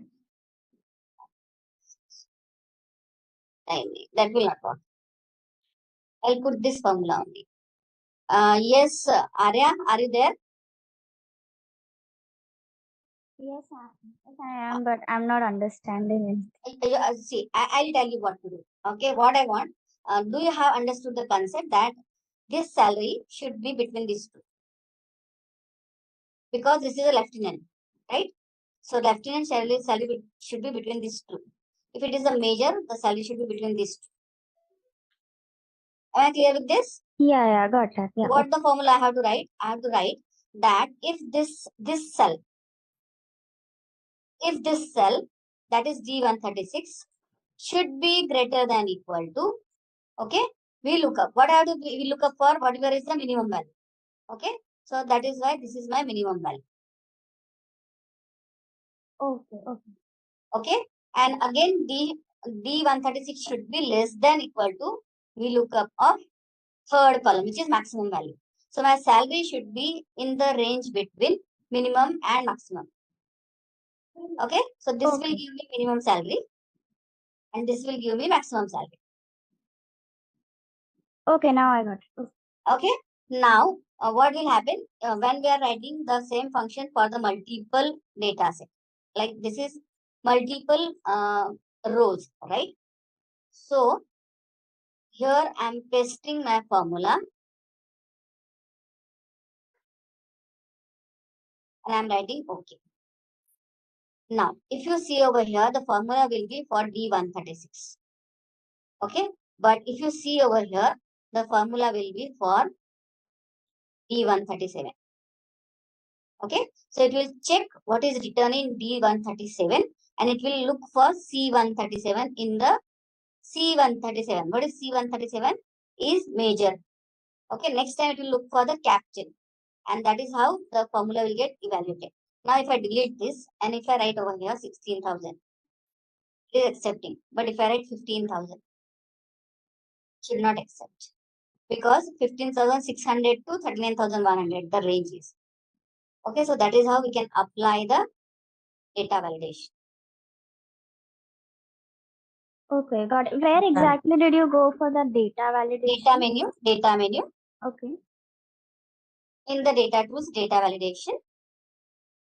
Now in the setting, in the custom, just put equal to and that particular formula what I had pasted in the chat box. Okay, got it. Okay. Check it and let me know whether you are able to do. Ashutosh, you are able to do? Yeah, I completed. You had completed. Okay. This whether I had conducted, I don't remember, Ashutosh. I suppose I had. This I had. Check it. Below today's date. 14 you did, exercise 13 you didn't. 13 I didn't, na? This I didn't, right? Yeah, exercise 13 we missed. Now see, what I want over here, I totally forgot. Then I realized that 13 is remaining, 13 or 14, one is remaining. Now see, if you write, suppose here write number, here you write ABC. Okay, now here if you write equal to is number, it is giving me true. But if I write is equal to is text, that means I want to check the data type, what is available in the cell. Okay, here I am writing is text of this.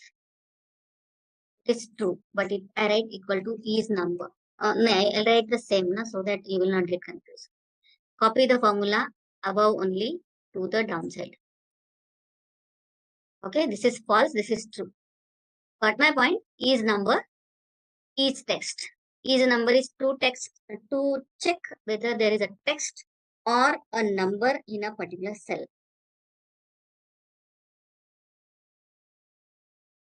Got my point? Yes, ma'am. Yeah. Now, suppose I want to check for the mobile numbers. What is the condition? There should be 10 digits. I'm talking about plain mobile number. Yes. 10 digits should be there. Yes. Second thing, it should be numbers only. So is number. Right? Any other condition?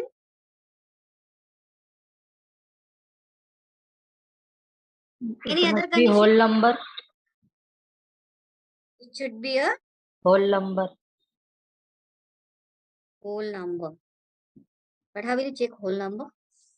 So there is an option, right, in data validation. No, but if I write whole number, in that case, I cannot write the formula. I have to write the formula. Okay. Okay, let me check. 10.5 equal to is number. This will give me true, I suppose.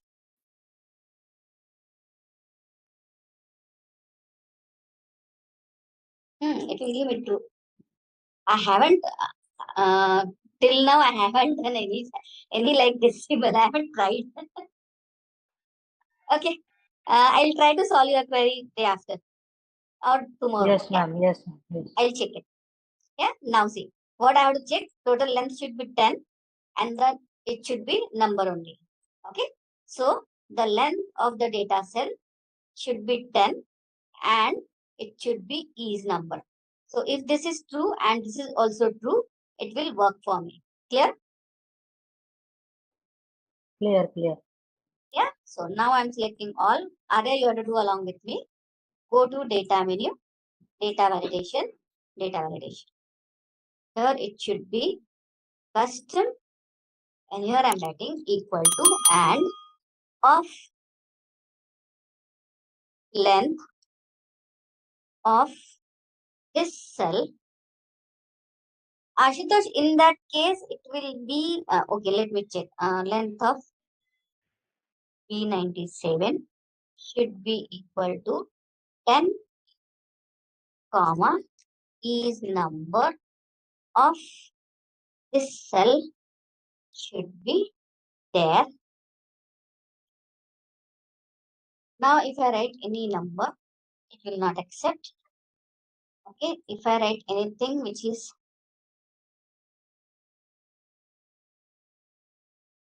more than 10 digits, it will not accept. If I write A 1 2 3 4 5 6 7 8 9, There are 10, but there is a non-numerical. Okay.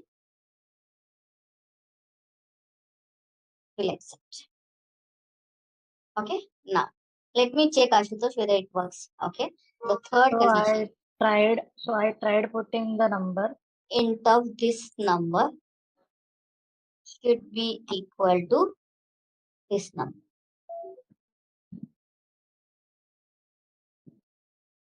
Okay, now if I write 1, 2, 3, 4, 5, 6, 0.99. Let me check what is the length of 1, 2, 3, 4, 5, 6 dot 99.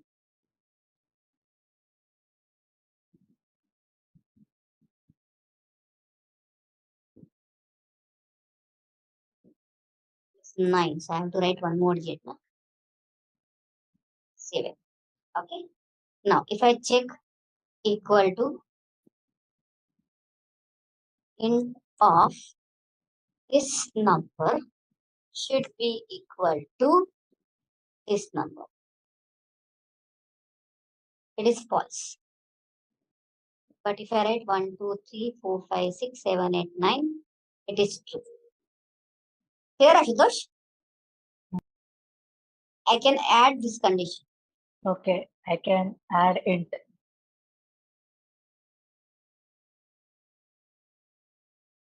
Int of that number should be equal to that number. Ma'am, can you show me the formula for the length? Yeah. This formula you have to write in the data validation. Okay. I haven't put that condition over there, so now check whether integer is working, not working. Yes, it's working, ma'am. I put integer only.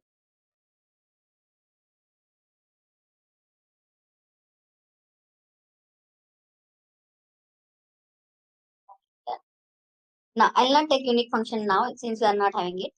Okay, tomorrow you will be joining with the office laptop, right? Yes, ma'am. So this two I'll take tomorrow. Now come down to formula editing. I'll go into my sheet for the formula editing.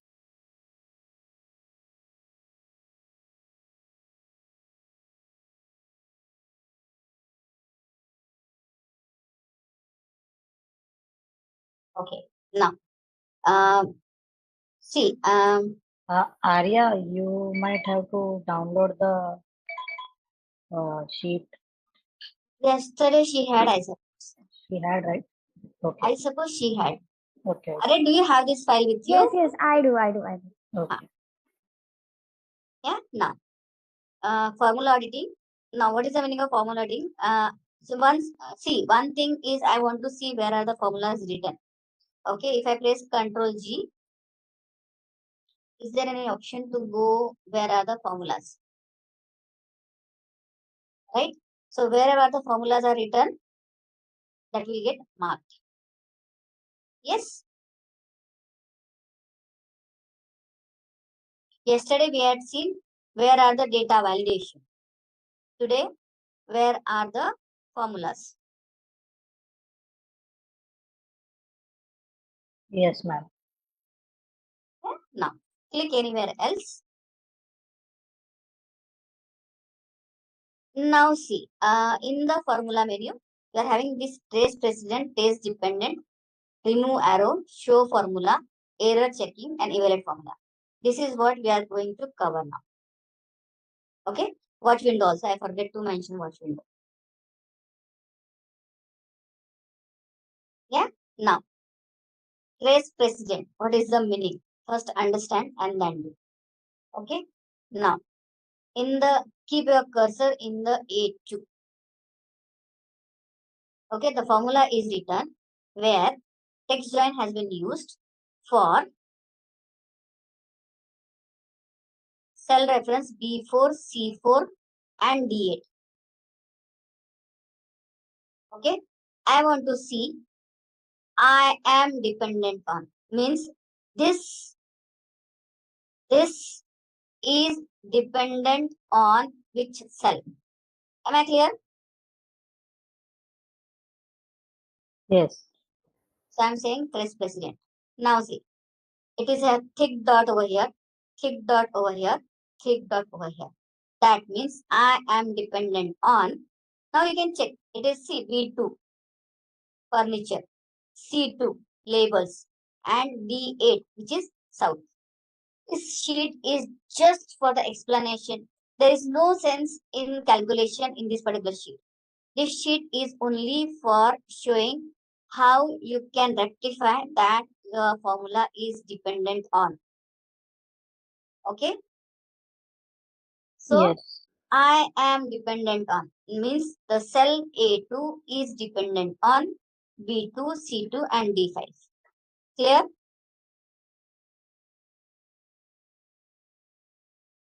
Now, it is in the formula menu, formula auditing.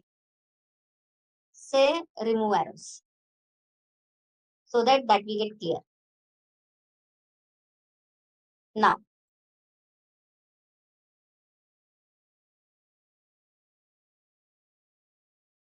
keep your cursor in the cell I2. Okay. Now, I want to calculate opposite. I want to calculate opposite I2. No, it should be L2. Should be L2. L2. I2. Let me check. I2. If something is wrong,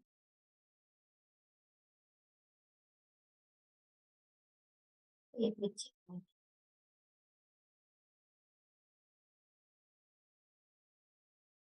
Yeah. See, on me, who are dependent. Okay. If you see the function over here, it is sum of I2 to I19.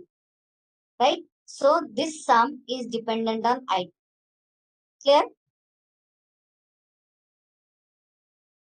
Yes. Now, here if you see, it is taking I2 to I3. Here it is taking I2 to I4. Right? That means these all cells are dependent on I2. Am I clear? Okay. So on me are dependent. That can be calculated even trace dependent. Clear? Clear. Okay. Now,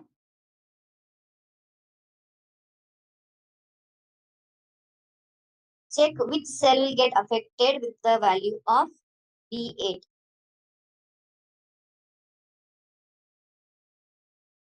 D8. Keep your cursor on D8.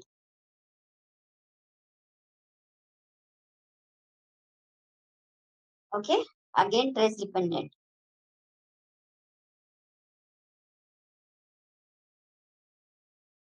Got my point? Yes. Yeah. So, these has been derived from D8. And in this cell also, D8. Right?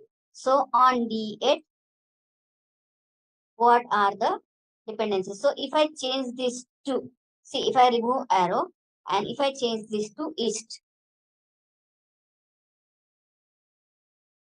all this value will get changed.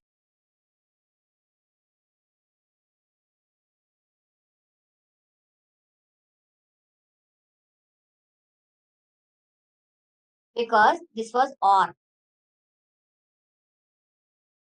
Got my point? Yes.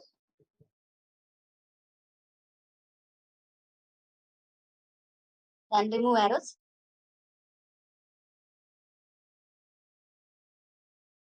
Now, keep the cursor onto R12 and say trace dependent. R12.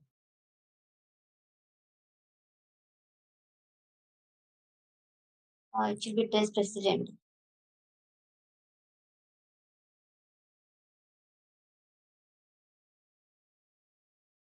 I12 is considering the value from I2 to I12. I2 to I12 and D8. So that is why your cursor, this is completely selected and the cursor is on to D8 also. Clear? Yes. Now,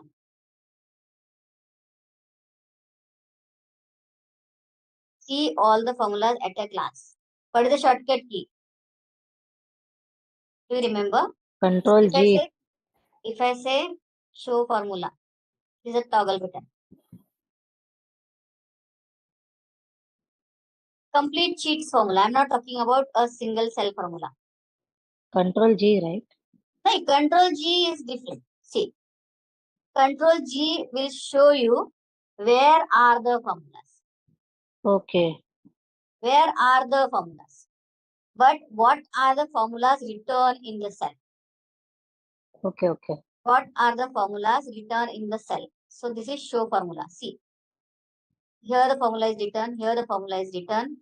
What the formula is written in the particular cell? I told you on the day 1 that there are two things. One is formula in the sheet and another is calculated sheet.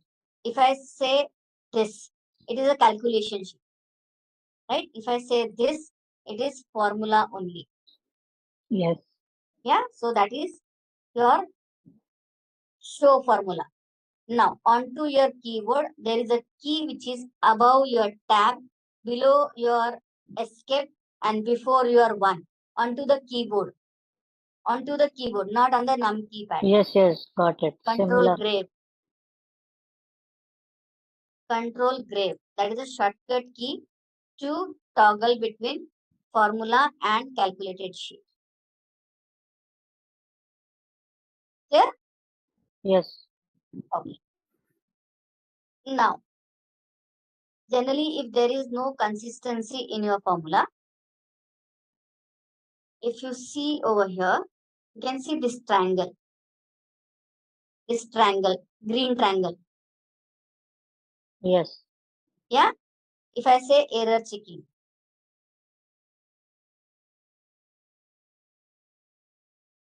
I will keep cursor anywhere if I say error checking. I can keep my cursor anywhere. I am saying error checking. Now it is marking over here. See? Yes. It is saying you the formula above should be copied. Because what I did over here it was it was left of D8, 1. But here it is D4, 1. So the system thought that by mistake you wrote D4 instead of D9. Sorry, D8. Yes. That is why it has given you that the formula is not consistent. Clear? Yes. Yes? Now, rectify the formula if A9. This we had done. Okay. Now, analyze the computation of output formula in the I40. Now, see what happens now. I wrote the formula, any formula. I'm not talking about any one thing. I'm talking about any formula, right? Where it is shown I40. Okay. You will get confused. That is why I'm going on I40 only. I40.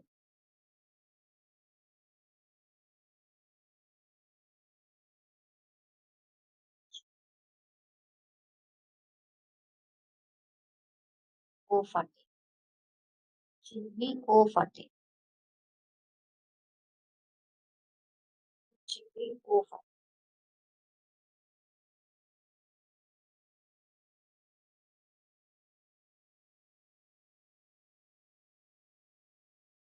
Now, here if you see 40, O40. Okay. Now, by mistake, if I had done it equal less than, what will happen? Expected was the percent is 6%. But it is calculating something else. Are you getting my point?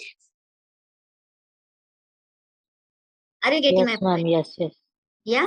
See, okay, I'll check the simple one first so that you will not get confused. If I write over here, yeah, okay, I want to check whether B9 is office supplies and D9 is central. Okay, now instead of central, I wrote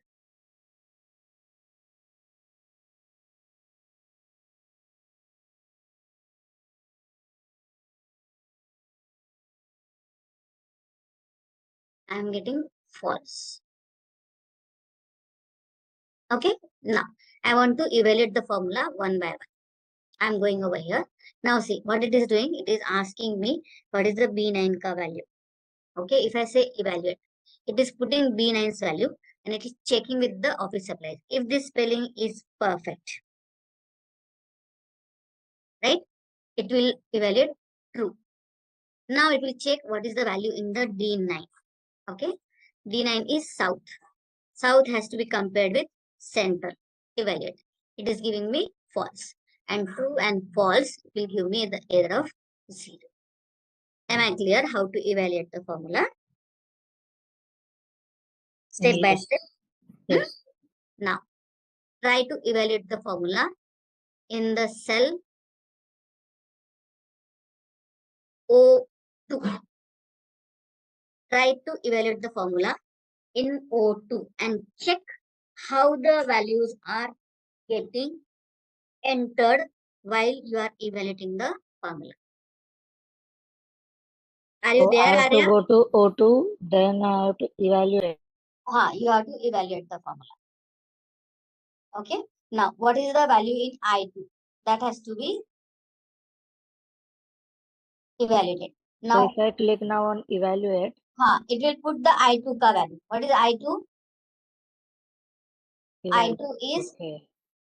10, I2 is 353.71.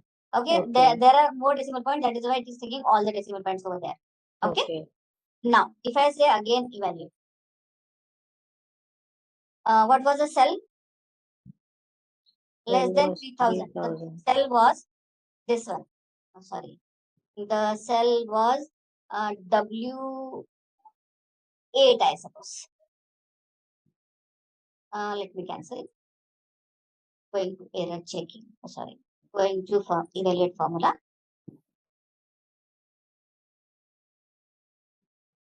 Evaluate formula. W8. What is the value?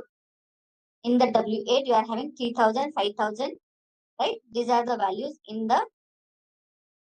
Yes, 3,000. Okay, so going to evaluate formula. I2. Now, I ka value is 10,000 and this value is 3,000. Is 10,000 less than 3,000? No. No. So this should be false. Now, if this is false, it will go to next option where again it will check I2. I2 is 10,353.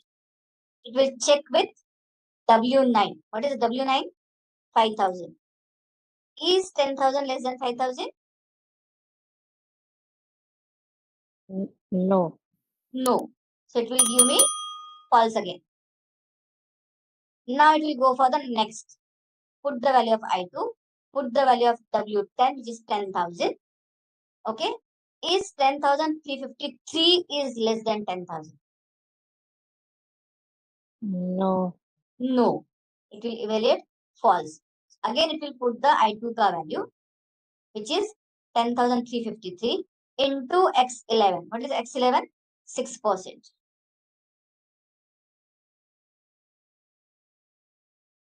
Am I right? Yes, done. Evaluate. Okay. So the false, but this will get calculated. And that is why it is giving you the value of 621. Yes. Got it? Yes, got it. Generally what happens that by mistake, if we are writing somewhere less than. Okay. Your expected is this slot, but you are getting this slot. Why? Because instead of less than equal to, you wrote less than. So you want to evaluate the formula one by one. And if you want to evaluate the formula one by one, in that case, you can use this evaluate formula option. Am I clear to both of you? Yes, ma'am, clear. Yeah. Evaluated? Both of you evaluated? Arya evaluated? Let me Yeah, know. I did it. You did it. What about Arya? I'm doing it. Just a second. I late. Don't worry.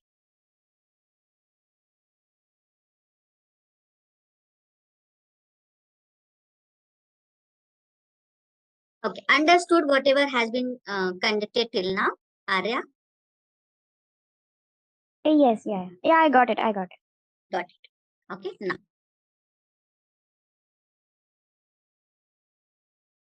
Go to VLOOKUP wala sheet. Go to VLOOKUP match wala sheet. It is in the in this only. It is in 3 only, or it is in 2. Let me check. It is in 2, I suppose. Can you open the 2 wala file?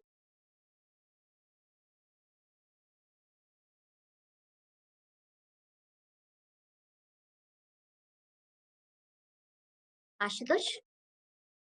Open 2 wala file. Yes, ma'am, did. Are you done? Yeah, done. Which sheet do I need to open? Week 2. Week 2, VLOOKUP match. VLOOKUP. Okay.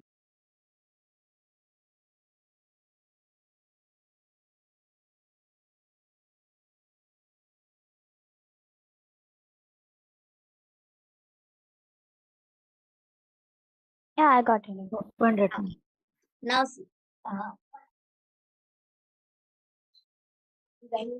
Here you can understand it clearly. That is why here, otherwise you can do it there also.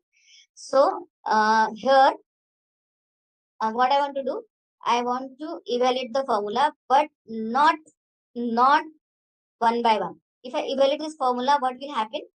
If I am in the D5, if I evaluate this formula evaluate. Okay. If I say evaluate, it will put D5 ka value. Okay. It will take the complete, it will match product name. Okay. It will give me the second column ka value. I do not want like this. Okay. What I want,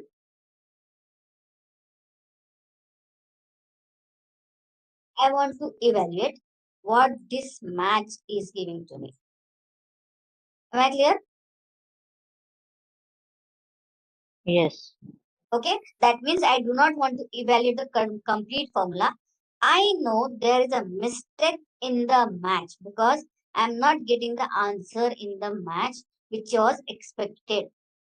So on my keyboard, I had selected from starting of the match to the ending of the match, not the comma. Now I'm pressing F9 key onto my keyboard.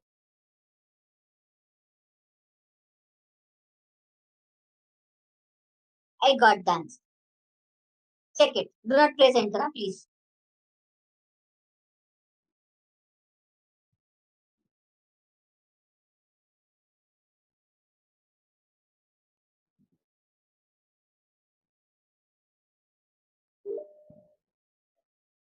I am in the cell E5. Okay. I got the answer of match. So I check whether this particular part of the formula is returning me the correct answer or not. Am I clear? Yes.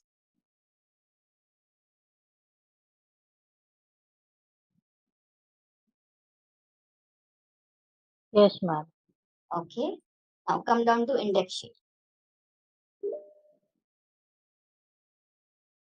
Now, what this match is returning after completing the formula, you should press escape.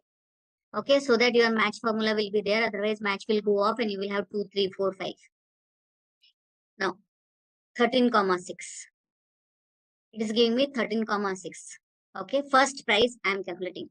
Now I'll check whether this is right or not. Okay.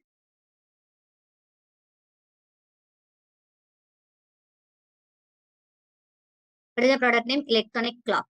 Electronic clock is present at 13 number ka row. You can check it. See my cursor where it is.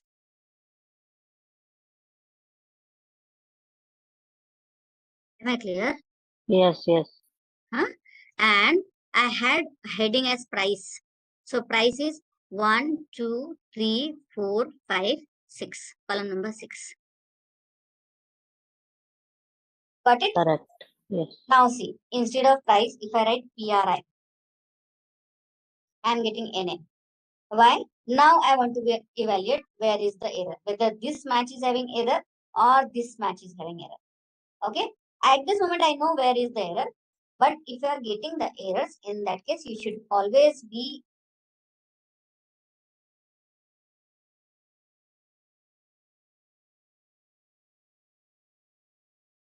that means there is something mistake in the second match.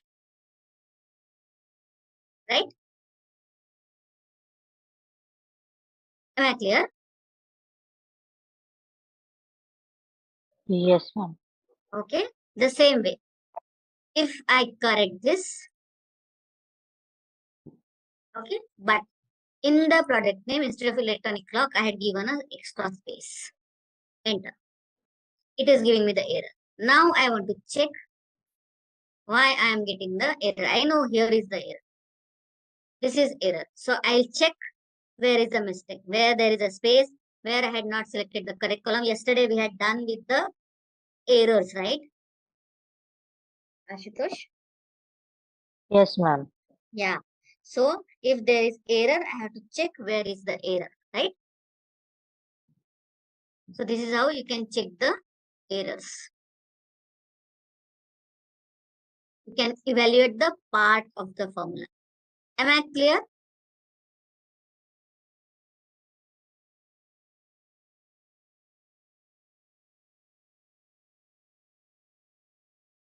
Yes.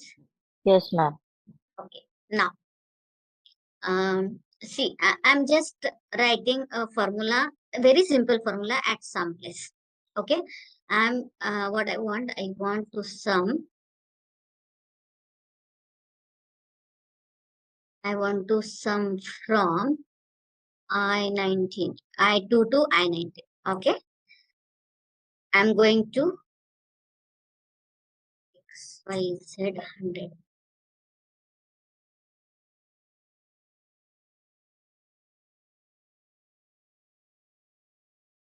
I'm going to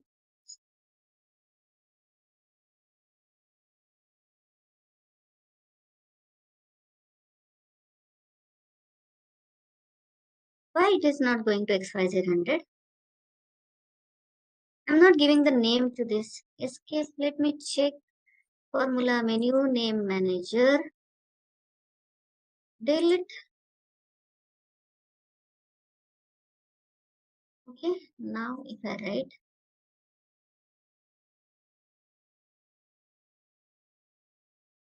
why it's not happening?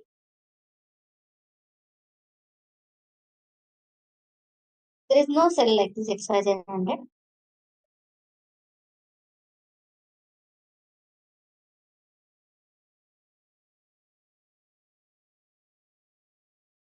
I'll go to any cell and I'll write the formula.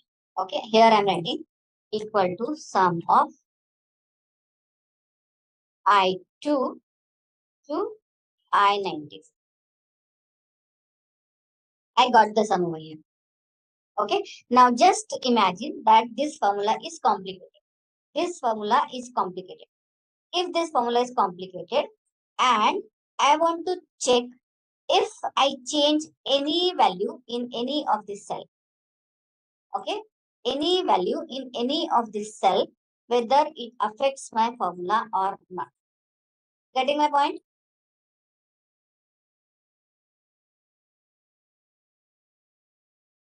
Are you getting my point? Yes, ma'am. Yeah. So, if your sheet is having a larger data and you wrote the formula, complicated formula somewhere, and you want to check whether the base value is affecting this formula or not. These conditions are complicated, right? So what I'm doing, I'm going to formula menu. In the formula menu, I'm saying watch window. Okay. I'm saying Watch window. watch window. Okay, awesome.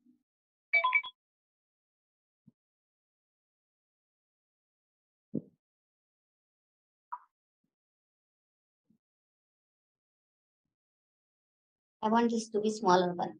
Okay, I'll close the file open again.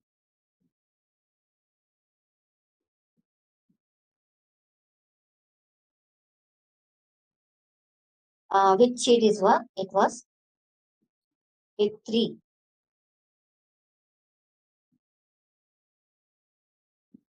Okay, now in the week 3, I'm going to formula menu. Keep saying add watch. Okay, and add watch, I'm saying this cell. Clear? Yes.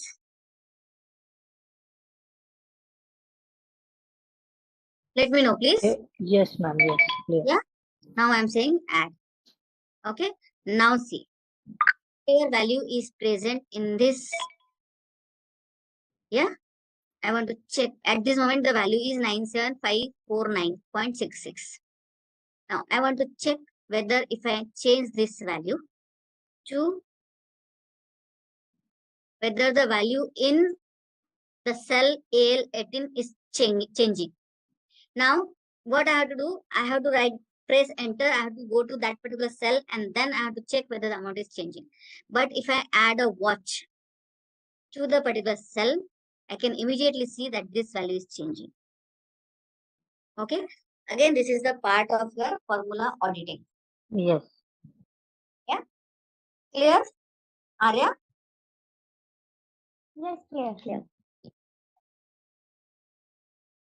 Okay. Till now, whatever we had done. Any doubt? No, ma'am. Day 1 to till. Any doubt? No. Try to revise on Sunday, whatever we had done. Yes, yes. Okay, so that if there is any doubt, because probably Monday or Tuesday I'll be finishing the sessions. Okay. Okay, now come down to pivot table. Finishing as in? Huh? Monday, Tuesday, I think you will finish the whole. Probably I'll get finished whole.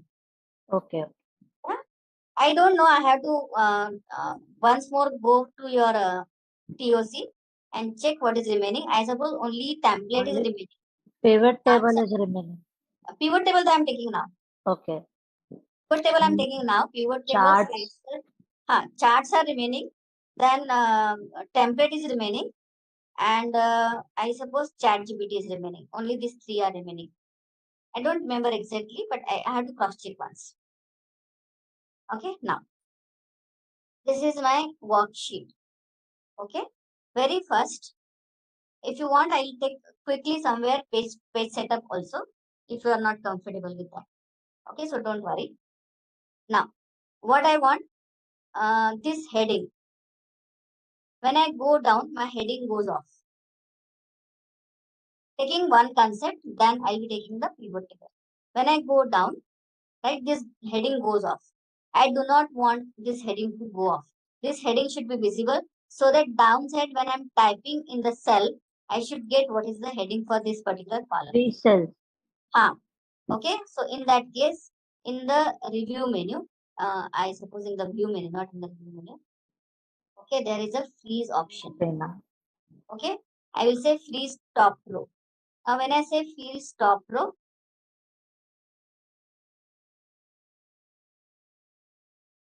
control home.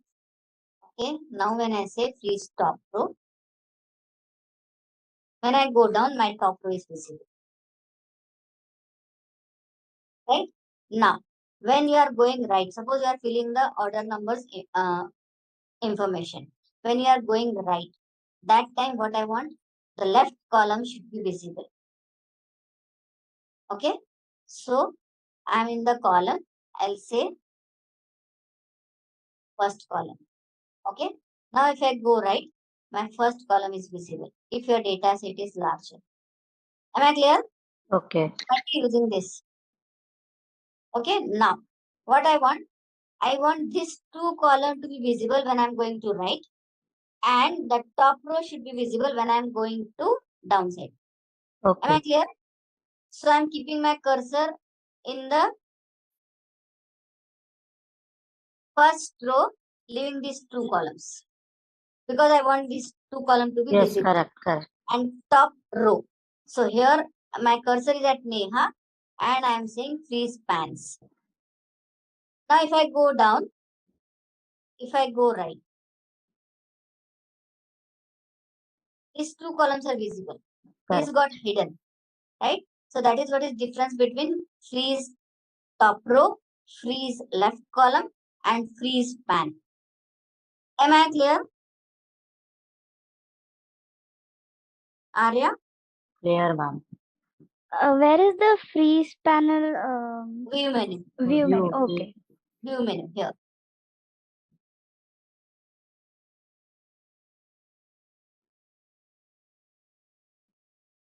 Try all three and let me know whether it is working fine. Freeze top row, freeze left column, first column, sorry, and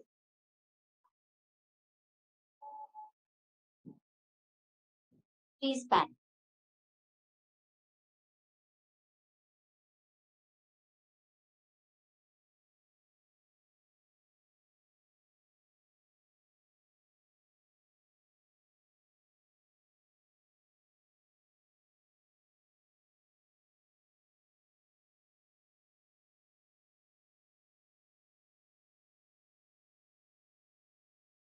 Are you done?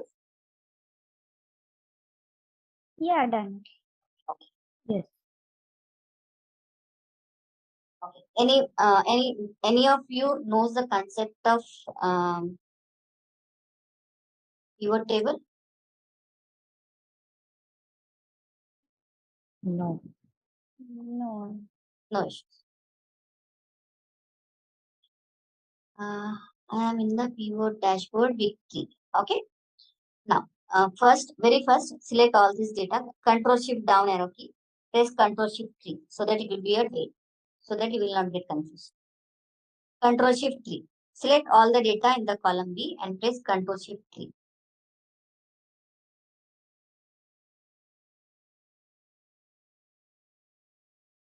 Done? Yeah, done.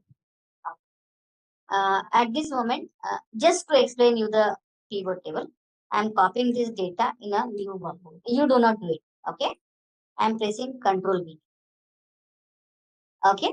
What I want, person wise, suppose this is a sales figure.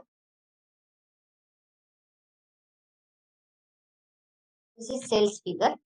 Okay. So what I want person wise sum of the column 2. That means I want to summarize my data. I want to analyze my data. Am I clear what I said? I want to analyze my data. Yes. What is the total sales done by Neha? What is the total sales done by Mihir? What is the total sales done by Bhagyashree or Farin? Okay. So when you want to do the data analysis, that time we are using the pivot table. A lot of things can be done in the pivot table. I'm just giving a very simple example. I had selected the data. Okay. I had said insert pivot table from table range. Okay. It has taken the range. The range is B3 to D15 and it is dollar. Am I clear?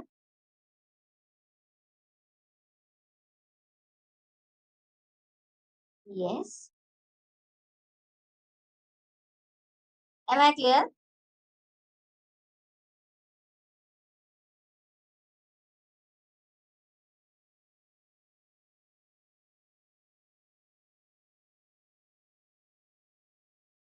Answer please. Am I clear? Yeah, clear. Okay. Now I am saying existing sheet, and here I am selecting any cell. Okay. Now when you insert a pivot, you are getting this type of panel. Now these are the fields available into your data. This is filter pan, this is column pan, this is row pan, and this is values pan. Okay. By default, if you take any non-numeric value, it goes to rows, and numeric value goes to summation. Okay. You can see it got sum of the data. Now, tomorrow, if I add the data downside, if you check the data source, there are two menus got added: pivot table analyze and design. In the pivot table analyze, if you see the data source, the data source is B3 to D15. So if I add the data downside, it will not consider the downside data. What I have to do? I have to change this data source. Am I clear what I said? Suppose I am adding this data downside. Even if I refresh the pivot table, the values does not got refreshed. Am I clear, Arya? Yeah, clear. Okay. What I have to do? I have to go over here in the pivot table analyze. In the data source, I have to change the data source from this to completely. Yeah. And I say okay, so that this figure will get changed. Am I clear?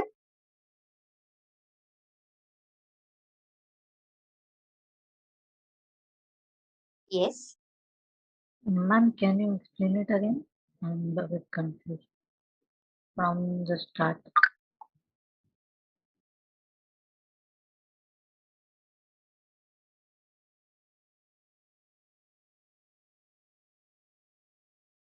I'm having this much data set. Okay. I'm going to insert menu, pivot table, from table range. What it has taken B3 to D11. Okay. I'm saying in the existing sheet, here I want the pivot table. Now when I say pivot table, I'm having these fields which has been selected for the pivot table. Yes.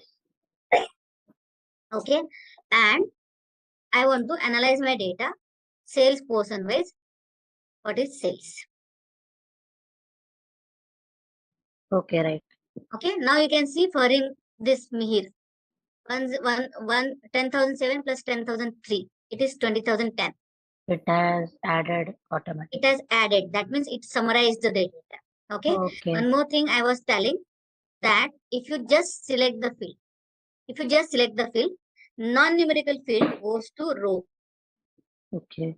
And numerical field goes to summation. Okay. Now, tomorrow if I add more data to my data set,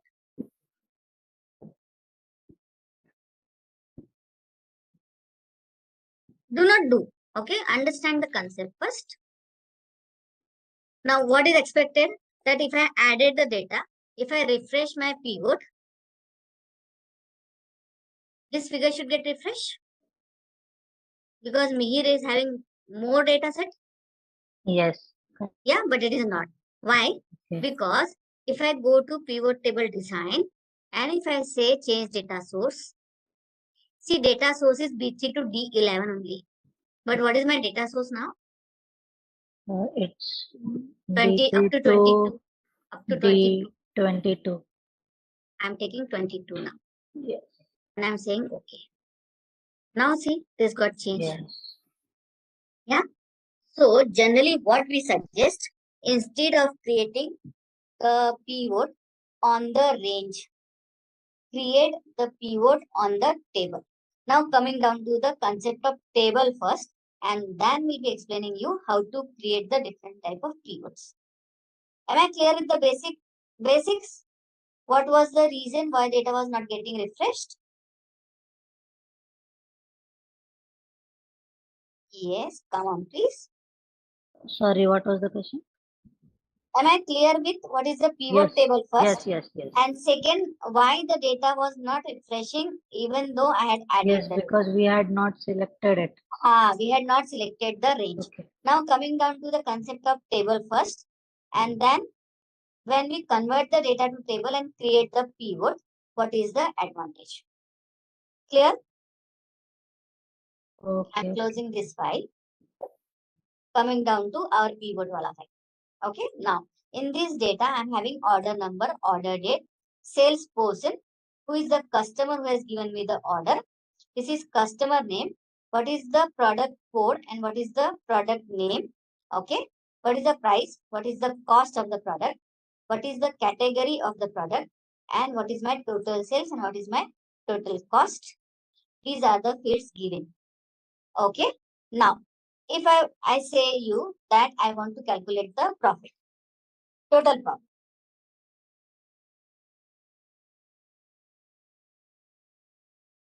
What is the formula? Will be total cost sales minus total cost will be my profit. Profit. Am I right? Now I have to copy down the formula downside to complete the data set. Okay. This formula has to be copied. Double click. Right? Yeah. Now, see what I'm doing. I'm deleting this at this moment. Okay. Now, I'm converting my data to table. I'm converting my data to table. If you keep the cursor inside the data set, if you go to insert menu, here, you are having this table option. Okay. Table option. It is asking you where your table is having header. This is header, order number, order date. Yes. This is header. If I say okay, now my data got converted to table, and here, if I write the formula equal to this minus this. It is not taking cell reference. It is taking column reference now. Okay. Check. Yes. Table ka sales and table ka cost. Correct. Got calculated. That means I have not to copy down the formula. It will get copied automatically. Clear? One advantage.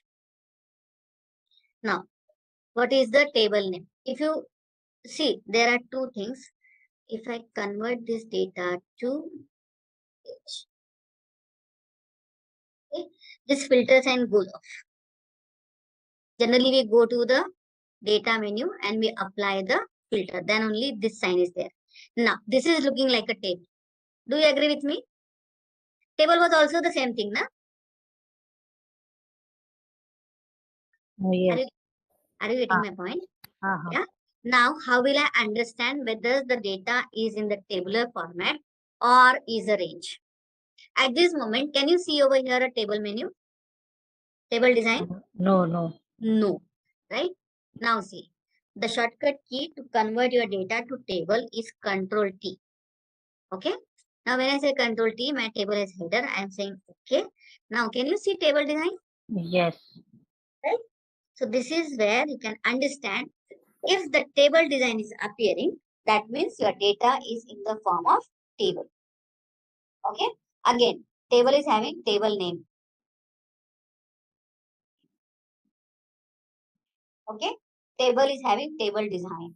If I say I want the table to be of this design, what happened? That is not, at some mine, it will not get changed.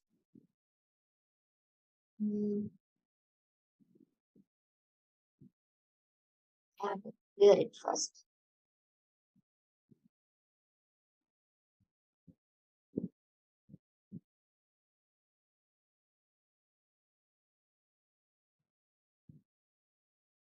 Now, if I select and if I go to table design and if I give any design. Yes. Yeah. So it will change to that particular design. We don't have to do, just if you want to show it to anyone, in that case, we require this to be in a particular format. Okay? Yes.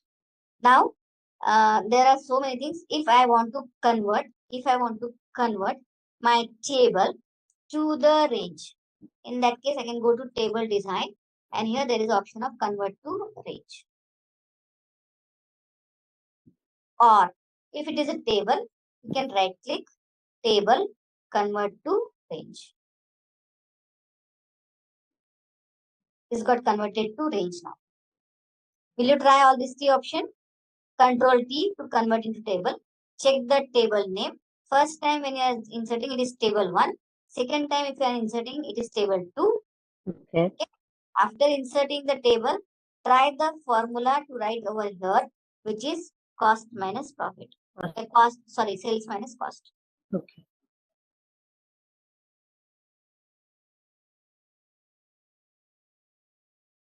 No control.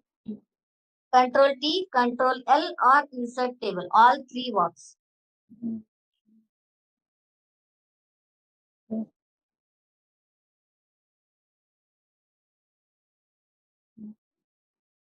Work. Let me know whether it is working fine.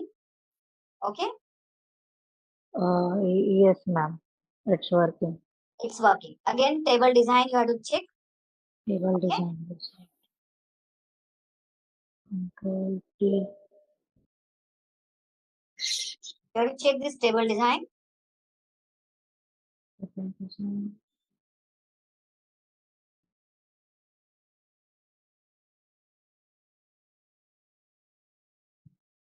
Yes, done. Okay. Are they working fine? Yes, yes.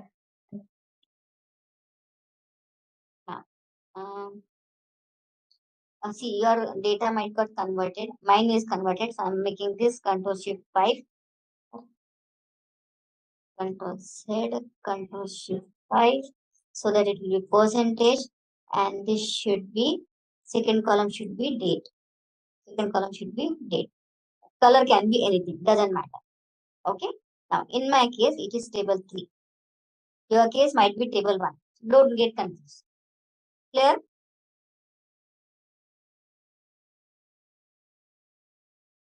Yes. Ma'am, can you repeat? Here might be table 1. Okay. Mine is table 3. So do not get confused. Yours is coming 3 and mine is coming 1. Okay, whatever table name is coming. Only the thing is, you have to check that table only. Clear? Yes. Okay, correct. Now, keep your cursor in the data. Yes. Go to insert menu, pivot table. Do along with me now.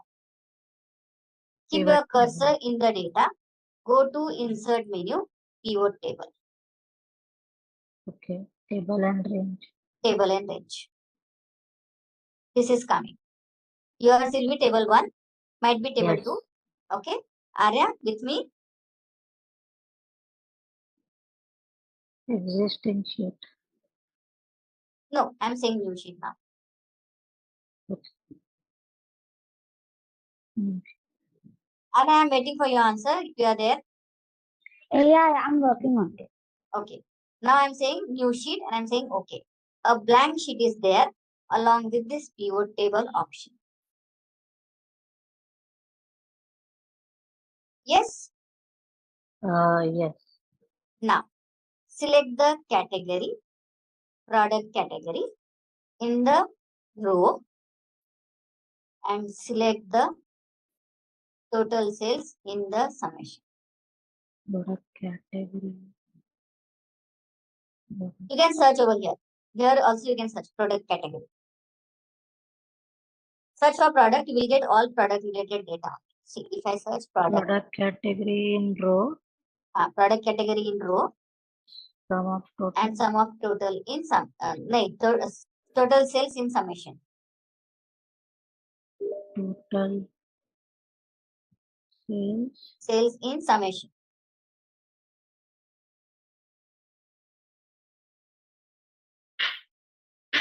Yes. Right?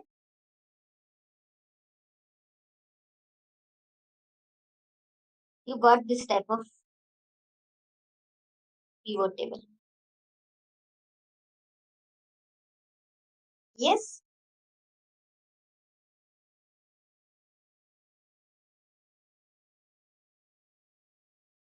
Got it, Ashutosh?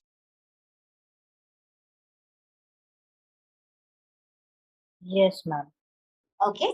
Now, generally what we suggest, instead of going again and again inserting a pivot table, okay, copy this pivot table this side. Because I want on the same table, I want another analysis. Copying this. Copy this pivot and paste it over here. Instead of creating the pivot again and again, I want to have the different type of analysis onto the same data. Okay. Now, what I want region wise or salesperson wise. Salesperson wise.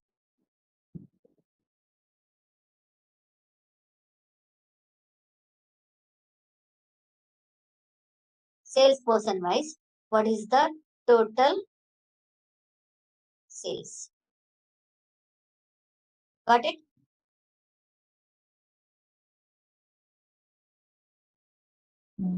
Yes. Okay. Now, one more thing I want. What I want, if you can see this sum of the total sales. Yes. If I drop it down, I'm having value field setting. Yes. Now, when you go to value field setting, you are having sum, count, average, maximum, minimum, product. So, whatever function you want instead of sum, you can use that particular function over here. Clear? Okay. Now, I want summation also. I want how many orders each person has. How many orders each person has. Okay. What can I do? I can have total sales again. And if I copy, if I go to value field setting, and if I say count, I'll get how many bills each person has or how many orders each person has. Am I clear?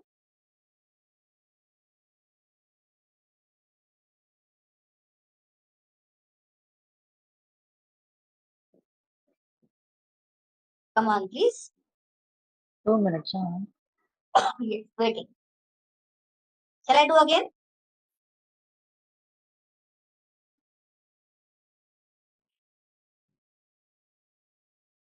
Value field setting, and then what I have to do? Value field setting, and in the value field setting, select count.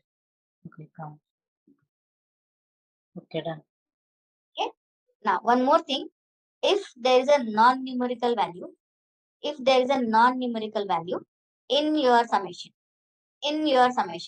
Okay. okay, in that case, it will automatically take count. Okay, like if I put, see, I'll just put order number. See, order number is non-numerical. That is why it is taken automatically count. Okay. Clear?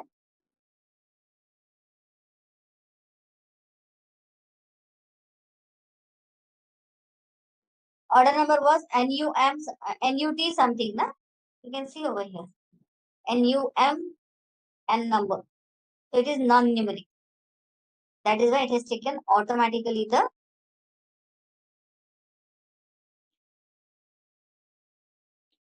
count of the order number. Yes. Clear? Yes. Clear? Yes. I'm removing this. Okay. Let it be like this only. Now, copy one more. Copy the pivot table. Array, if you are lagging behind somewhere, let me know, please.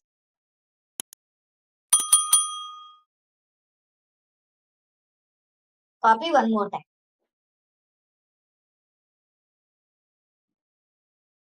Done?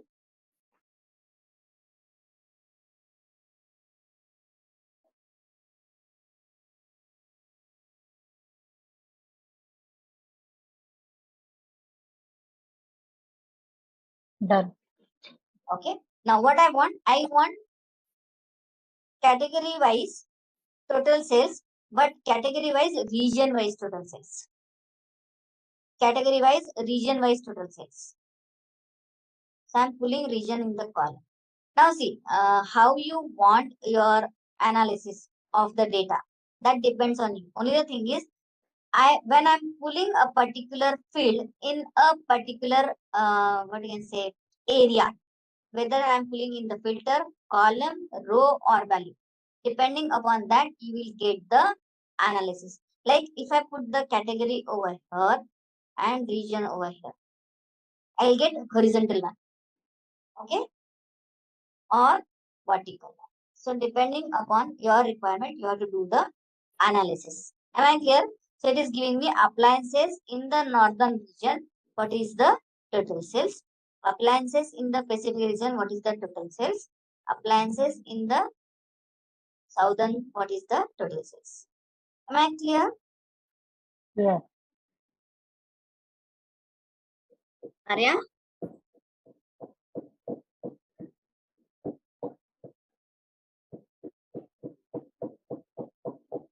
Yes, yeah, clear.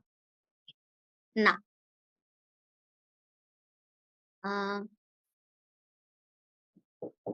copy this again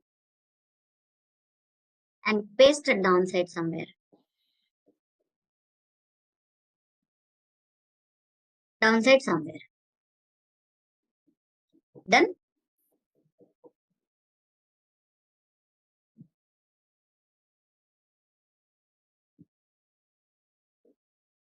Done? Generally, for the salesperson, I want to check what is the percentage of the sales done by a salesperson in my total sales.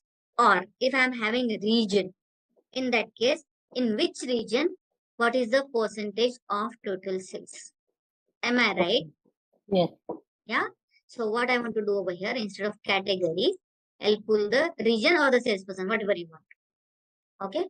Now, what I want, what is the contribution of northern in the total sales? How will you calculate? If I write equal to 3376325 divided by 9790317. Okay. And if I convert it to percentage. Okay. Am I clear?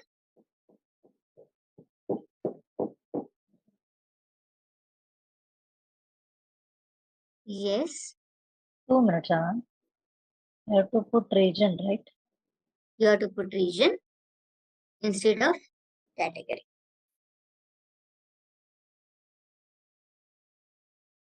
Do not do this one. This I'm just for the purpose of explaining. Do not do this. Only this pivot table should be ready. Yes, I have done. Done? Yeah. Okay. Now, are they done?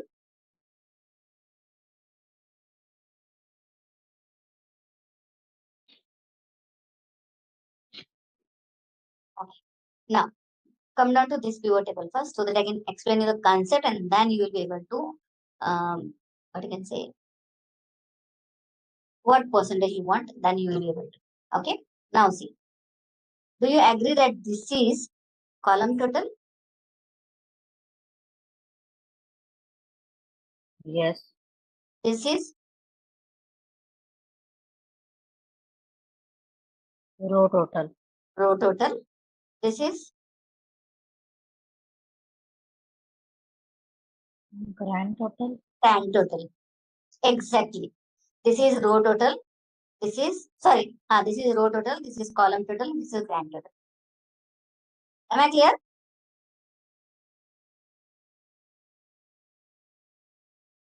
Yes. Now, be careful when you are calculating the percentage. Okay. What this total is now? At this moment, since I had not anything in the column, this represents column total also, grand total also. But if you are having somewhere the columns, the value in the columns, in that case, you should be careful whether you want column total, whether you want row total, or you want grand total. Am I clear? I'll be going very slow for the pivot table because pivot table is very important topic again, like your VLOOKUP and index. Am I clear what I said? You should be careful whether you want to calculate from the row total, column total, or grand. I should be careful whether I should take grand total, row total, or column. Column total. Okay. Right? Because I had explained you what is the difference between three. Yes. Okay. Yeah, this is column total, this is row total, and this is grand total. Okay. Correct. Okay.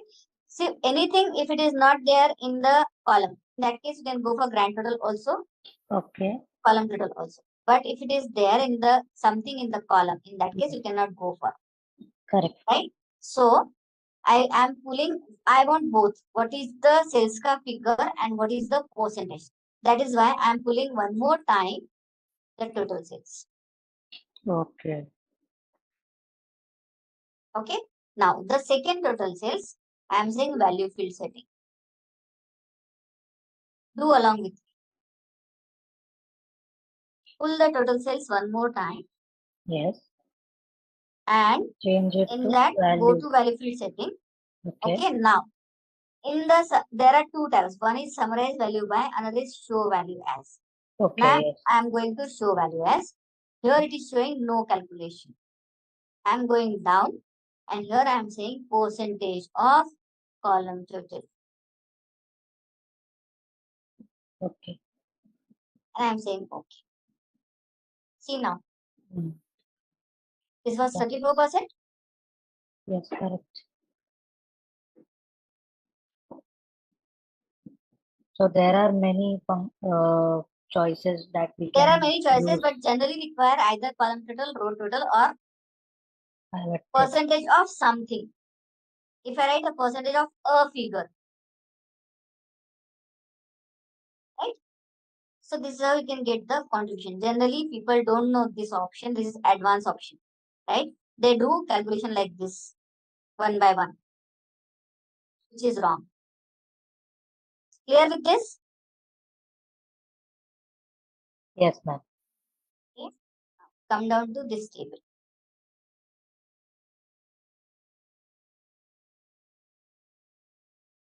Now, you are in the pivot table. So you are having pivot table analyze one menu and you are having design menu. There are two menus, right?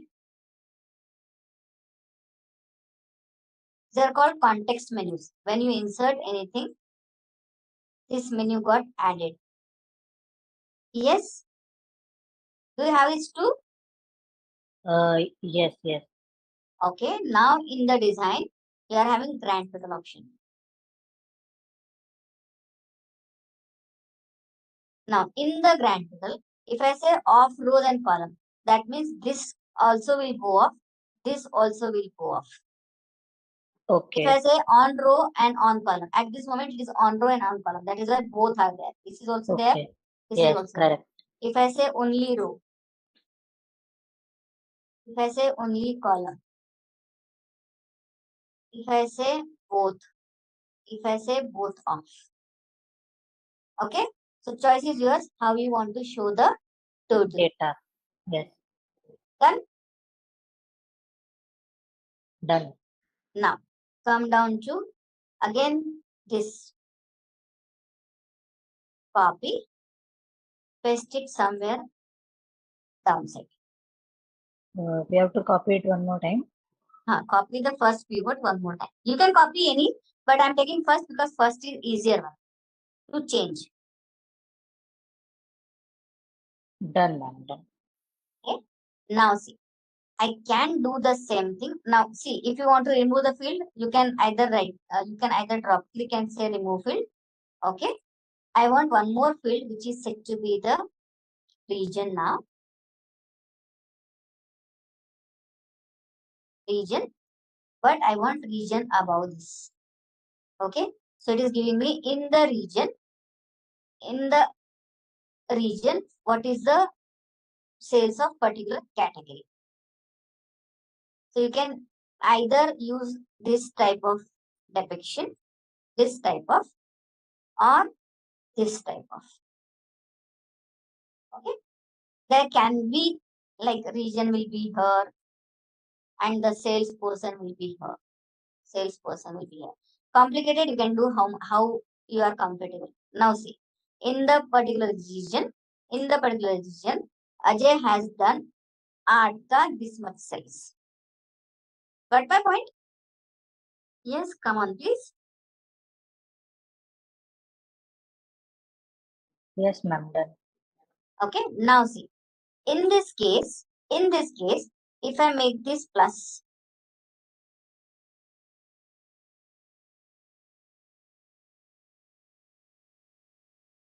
I am getting summation for person wise. Okay. Now, if you right click, there is option of expand, collapse, expand entire field, collapse entire field. Okay. If I say expand entire field, all will get extended.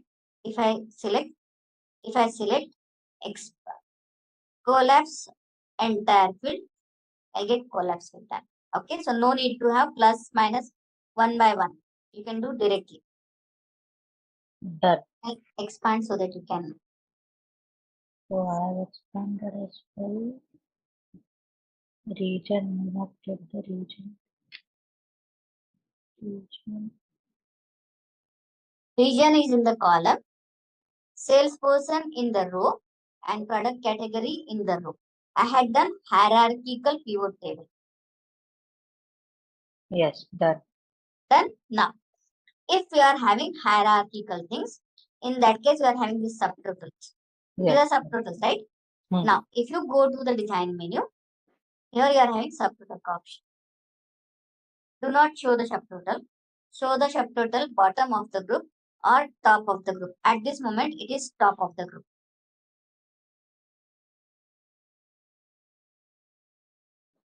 Check all three options, how it is changing. Do not show. Okay. Show on the bottom of the group and show on the top of the group.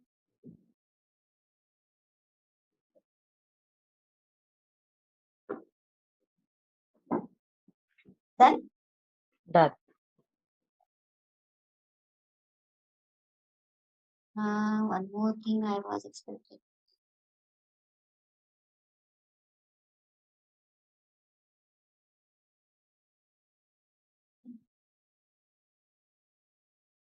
Now, copy the first pivot again.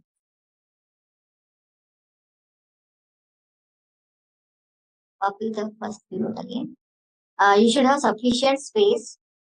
Okay, that is why I'm copying it down.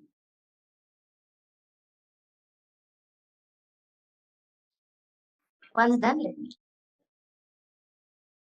Done now. Okay.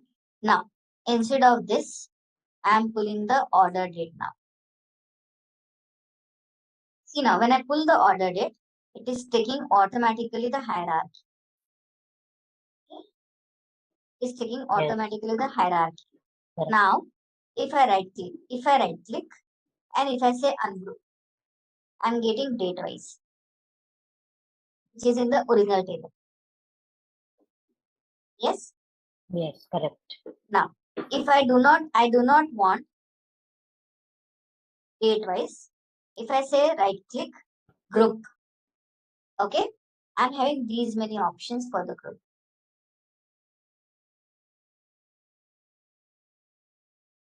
If I say month wise, what will happen? Every year's January, every year's February will get summation. Am I clear? Yes. Okay. Now, what I want month also, quarter also, year also.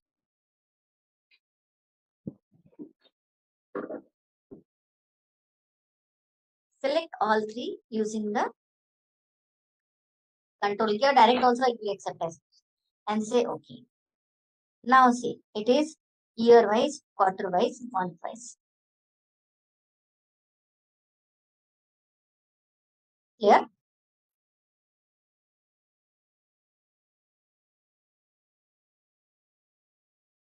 So grouping, you can ungroup and you can group according to your requirement.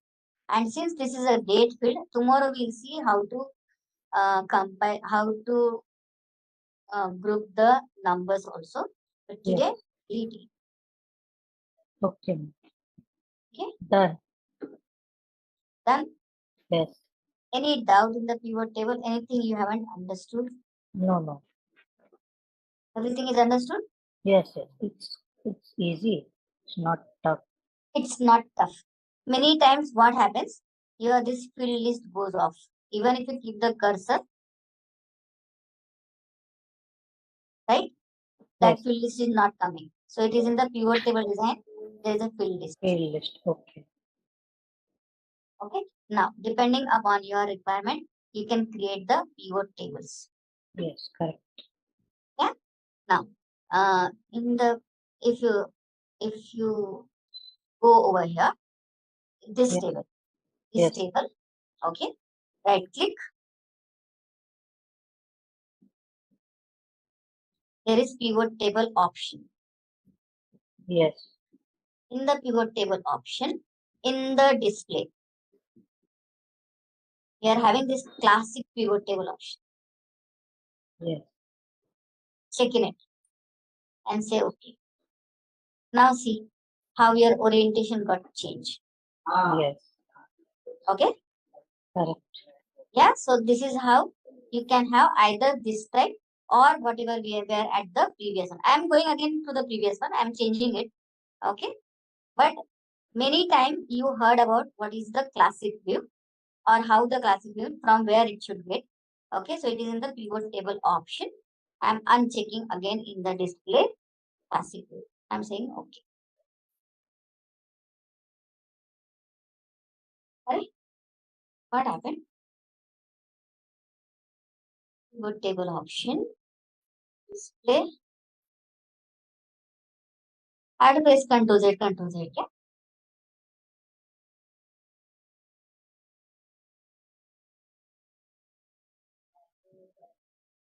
Yeah. I got I'll do Ctrl Z. It should come with the without classic view also. It should. I don't know why it's not coming. I got it. You got it, no? Yeah, yeah. I don't know why mine is not working. Okay. No issue. So in the first column is 2030. In the second it's quarter 1, quarter 2, quarter 3. Total. In the third column The it's classic you and got total. from the classic you want to change the default view again. Acha, from the classic. Okay. So what I told, right click and do. If I uncheck the classic view, it should be able to do, but it is not. So you press Ctrl Z. Okay. Control Z. Okay. Now Yeah. I want to check what is the pivot table names. Okay, this pivot table name. First table when you insert, it is pivot table 1. It is pivot table 3 in my case because I might have inserted some table. Check it. This is pivot table 3. If I go to this is pivot table 4. Pivot table 1. For me, it's pivot table. It should be pivot table 1, 2, 3, 4. I might have deleted or I had created in the new sheet Pivot to table explain you. That is why it is 3, 4, 5. Okay. Yes. So you can check the pivot table name from the pivot table.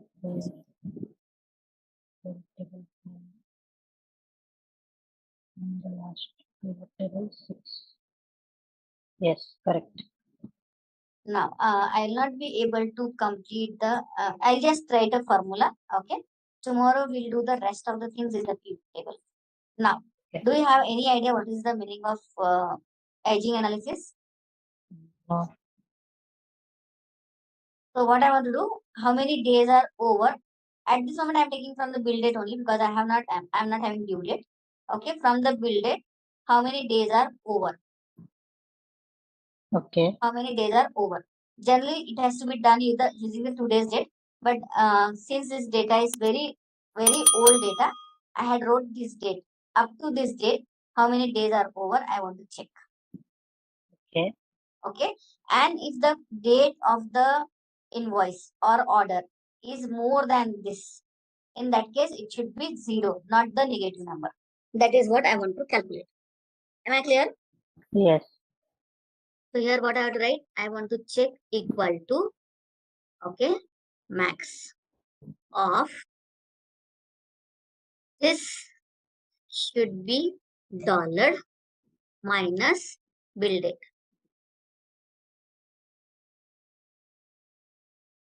Okay, comma 0.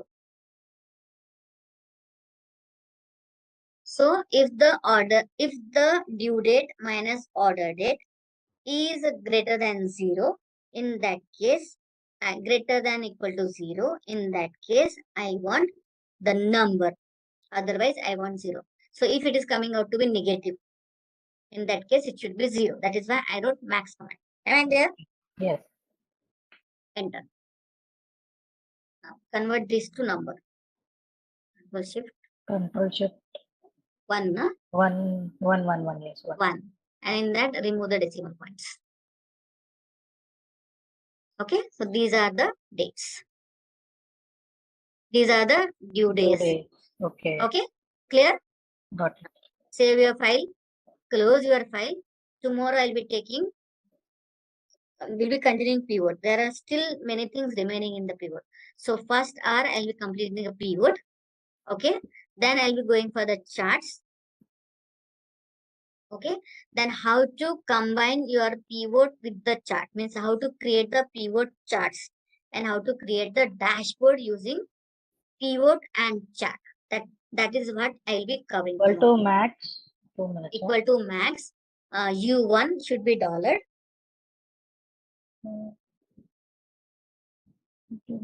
The formula is available in the formula bar.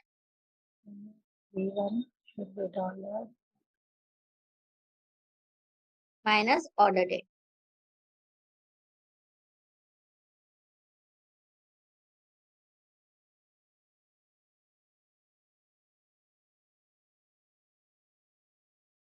Since this is a table, it is taking the column reference.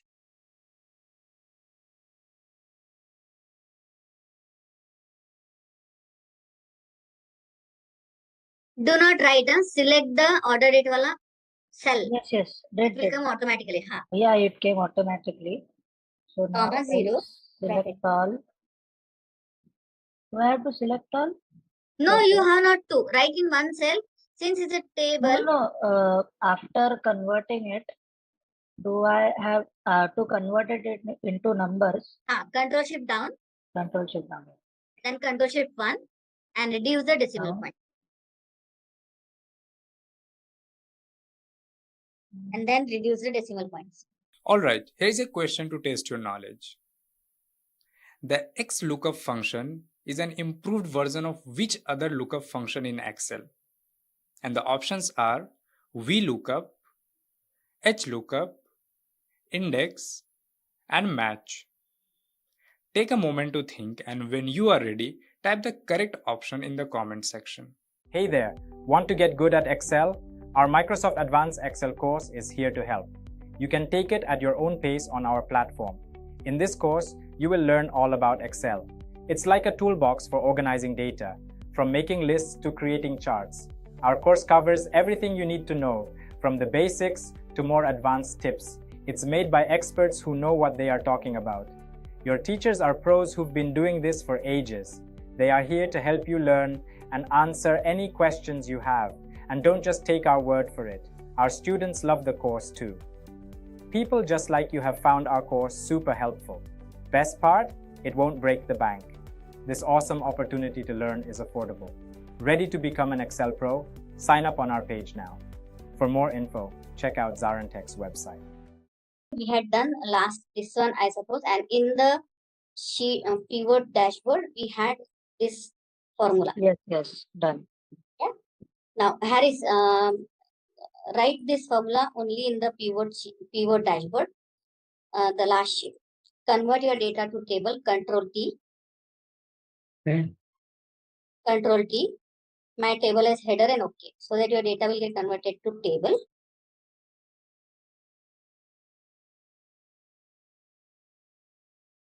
Control P, okay, yeah. Okay, so that will get converted to table. Now, in the last column, write the formula max of U1. U1 should be dollar.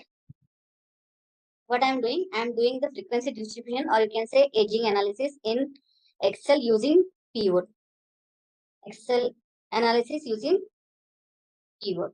Aging analysis using pivot. Just write max of $U1 minus order date ka cell from this.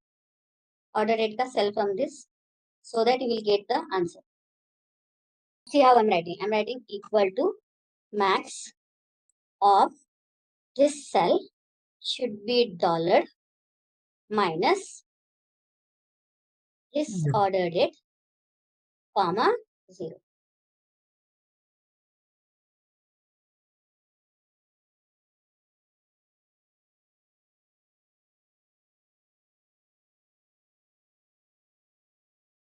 And if it is stable, you have not to drag the formula. The formula will be copied automatically downside. Yeah, okay. Now, keep your cursor in the data. Go to insert menu, pivot table, from table range. Okay, you might have table 1, let it be. Now say new sheet and say OK.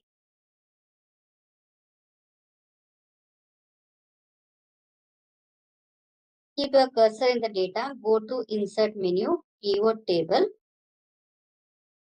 new sheet, OK. Now, what I want the due days to be in the rows. Table 3, yes.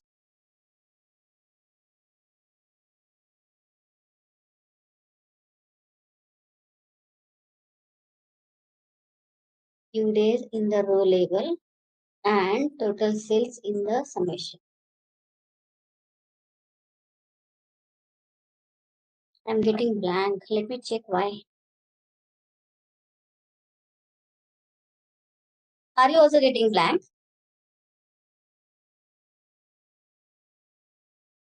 Acha, okay. No issues. You have to refresh. You have to refresh because we had added it afterwards. So Control A, insert menu, pivot table, table from range, table 3, new sheet. Okay. It should give me the pivot days now.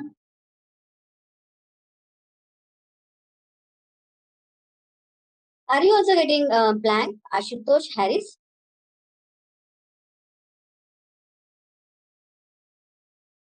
I have not done anything, ma'am. I'm just sitting and checking because I have completed, right, this. No, this you have to do. This you have not What, ma'am? completed. This you have to do. You have to Okay. create a pivot. Okay. Max of order date, comma 0. So I'm not having any blank over here. Now let me check whether anything is there. No blank, no? So then why I'm getting the blank? I want this kind of. I'll copy from the sheet one. I'll copy from the sheet.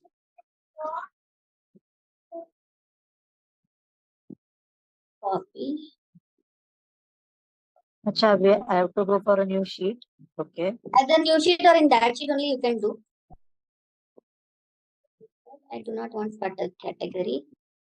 I want due days. Okay, let me check what is happening. Drop it down. Blank only.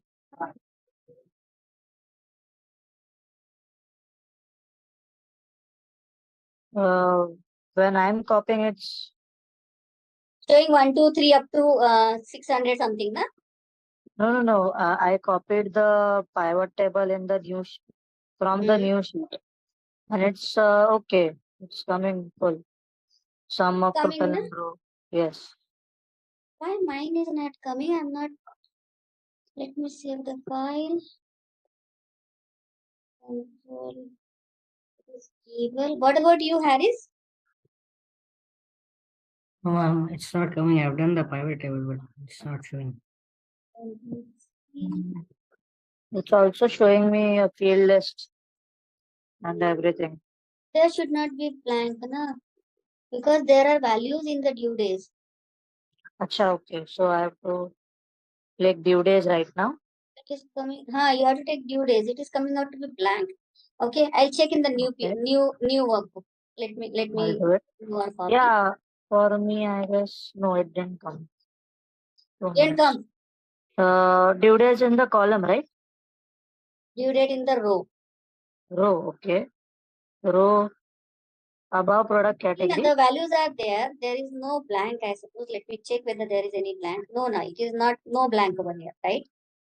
So when I'm creating the pivot table, insert pivot table from table range, table 3. Okay, new worksheet. Okay.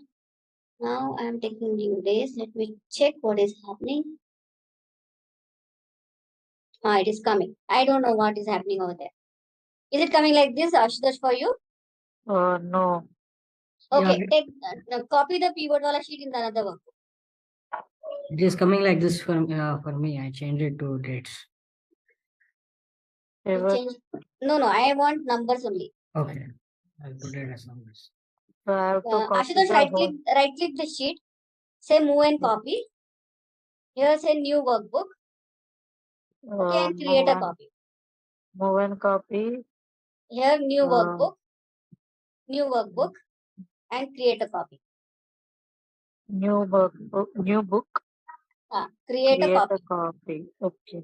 So that you will be having a new workbook. Okay. Okay. And in Then that I you are have having to this select- data. You are having this data. Yes. Okay. Go to insert pivot table new sheet. Insert pivot table. New sheet. There is from table or range. Table range, first one. Okay. New sheet. New worksheet. Okay. And take due days in the row. Take due days. Due days in the row. It's still Total blank, cells ma'am. in It's the still blank. summation. Still blank. Yes. Check whether due days has been calculated. Yes, I had calculated. Okay, go to Yes. data menu.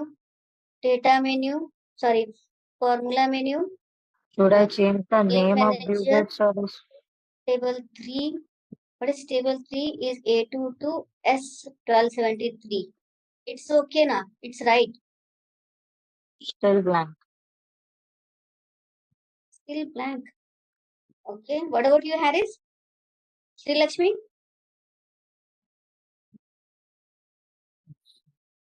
Insert pivot table, table range, new worksheet. Okay. I'm getting numbers. You're getting. Okay. Due days. Due days. Still blank for me. I don't know. Share your screen. I can't. Oh, you can't. Okay. Understand the concept. Do it afterwards. Okay. Okay, And sure. ask me anytime whenever you're getting the. Okay. Yeah. Now, here, what I want, generally, there are two things. I want to check like 0 to 1 to 30 days. How many bills are pending? Okay. 30 days to 60 days. How many bills are pending? So this is called frequency distribution also. Yeah. So I want to group the numbers in the first column. First thing. Second thing here, it is coming out to be amount. I want amount and how many bills are pending. So if I say one more time, if I drag total sales. Can you see my screen? Yes, ma'am. Yes, yes. What I want to do, I want to group this. See, frequency distribution, what it is called, you want to group the numbers like 0 to 30. Okay. 31 to 60. 61 to 90. Okay. This is what is a frequency distribution. Right. So here what I want, for 30 days, how many bill are pending and what is the amount? For 31 to 60 days, how many bills are pending and what is the amount? So I want to group the numbers. Yes, yesterday we had seen how to group the dates. Today we'll be looking at how to group the numbers. Okay, so keep your cursor keep onto any number, not the row. Keep on any number. Right click, group. Now, when it is number, yes, yesterday we had seen that if it is a date, it is asking me days, right? Month, year, quarter, then hours, seconds, minutes. But if it is number, it is asking me how you want to have. I want from 1 to 843 by the slot of 30. Grouping is for 30, right? And from 1 I want, so 0 will be there, then 1 to 30, 1 to 30, 31 to 60. Like this, the grouping will get created. See now. Okay, so less than 1, these many bills are pending, and this is, sorry, this amount is pending, and this is the bill pending. Okay, for 1 to 30 days, this is the amount pending, and these are the number of bills pending. Am I clear with the frequency distribution in pivot table? Yes. Yes. Okay. Could you show that again, ma'am? Grouping. Yes, grouping. Keep the cursor on any cell Hmm. in the first column. Okay. Right click, group. It is number, that is why it is asking group like this. Okay, I am Yeah. saying 1 to my total number of days are 843, for which the data is pending, for which the bills are pending, Yeah. and I want the slot of 30. Okay.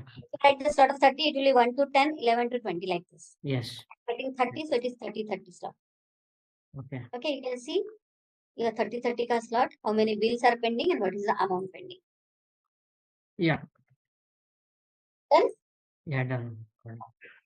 Let me check whether it works. Control A, Control C, Control V. Ashutosh, you have to copy any pivot. You can go to the previous pivot sheet also. Here also you can work. Yes, ma'am. Yes, doing it. Take any pivot.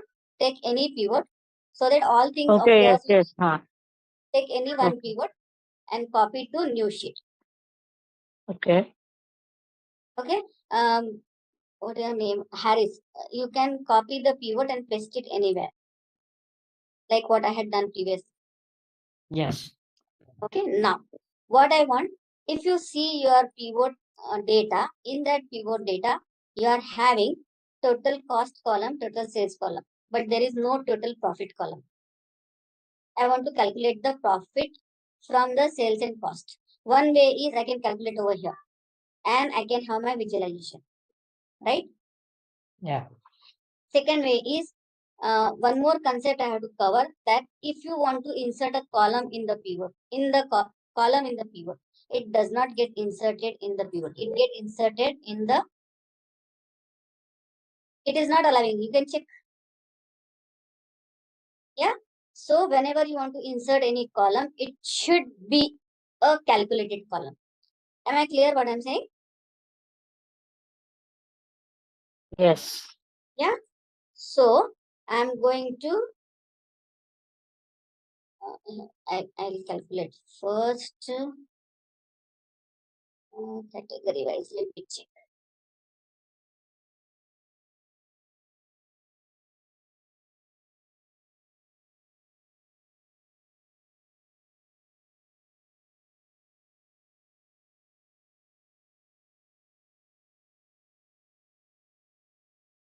I want to calculate the product wise profit. So what I'm doing, if I'm in the pivot, I'm having this pivot table field. I'm removing category and I'm taking product.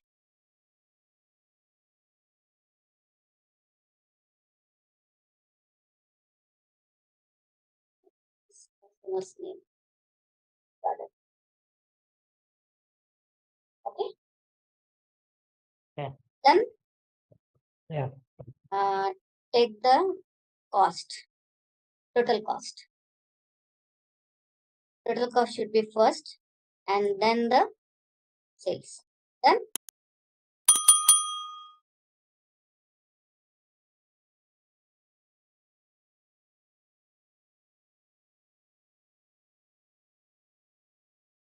I want total cost in the summation.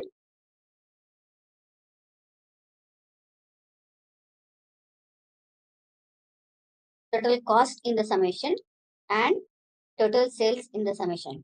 Done, Ashutosh? Yes, ma'am. Okay, now I want to calculate the profit, and I want to calculate the profit by total sales minus total cost, which is my profit. My cursor is in the pivot table.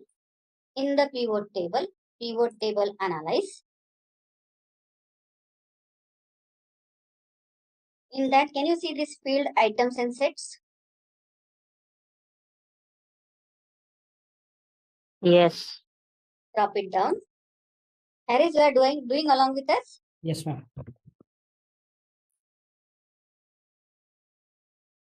Now, when I say calculated field, it is a column. And when I say calculated item, it is a row. Okay. Now, if your cursor is in the second column, and if you say field sets an item, your calculated item is faded.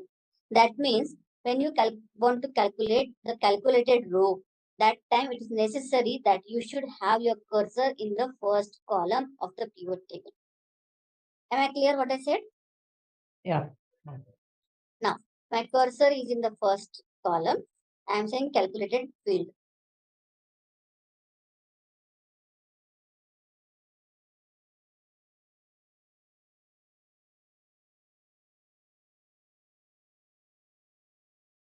Then,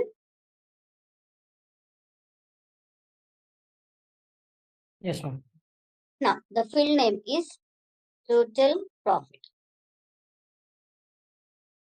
These are product categories, right? No, it is product only. Okay. Each product. I want to calculate each product's profit. You can have category also, doesn't matter. Yeah. Okay, now what is my total profit? I will suggest not to write the field name. Select the field name. Now my total profit is nothing but total sales minus total cost.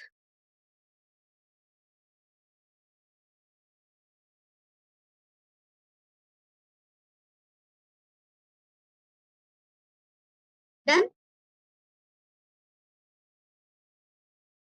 Yeah. Ashutosh, done? Yes, ma'am. Say okay. See, your field got inserted where you are having A minus B. So this is how you can have the calculated column in your pivot table.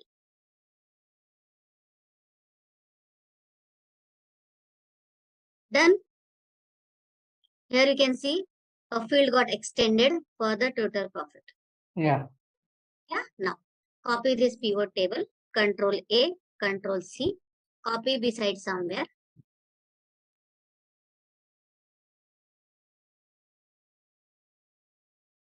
Now what I want to do, instead of product, I'll take name, which is my dealer's name. Okay. I'll remove the fields from here.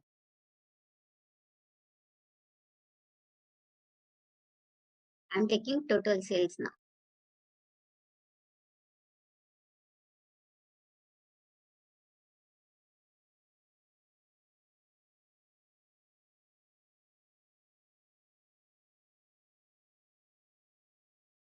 Can you see my screen? Yes. Done? Yeah. Okay, again taking the total profit.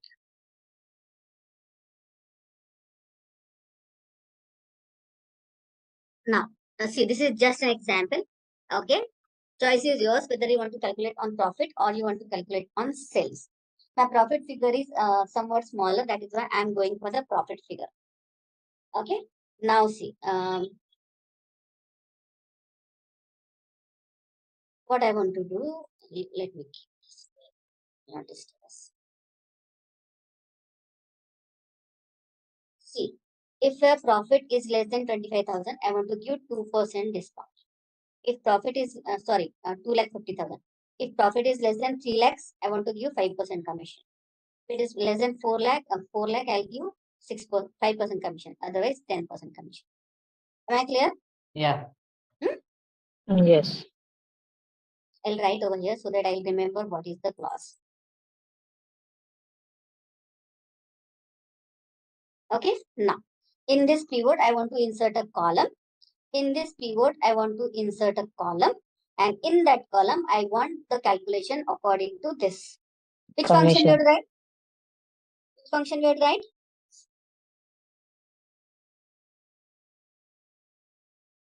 This is my discount amount. Commission, right? For this one. Discount. It is my dealer, na? So depending Okay, upon discount. Okay. it is dealer. So I want to calculate the discount. Generally, it gets calculated on the sales, but I'm calculating on the profit because profit figures are less, so that we can write the figures fast.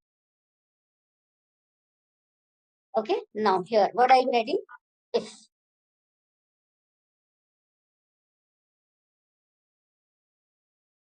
Okay. Now, if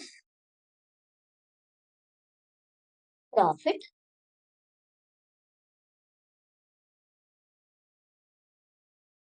is less than equal to 2,50,000, comma, I want to give total profit into 2%. Cannot have the cell reference over here. Clear with the first point? Yeah. Comma. Yes. If profit is less than equal to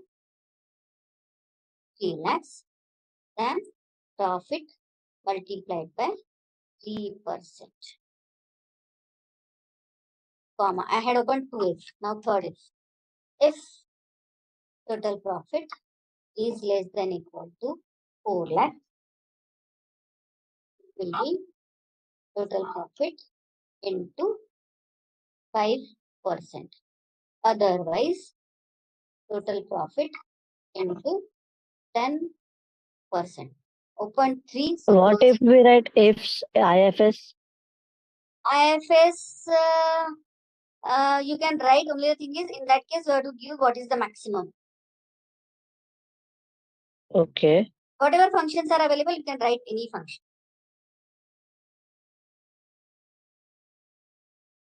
I'll say okay. See, you got calculated with. Yeah. Yeah. Now, I want you to calculate over here the percentage only. This is amount. I want you to calculate the percentage only over here. Will you be able to? Or shall I write? Try, otherwise I will write.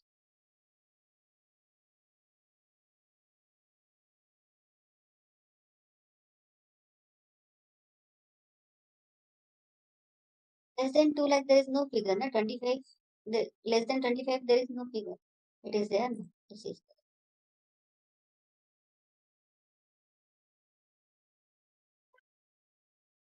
there. Check whether you are able to write.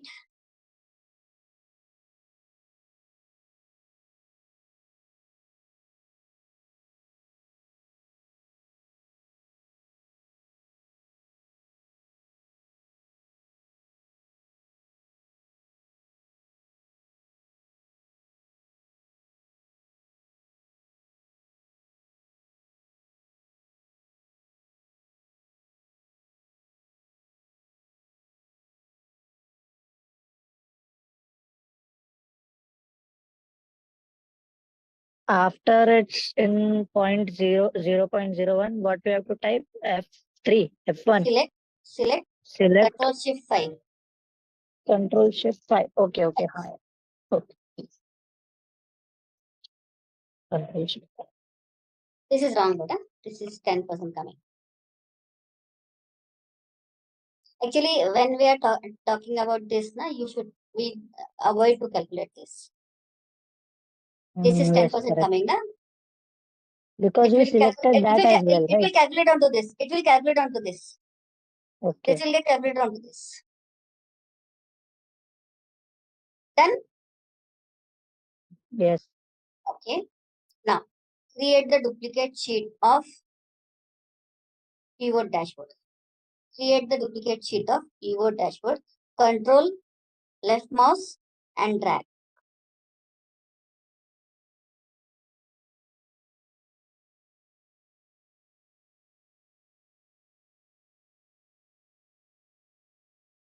Then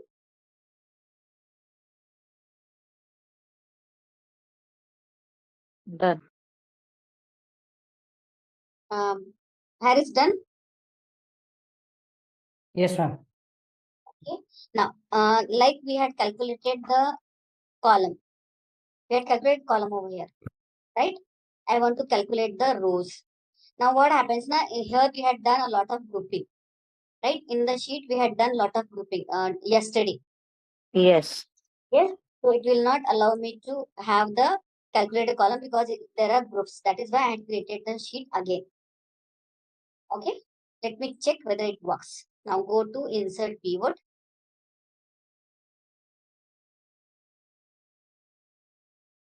Okay. Now it is taking table 3 too because table 3 is already there. Say new sheet and say okay.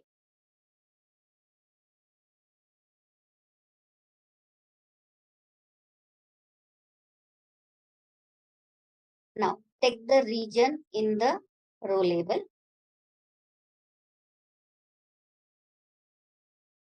Take the sales in the summation.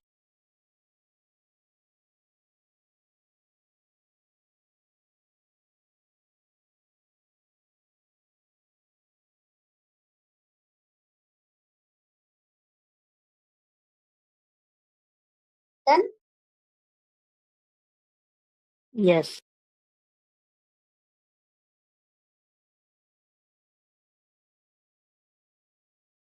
Here is done.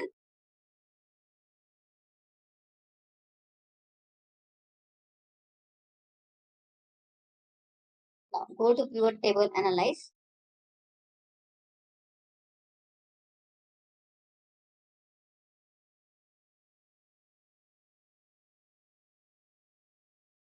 It sets an item, calculated item.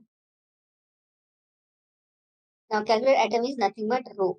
Now what I want to do, for northern, my expenses are suppose, or I want to, what you can say, invest 2% on the marketing, whatever you want. Expenses I want to incur 2% for the northern, 3% for the Pacific, for the southern 4%, for the western 5% suppose. So I want to calculate the row for northern, what will be the expenses, for southern, what will be the expenses.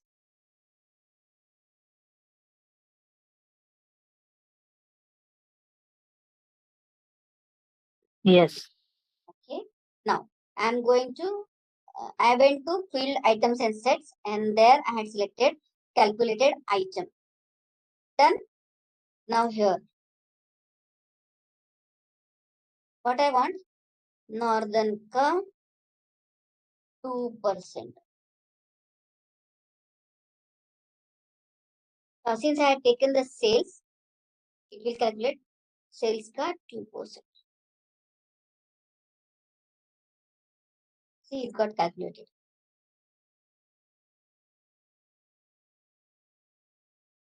Yes.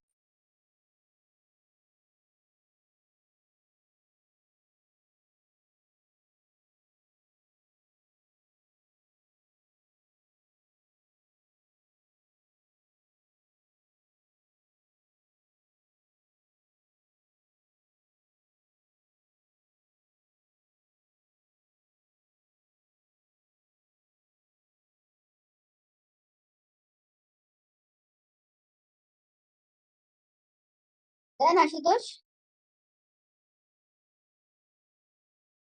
2 minutes, Sam.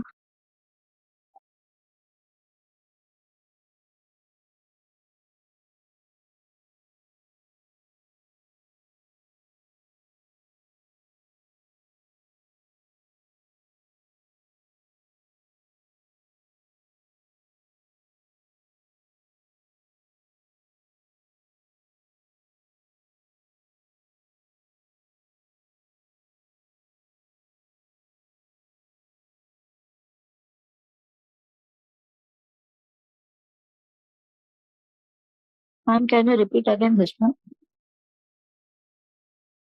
Hello? keep your cursor in the first column. Yes. Go to field sets and item,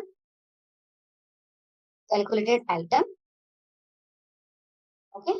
Now, whatever name you want to give, suppose I want to give northern expenses. I had already, so I will give other name. And here, what I want, whatever is northern ka amount multiplied by 2%. I wrote over here, right?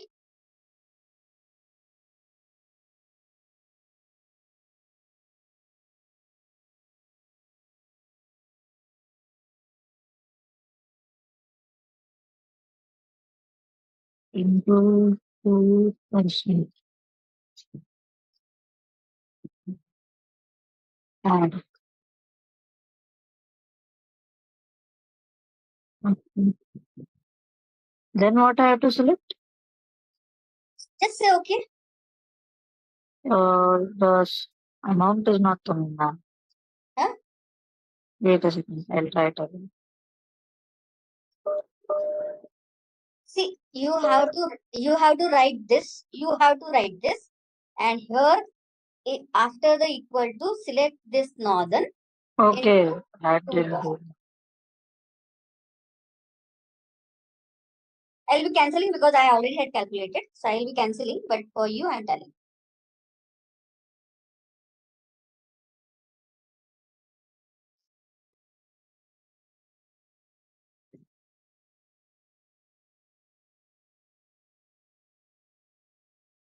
Then 2 minutes. waiting. Don't worry. What about you, Harris? Sri Lakshmi? On it, ma'am. I'm working.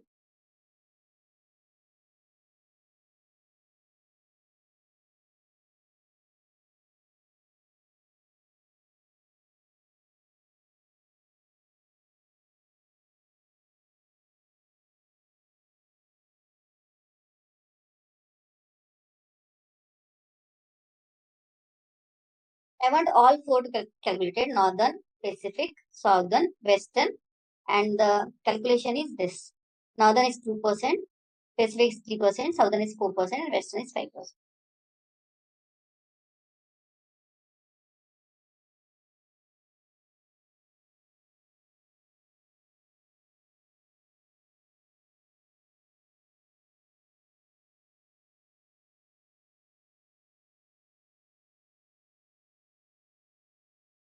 Then let me know, please.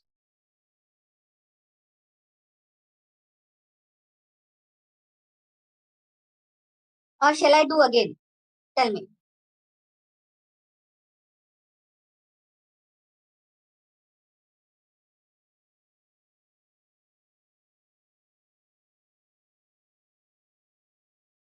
Ma'am, give 2 minutes. We'll solve it. Okay, no issue. I'll wait.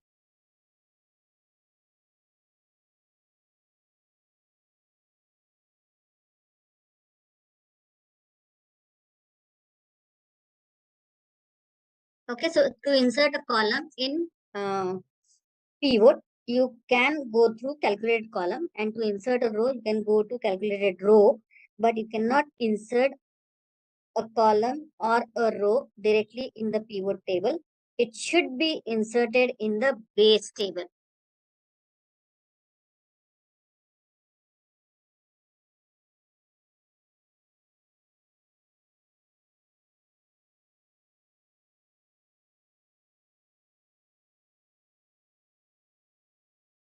Ma'am, my value is not appearing. Value is not appearing. Which It's value? showing hashtag value in northern expense. Value. Okay. You have to select now. Do you have selected over here the total sales? The second column. Yes, sum of total sales. Yes. Okay, and here what is the field? Region. Row labels. Here in the row. No, in this what is there? Northern, Pacific, Southern, Western. Western, right? And this is total sales. This figure are Yes, correct? yes. This figure Yes, are correct? correct. Yes, okay. yes. Now, here you have to write. See, if I cross this, if I go to field sets and item, if I say calculated item, you might have selected calculated field. It should be calculated item. Okay. Is your dialog box is like this? Okay, 2 minutes. I'll select calculated item. Done. Okay. Then I Now, have to. let it be formula 1 only. Let it be formula 1 only. Okay. Okay. Here, delete this 0. Okay. From the right side, select northern. Do not write. Oh, select. I have to. I was writing. No, what happens now? See, it is taking single quotation along with the space and all these things. I was using double quotation. No, Okay. I got it. Into 2%. Percent. It will come out And then- Formula 1, let it be. Doesn't matter. Then okay. Yes. Okay. Is it coming? Yeah. I'll Check do for it the for rest the. 3 now. Check for the Yeah. rest 3 now. I did one mistake. 2, Hmm. 3, 2, 3, 4, and 5. Okay. You can edit. If you have done the mistake, you can go over here. Right? Say calculate item and drop it down. Select wherever you have done the mistake. Okay. Ma'am. Okay. And here, correct it and then say modify. Do not say delete. Say modify. So Okay. that formula will get modified. Okay.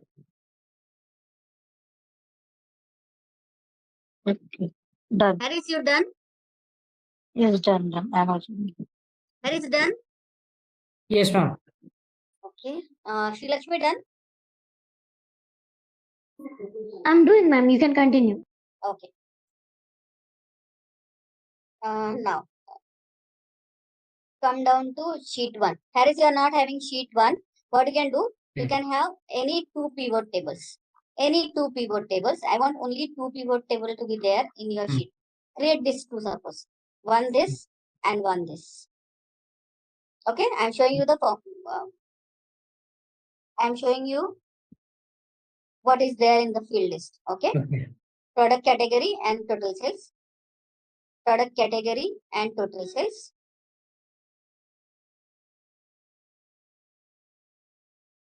Ashutosh, you should not create. You are having this sheet 1.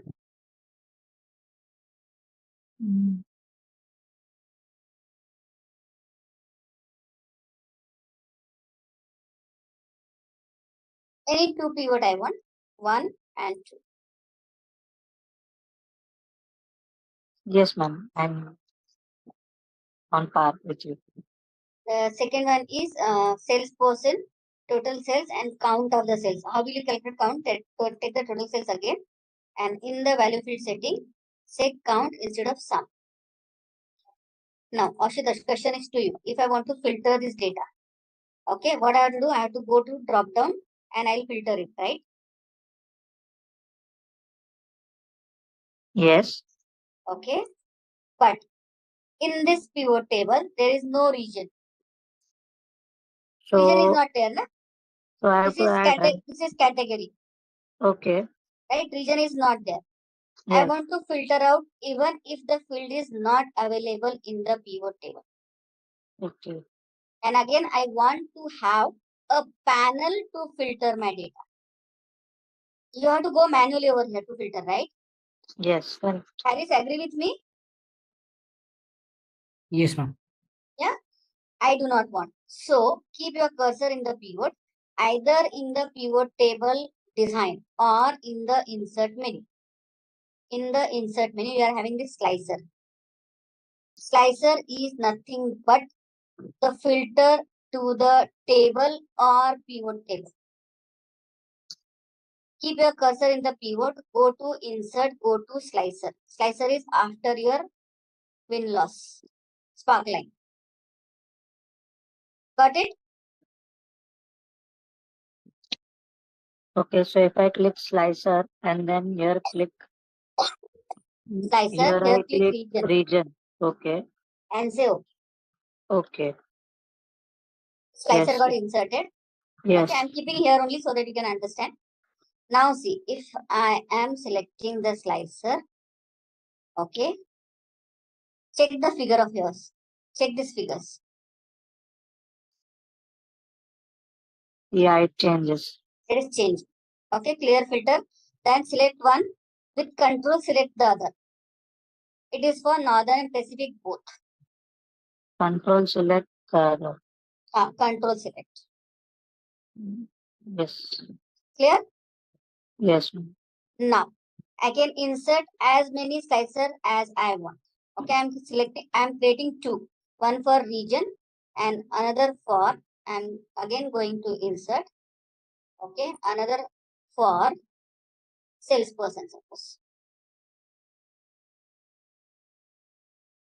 I'm overlapping so that you can see the things, how it is working. Okay, now in the northern, I want what is the contribution of Ajay for the each category. Okay. Done. So how to add a second slicer? Again, keep the cursor in the pivot. Go to Okay. insert menu. Acha, again, it's the same. Again, slicer and select salesperson now. Okay. Salesperson. And say OK. Another slicer will get inserted. Huh? Name, right? Select salesperson and say OK. You will have one more slicer. Got it? Yes, ma'am. Okay. Now, what I did, Northern ka Ajay I had selected. So this category, this figure will be for the appliances for Northern for Ajay. Am I clear to everyone? Yes, ma'am. Clear. Now, this concept can be used for the dashboard also, which probably I'll be taking on Monday, depending upon whether Monday we are having session or not. Okay, so this is how we can use slicer. Now, one more thing. If you see, this slicer is affecting only one table. This slicer is affecting only, these figures are not changing. Check it. Yes, correct. What I want, one slicer or the slicer should affect my all pivot tables. Whatever pivot tables are there, 6, 7, 8. In your case, Harris, it will be 2. Clear what is the objective? Yeah. Okay, now click the slicer. Now, if you click the slicer, you are having this slicer menu. And in that slicer menu, you can see the color options are there, right? Height and width is there. Okay, number of column is there. I will explain you what is number of column. At this moment, I am connecting my slicer to different reports. Now this is sheet 1. In the sheet 1, whatever are the pivot, I am connecting to them, not to the sheet. Sheet 1, okay. Sheet 1. I told you yesterday how to see the pivot table names. Report connections. I will have to select. Report connection and sheet 1 ka all tables. Okay. Harris, whatever is your sheet name, in that whatever are the pivots.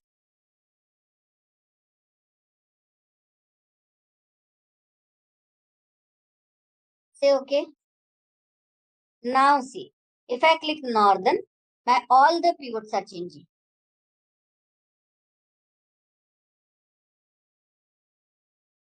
Yes.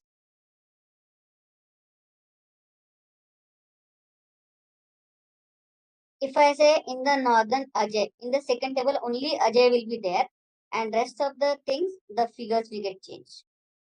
Achha, this I haven't connected. Now this also I have to connect. Slicer, report connection. Again connect it to all.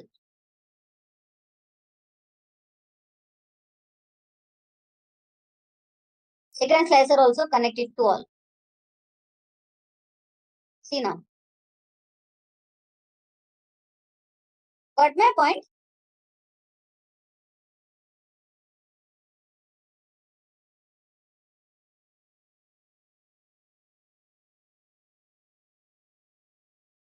Yes, Harry, Sri Lakshmi, Ashutosh. Let me know.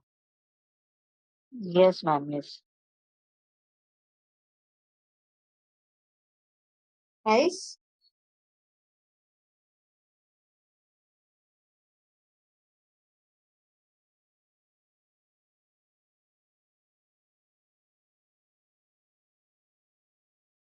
Now, as there is, what you can say, slicer, for the date, you can have date in the slicer also, but a special feature has been introduced in the new version of Excel. Probably you will also have that.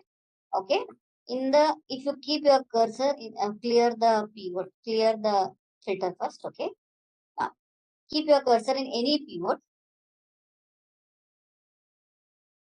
Go to insert menu. We are having this timeline. Timeline is only for the date field. Select order date and say OK. This is your timeline. It works like your slicer also.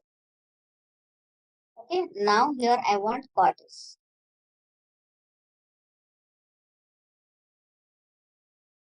What I did, keep the cursor in the pivot, go to insert menu.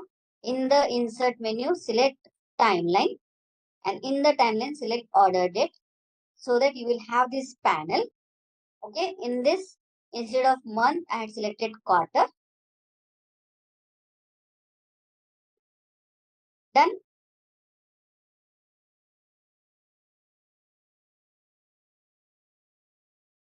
Yes, let me know, please. Done, ma'am. Okay. Now, if you click quarter 1,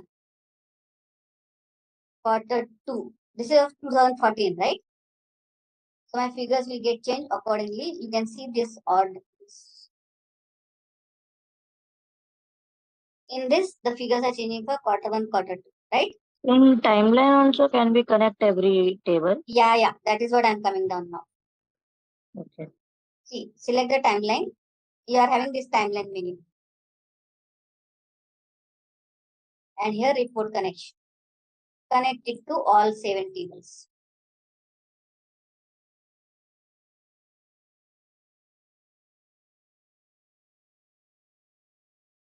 And say okay.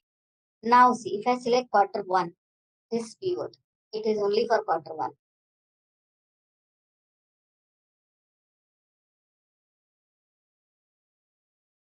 Am I clear? This is also filter, but only Yes. for the date field. Yes, ma'am. Clear. Okay. Done, everyone. Let me know, please. Done. Okay. After our charts, okay, what I'll be doing? I'll be creating the dashboard from this sheet. Okay. After our chart completion, we'll be doing the dashboard for this. The concept is very simple. What I'll be doing? I'll be inserting a chart for this. Okay. And when I use timeline or slicer, my chart will also get changed. That is how your dashboard works. Okay. Not at this moment, but clear everything. Let me know, please.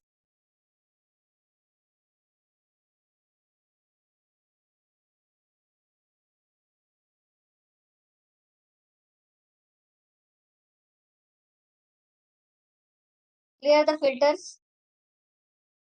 Now, everyone, copy this pivot, create a new sheet. Okay. And somewhere at 4, 5, paste.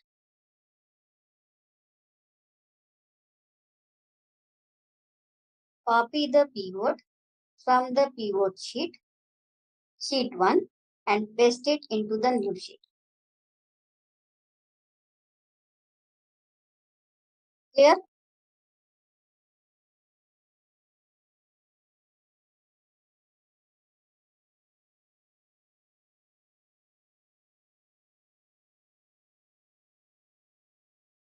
Yes, come on, please.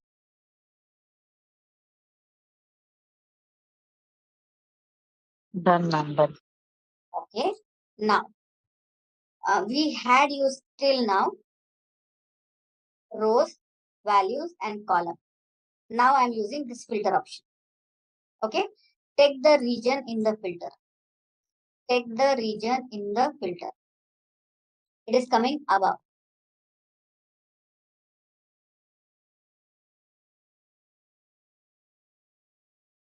Then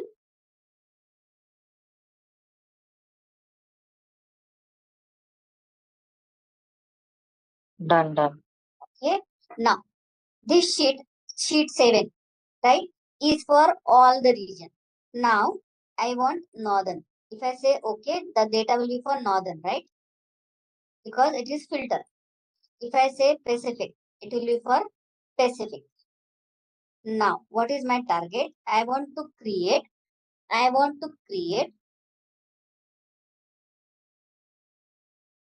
how many regions are there? Northern, Pacific, Southern, and West, right?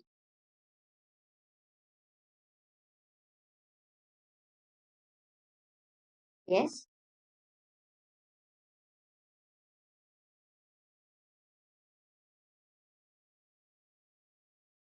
Yes. Yes, ma'am. Yes. Okay. What I want to do? See, one way is I'll select northern and I'll say okay. I'll copy this data. Sorry, copy this data, paste it in the another sheet and say this is a northern sheet. Again, Pacific, copy to another sheet and say it is Pacific sheet. But I want to create automatically the 4 sheet, one for northern, one for southern, one for eastern, and one for western. Okay. Probably you are having these sheets into your workbook.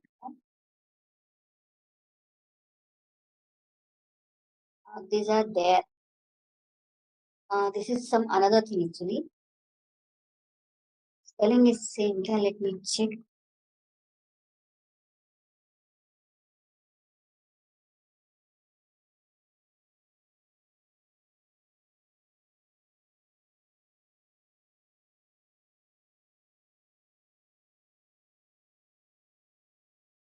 So UTHERN.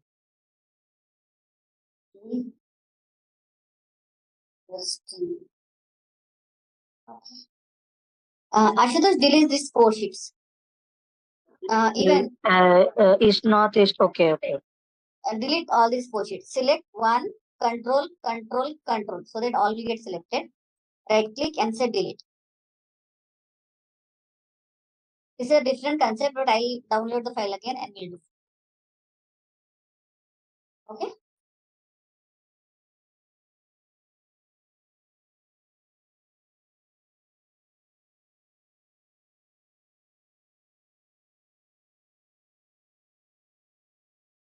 Deleted.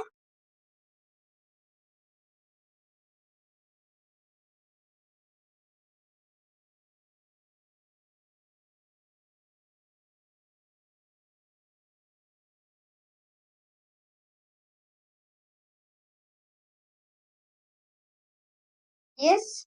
Let me know, please, Ashutosh. Yes, ma'am. Okay. Now come down to this sheet where we are having this region and select all.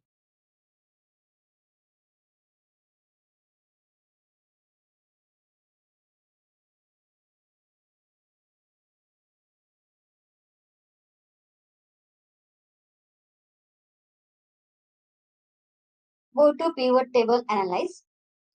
In the pivot table, analyze, drop down the pivot table and here in the option, drop it down. Pivot table design, leftmost corner, option, drop it down. Done.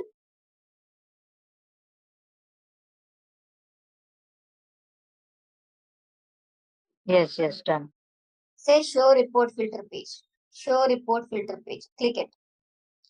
And in the report filter, there is region field. That is why it is showing region. Done. Say okay. See, you got created with 4 sheet where you are having the data of northern, Pacific, southern, west. Yes, yes. It is automatically filtered. Useful card? Yes, yes, it is. Very useful. Good. Okay, now as far as pivot is concerned, I had done all aspects. There were so many concepts in the pivot. Yes. Okay, let me check. This I had done.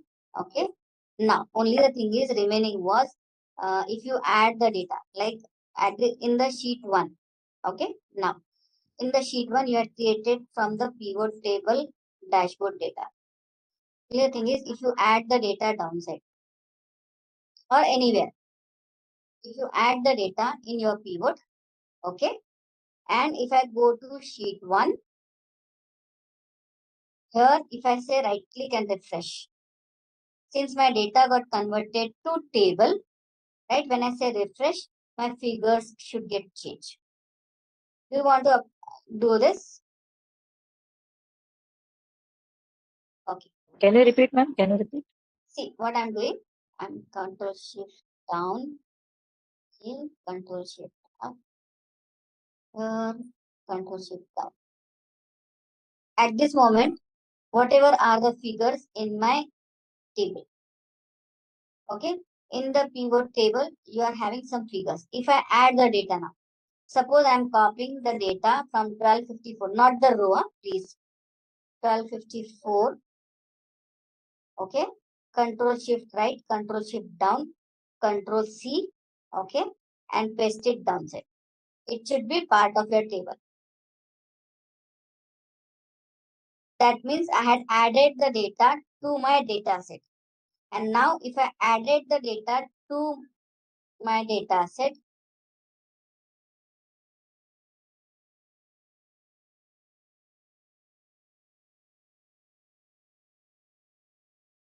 if I refresh my pivot table, my figure should get changed. Am I clear, Ashutosh? Yes. Okay. So I had added the data. Now I am going to sheet 1. At this moment, check what is the figure. All this figure I'll copy down so that we'll have a figure somewhere.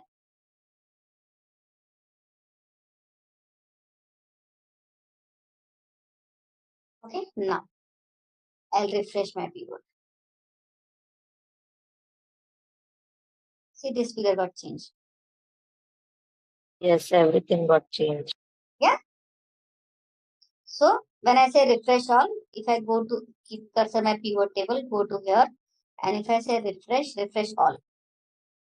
Okay, my data got changed, and that is why we had created a table instead of range. Okay, am I clear to you?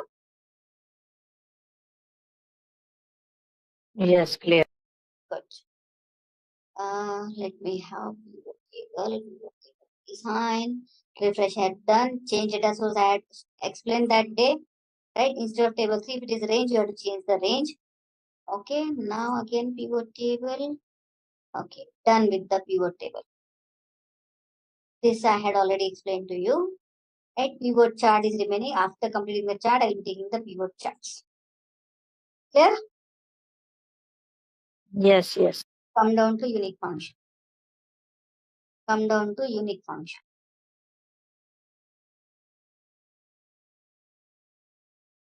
Is it there with you?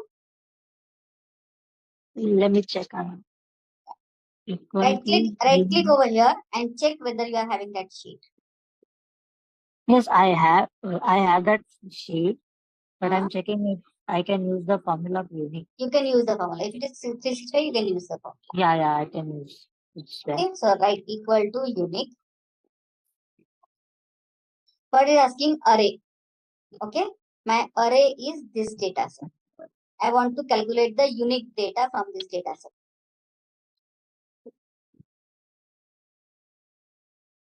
Comma. I want unique rows. Either I can write false or I can skip that because it is a, or I will directly complete the bracket. Done.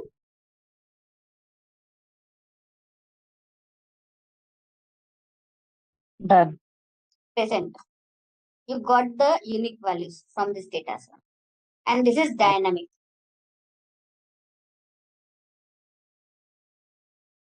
Yes, got it. Okay. Now one more thing. Here whatever values are there was unique. But I want to calculate. See, if you see over here, you might not have this Aurangabad. Here you might have any other field because I had tested the formula. That is why I wrote Aurangabad.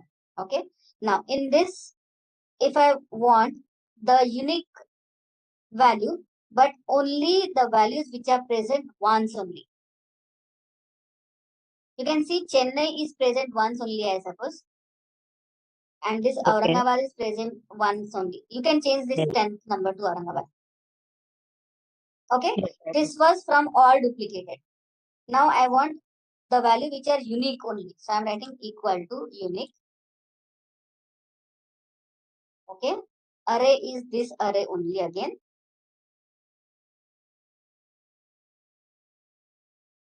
Comma. I want rows to return. Comma. See, return items that appear exactly once. That means I have to write true. Am I clear? Rows to return and then Yes. Pardon? rows to return and then return items that appear exactly like one. Okay, okay. Got it. Enter. See, Aurangabad and Chennai. These were two which are unique in this already. Yes. Yeah. Got it. So the item which is unique, that I want to calculate. Okay. Here the whole data set are unique. Got Okay. it, ma'am. Downside. Downside. This is the data. Now this data was vertical. Yeah. This data Yes. is horizontal. Horizontal. So what I want to write? I want to write equal to unique. Okay. This data set, comma. Now I want return from the column, not from the row. That is why I am selecting true.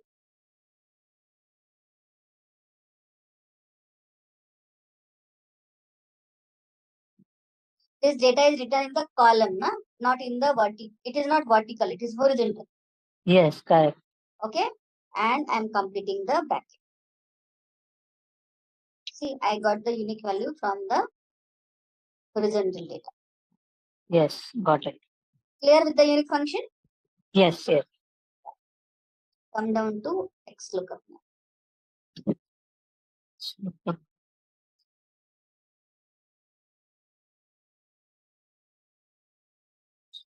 Yes, ma'am. Okay, now like your VLOOKUP, like your HLOOKUP, like your index, you are having XLOOKUP. Okay, now what is the difference? XLOOKUP, if I write equal to XLOOKUP, there are so many parameters. See, lookup value, lookup array, return array. Okay, now if you remember in the VLOOKUP, we wrote if not found, if NA. We had applied the function if NA before your function Yes. if the value is not Correct. available, right? That got over here only. Okay, match mode is what you can say exact match, right? Or anything else. I'll see what the parameters are. And the search mode. Now in VLOOKUP, it always searches from the top to bottom, right? Here you are having option whether you want to search from the top or you want to search from the bottom. Okay, so we'll see one by one parameter in this particular HLOOKUP. Am I clear? Yes, ma'am. Clear. Now, I want to look for the value in A3, this Lakshmikant. Okay, now in case of VLOOKUP, we were selecting the complete data set. Here, we suggest to select only the column where the value is present. Okay, now I am taking only up to 28. I am taking only up to 28. I am not taking the downside. Here up to this 27 only. No, 28 only. Okay, so my array where I want to search for is present in M4 to M28. Am I clear?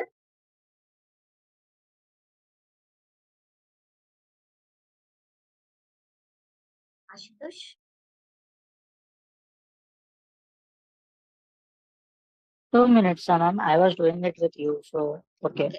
Waiting. And Lakshmi, and are then you I able have, to do? then I have to change it F4, right? Yes, ma'am, I'm doing it. I'm doing it. Okay. Anywhere if you get stuck, let me know, right? Sure, ma'am, sure. Uh, I'm searching for A3 in the first data set in the column M.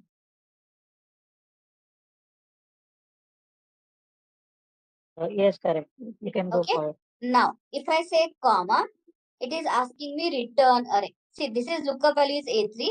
Where you want to look for is M3 to M20, M4 to M28. Now, what is my return array?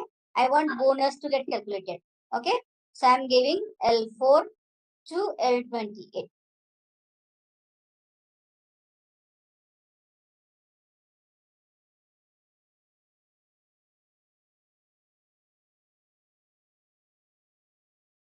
Okay. Now, if I won't give any parameter, it works because it is by default false, but I'm writing comma.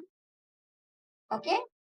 I do not want to write if found. What I want to do, what do not want to do. I will just keep comma. Now it is asking me exact match or next smaller. Okay.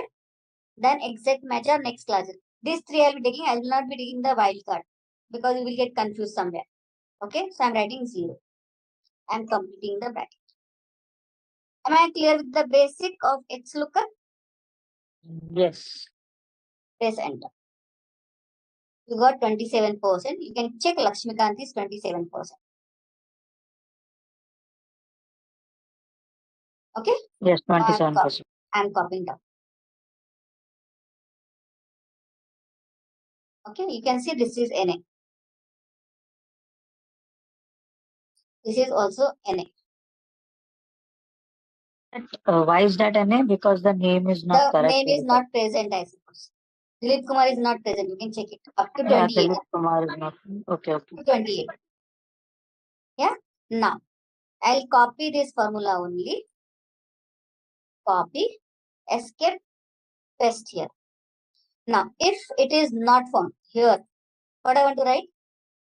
Not found. Or you can write again. If you want, I will also write again. Don't worry.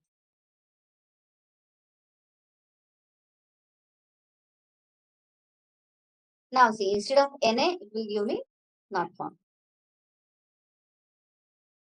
Now, this is my lookup value. Ma'am, can you repeat? Can you repeat?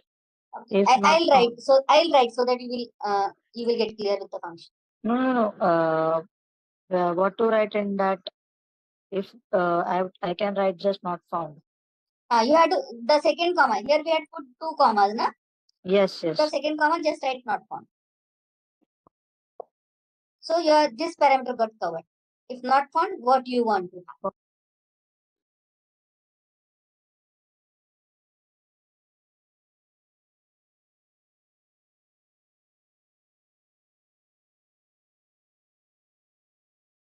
Not found in quotes, right? Not found in quotes. If you want to write anything, any figure, in that case, you can write the figure. Okay. Okay, done. Otherwise, write not found. Got it, ma'am. Okay. Press enter. Done. You can check you got the not found instead of NA. Yes. Got it? Now. Yes, got it. This is the second table. So that I can explain you the match mode. The parameter which is after this match mode wala. That is why I'll be using this table. This table now. Yes. Okay, now. I want to check for the salary. Okay, so I'm writing equal to XLOOKUP. People nowadays avoid VLOOKUP, avoid index. They use XLOOKUP. Because XLOOKUP gives you more flexibility. Now I want to check for this salary into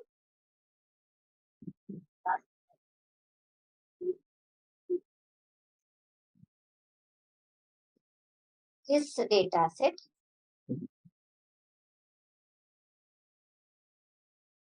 Should be fixed, comma, asking return array. Return array is bonus from this table.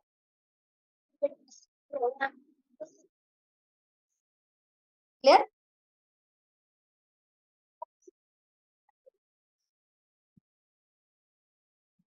Will that be also fixed? Yeah, okay. Yeah, that should also be fixed. Comma. I want to avoid not found. Okay. Now see, in VLOOKUP, we are doing the approximate match, right? True wala option. Okay. False and true wala option. Right? In that, I told you that it should be sorted. Here also it is sorted. But here, I'm having the option whether I want the exact match or next smaller item or exact match or next larger item. Okay. Now, if I write -1. What is -1? Exact match or next smaller item. Okay. Complete the bracket. Press enter. Now 60,000 should get 10% because I said smaller, because 60, this figure 60,270 is not available. 10%. Yes. Either 60 is available or 1 lakh is available. I Correct. said smaller. That is why it is considered this. Okay. Clear? Yes. Now copy down.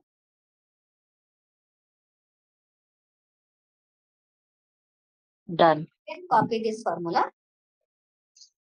Paste it over here. Now this one, last parameter again. I am saying 1. Either exact match or next larger item. That means after 60,000, I am having 1 lakh. So it will give me the percentage of 1 lakh instead of 60,000. Choice is mine whether I want to check for the smaller figure or the larger figure. Yes. Got it. And Done.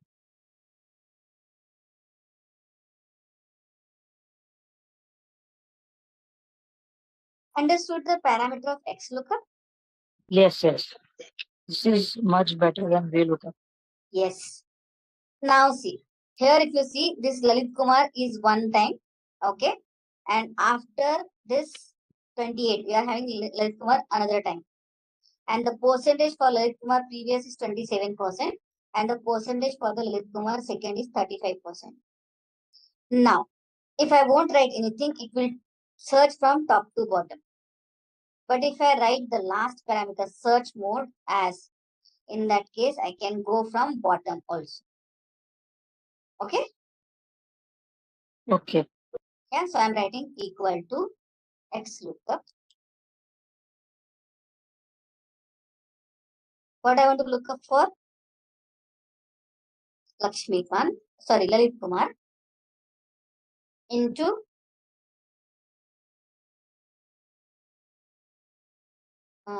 these names.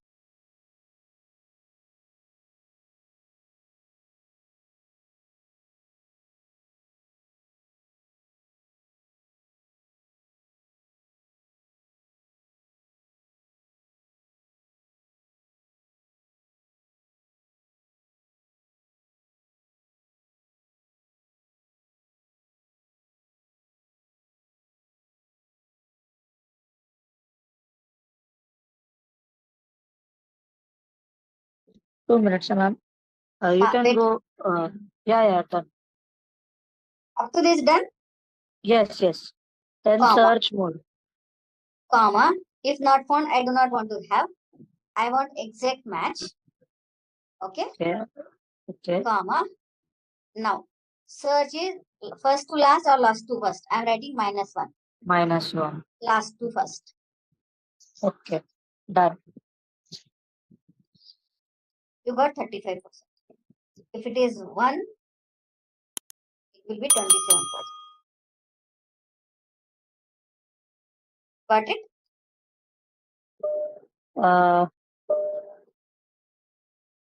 No, ma'am, I didn't get it. Can you show me the formula? Formula, na? Yeah. Yeah. A3, correct.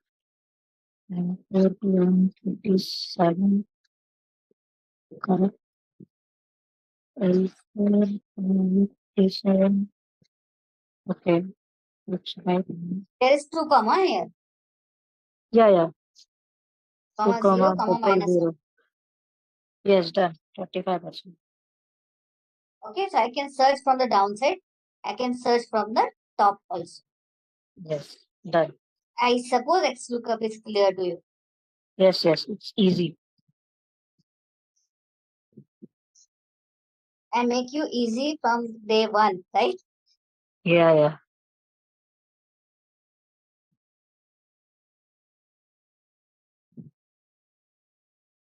Now, press Control N, take a new workbook and write your name. My name. Okay.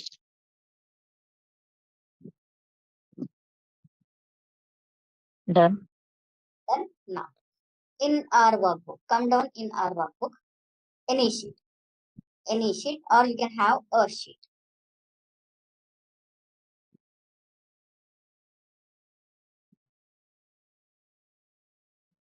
Any sheet. Where I am now, but I don't know which sheet is this.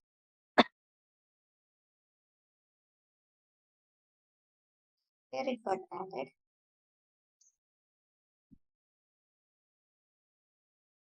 Sheet 12 and sheet 13. Rename this sheet as whatever you had created the sheet. Rename this sheet as Should I keep it blank? workbook refer.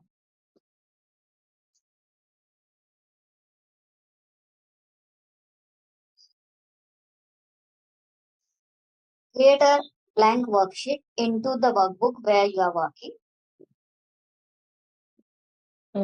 Refer. Done. Done. Now, write over here equal to. Select the workbook name, book 2 or book 1, whatever it is. You are in the sheet where you wrote Ashutosh. Yes. And select this cell. Selected. Yes. Press enter. Press enter. Here only. Okay. In this workbook, you are having book name, sheet name, and cell reference. Yes, correct. Right? Now, this cell reference can be without dollar, can be with dollar. Choice is yours. Now, It's what with is the dollar. target? If I go over here, if I change this name to my name,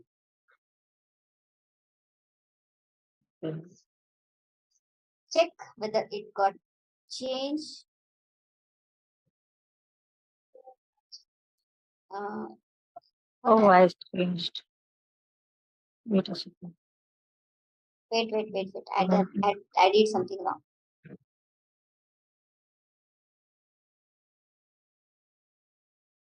See, this also got changed. If I change Manju here. And come down to your book refer, it got changed. Yes, it got changed. Okay, we had done how to refer a sheet. If I want to refer a sheet, I'll go over here, go to any sheet and refer any cell reference. Yes. Okay, this is your book worksheet name exclamatory G13. And if you are referring a workbook, it will show book sheet. Why it is going wrong? Okay, it is showing book, sheet name, and cell reference. Right now, at this moment, the book is open. Yes. This workbook is open. That is why it is showing you book 2, sheet 1, C4. Now, save this book 2. I am saving onto my desktop. Okay, you can save anywhere. I am saving it as save as. Okay, onto my desktop. Yes. Let it be book 2 only. Okay. Press save. Yes. And close this workbook. Close this workbook. Okay, done. Now in your workbook refer, you can see the complete path. C colon whatever. Oh yes, correct. Yeah. So when the workbook is open, at that time it is only book name, sheet name, and cell reference. But when the workbook is closed, it is complete path along with the book name, along with the sheet name, along with the cell reference. Done with your functions now. Whatever functions were there in your syllabus or in your DOC, all has been done. Only one subtotal is remaining. So if you come down to outline, data outline. Yes, I'm here. Delete this and delete this. Delete this and delete this. Okay. Done. Okay. Now, what is the subtotal function? If you write the subtotal function, I'm just explaining you first with the rough numbers. Okay, here the numbers are 7, 8, 9. Okay, here I'm writing equal to subtotal. Now, if you say subtotal, These are the function names. Okay. And then what is the reference to subtotal? Now you will be asking me the question, why not to write average, why not to write count, why not to write sum? Okay. Again, if you see 9, 9 is sum, right? And if you see 109, Yes. 199 is also sum. It's also some. Okay. Yes. Correct. Yeah. So I am writing 9 first, 9 first, comma.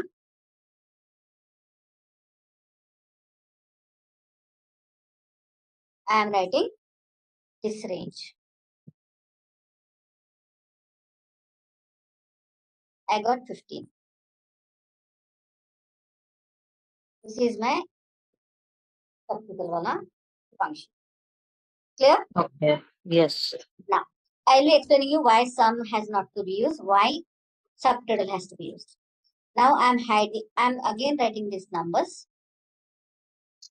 Again writing these numbers. Okay. Here I'm writing equal to subtotal 109, comma, this range. Both are sum. This is also sum, this is also sum. The function name is 9 over here. Here it is 109. Am I clear? Both are sum function. 9 is also sum, 109 is also sum. Now I want to know what is the difference between 9 and 109. Okay. Now I'm hiding this row. What happened? 9 considered the hidden row, while 109 doesn't consider the hidden row. Am I clear? Yes. Okay. I'll unhide the row. I'll select both. I'll right click. I'll say unhide. Clear with this? 9 and 109? So I have to select both, right? To unhide. Unhide. You have to select both. Yeah, done. 3 also and 5 also, and then say unhide. Done. Then now. In this, what is this? Is expenses type 1 and this is expenses type 2. Right? You are from the commerce side? Yes, I'm from the commerce side, commerce. right? You are Yeah. having different type of assets. Again, Yes. different type of asset. Okay. And then what you do? You do the sum of first asset, you do the sum of second asset, and you want the total asset ka figure, right? Yes, correct. Now see what I'm doing. If I write over here equal to sum of E, just watch. If I write sum of this figure, okay, here I'm writing equal to sum of this figure. Now here if I want equal to sum of this comma this I have to do. Am I right? Correct. Tomorrow, if your one more thing got increased, in that case, you have to write comma third cell. Yes, right. Now see, I'm deleting this.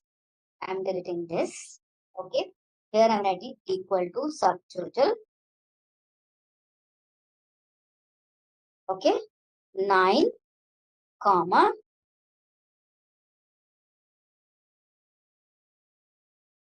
Here also I'm writing equal to subtotal. Okay. 9, comma.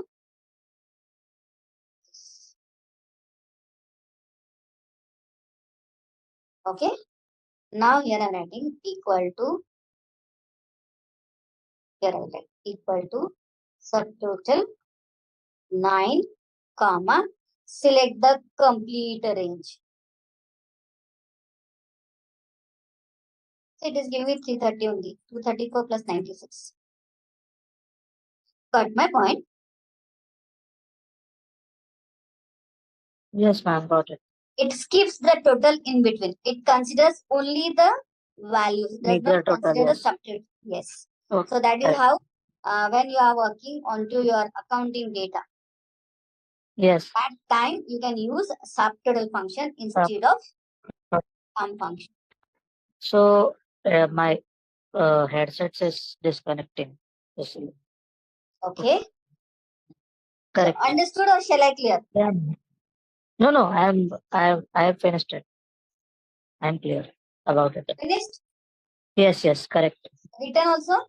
Yes, done. Okay. Now, let me do whatever we had done today, right? And then if time permits, I will take one more option for the subtotal one. Okay. Now, Okay. what we had done today, we had done with the unique function. Unit X lookup. We had done with the X lookup. We had done how to refer the another workbook.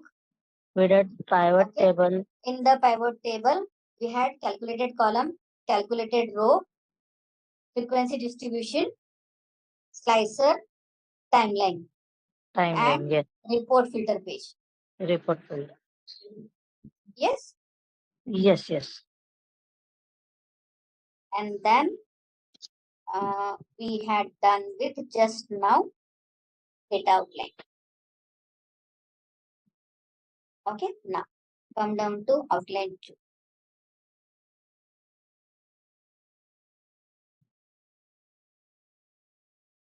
Okay. Now, if you want to use this data menu, this outline, right? Okay. Here are the options.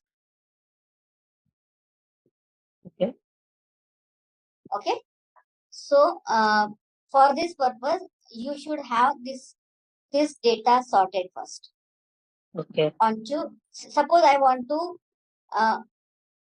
have onto name. See, my names are in the sequence. Yes. Right? Correct. If you want onto the company, like Kung Fu, you want the subtotal. Okay. Okay. Pancakes on the rocks, if you want the subtotal, right? In that case, this should be sorted. Correct. Okay. Now, when you sort the data, if you select only one, and if you say sort, it will ask you to expand the selection because it will get sorted. This will not get sorted. I want all to get sorted, right? Now, what I'm doing, I'm selecting the completed data. I'm selecting the completed data. I suppose from this. Yes. Okay. Going to outline, and I'm saying subtotal. Going to outline, ma'am. Where is outline? What happened? Where is outline, ma'am? Data menu. Achha, okay, data. Yeah, got it. Sorry, you have to select from the heading. Okay, and the heading. Go to outline, subtotal. Select on the heading. Ma'am, I'm not able to search outline. Select the data. Yeah, got it. Outline, subtotal. Select the data. Where is the outline? I'm in the outline 4. Sheet outline 4. So there is a direct option group and ungroup. Then there is subtotal option also now. Okay. There are 3 options. Subtotal, yes, subtotal option. Click subtotal option. Okay. You get this menu. Okay. Yes. Now what I want, after every name, I want the sum of which column? Sales column. Sales column. After every name, I want sum for sales. For sales. I should select If sales, you write right? count, you can write product type or company. Okay. I'm saying okay. See now, subtotal got created automatically. Yes. This is Alan ka total. This is Bob ka total. This is Yes, Karuna ka total. This is Kelvin ka total.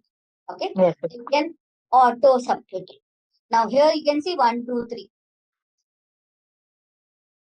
Yes, 1, 2, 3 I can see. Right. At this moment I'm at 3. If I say 2, it is giving me totals only. Okay, grand total. If I select 1, it will be grand total. Yes, correct. Okay, so this is how you can auto outline. Alright, here is a question to test your knowledge. What is the purpose of formula builder tool in Excel? And the options are to create formulas automatically, to assist in writing and editing formulas, to check for errors in formulas, to format cell based on formula results. Take a moment to think, and when you are ready, type the correct answer in the comment section. Hey there, want to get good at Excel? Our Microsoft Advanced Excel course is here to help. You can take it at your own pace on our platform. In this course, you will learn all about Excel. It's like a toolbox for organizing data, from making lists to creating charts. Our course covers everything you need to know, from the basics to more advanced tips. It's made by experts who know what they are talking about. Your teachers are pros who've been doing this for ages. They are here to help you learn and answer any questions you have. And don't just take our word for it. Our students love the course too. People just like you have found our course super helpful. Best part? It won't break the bank. This awesome opportunity to learn is affordable. Ready to become an Excel pro? Sign up on our page now. For more info, check out ZaranTech's website.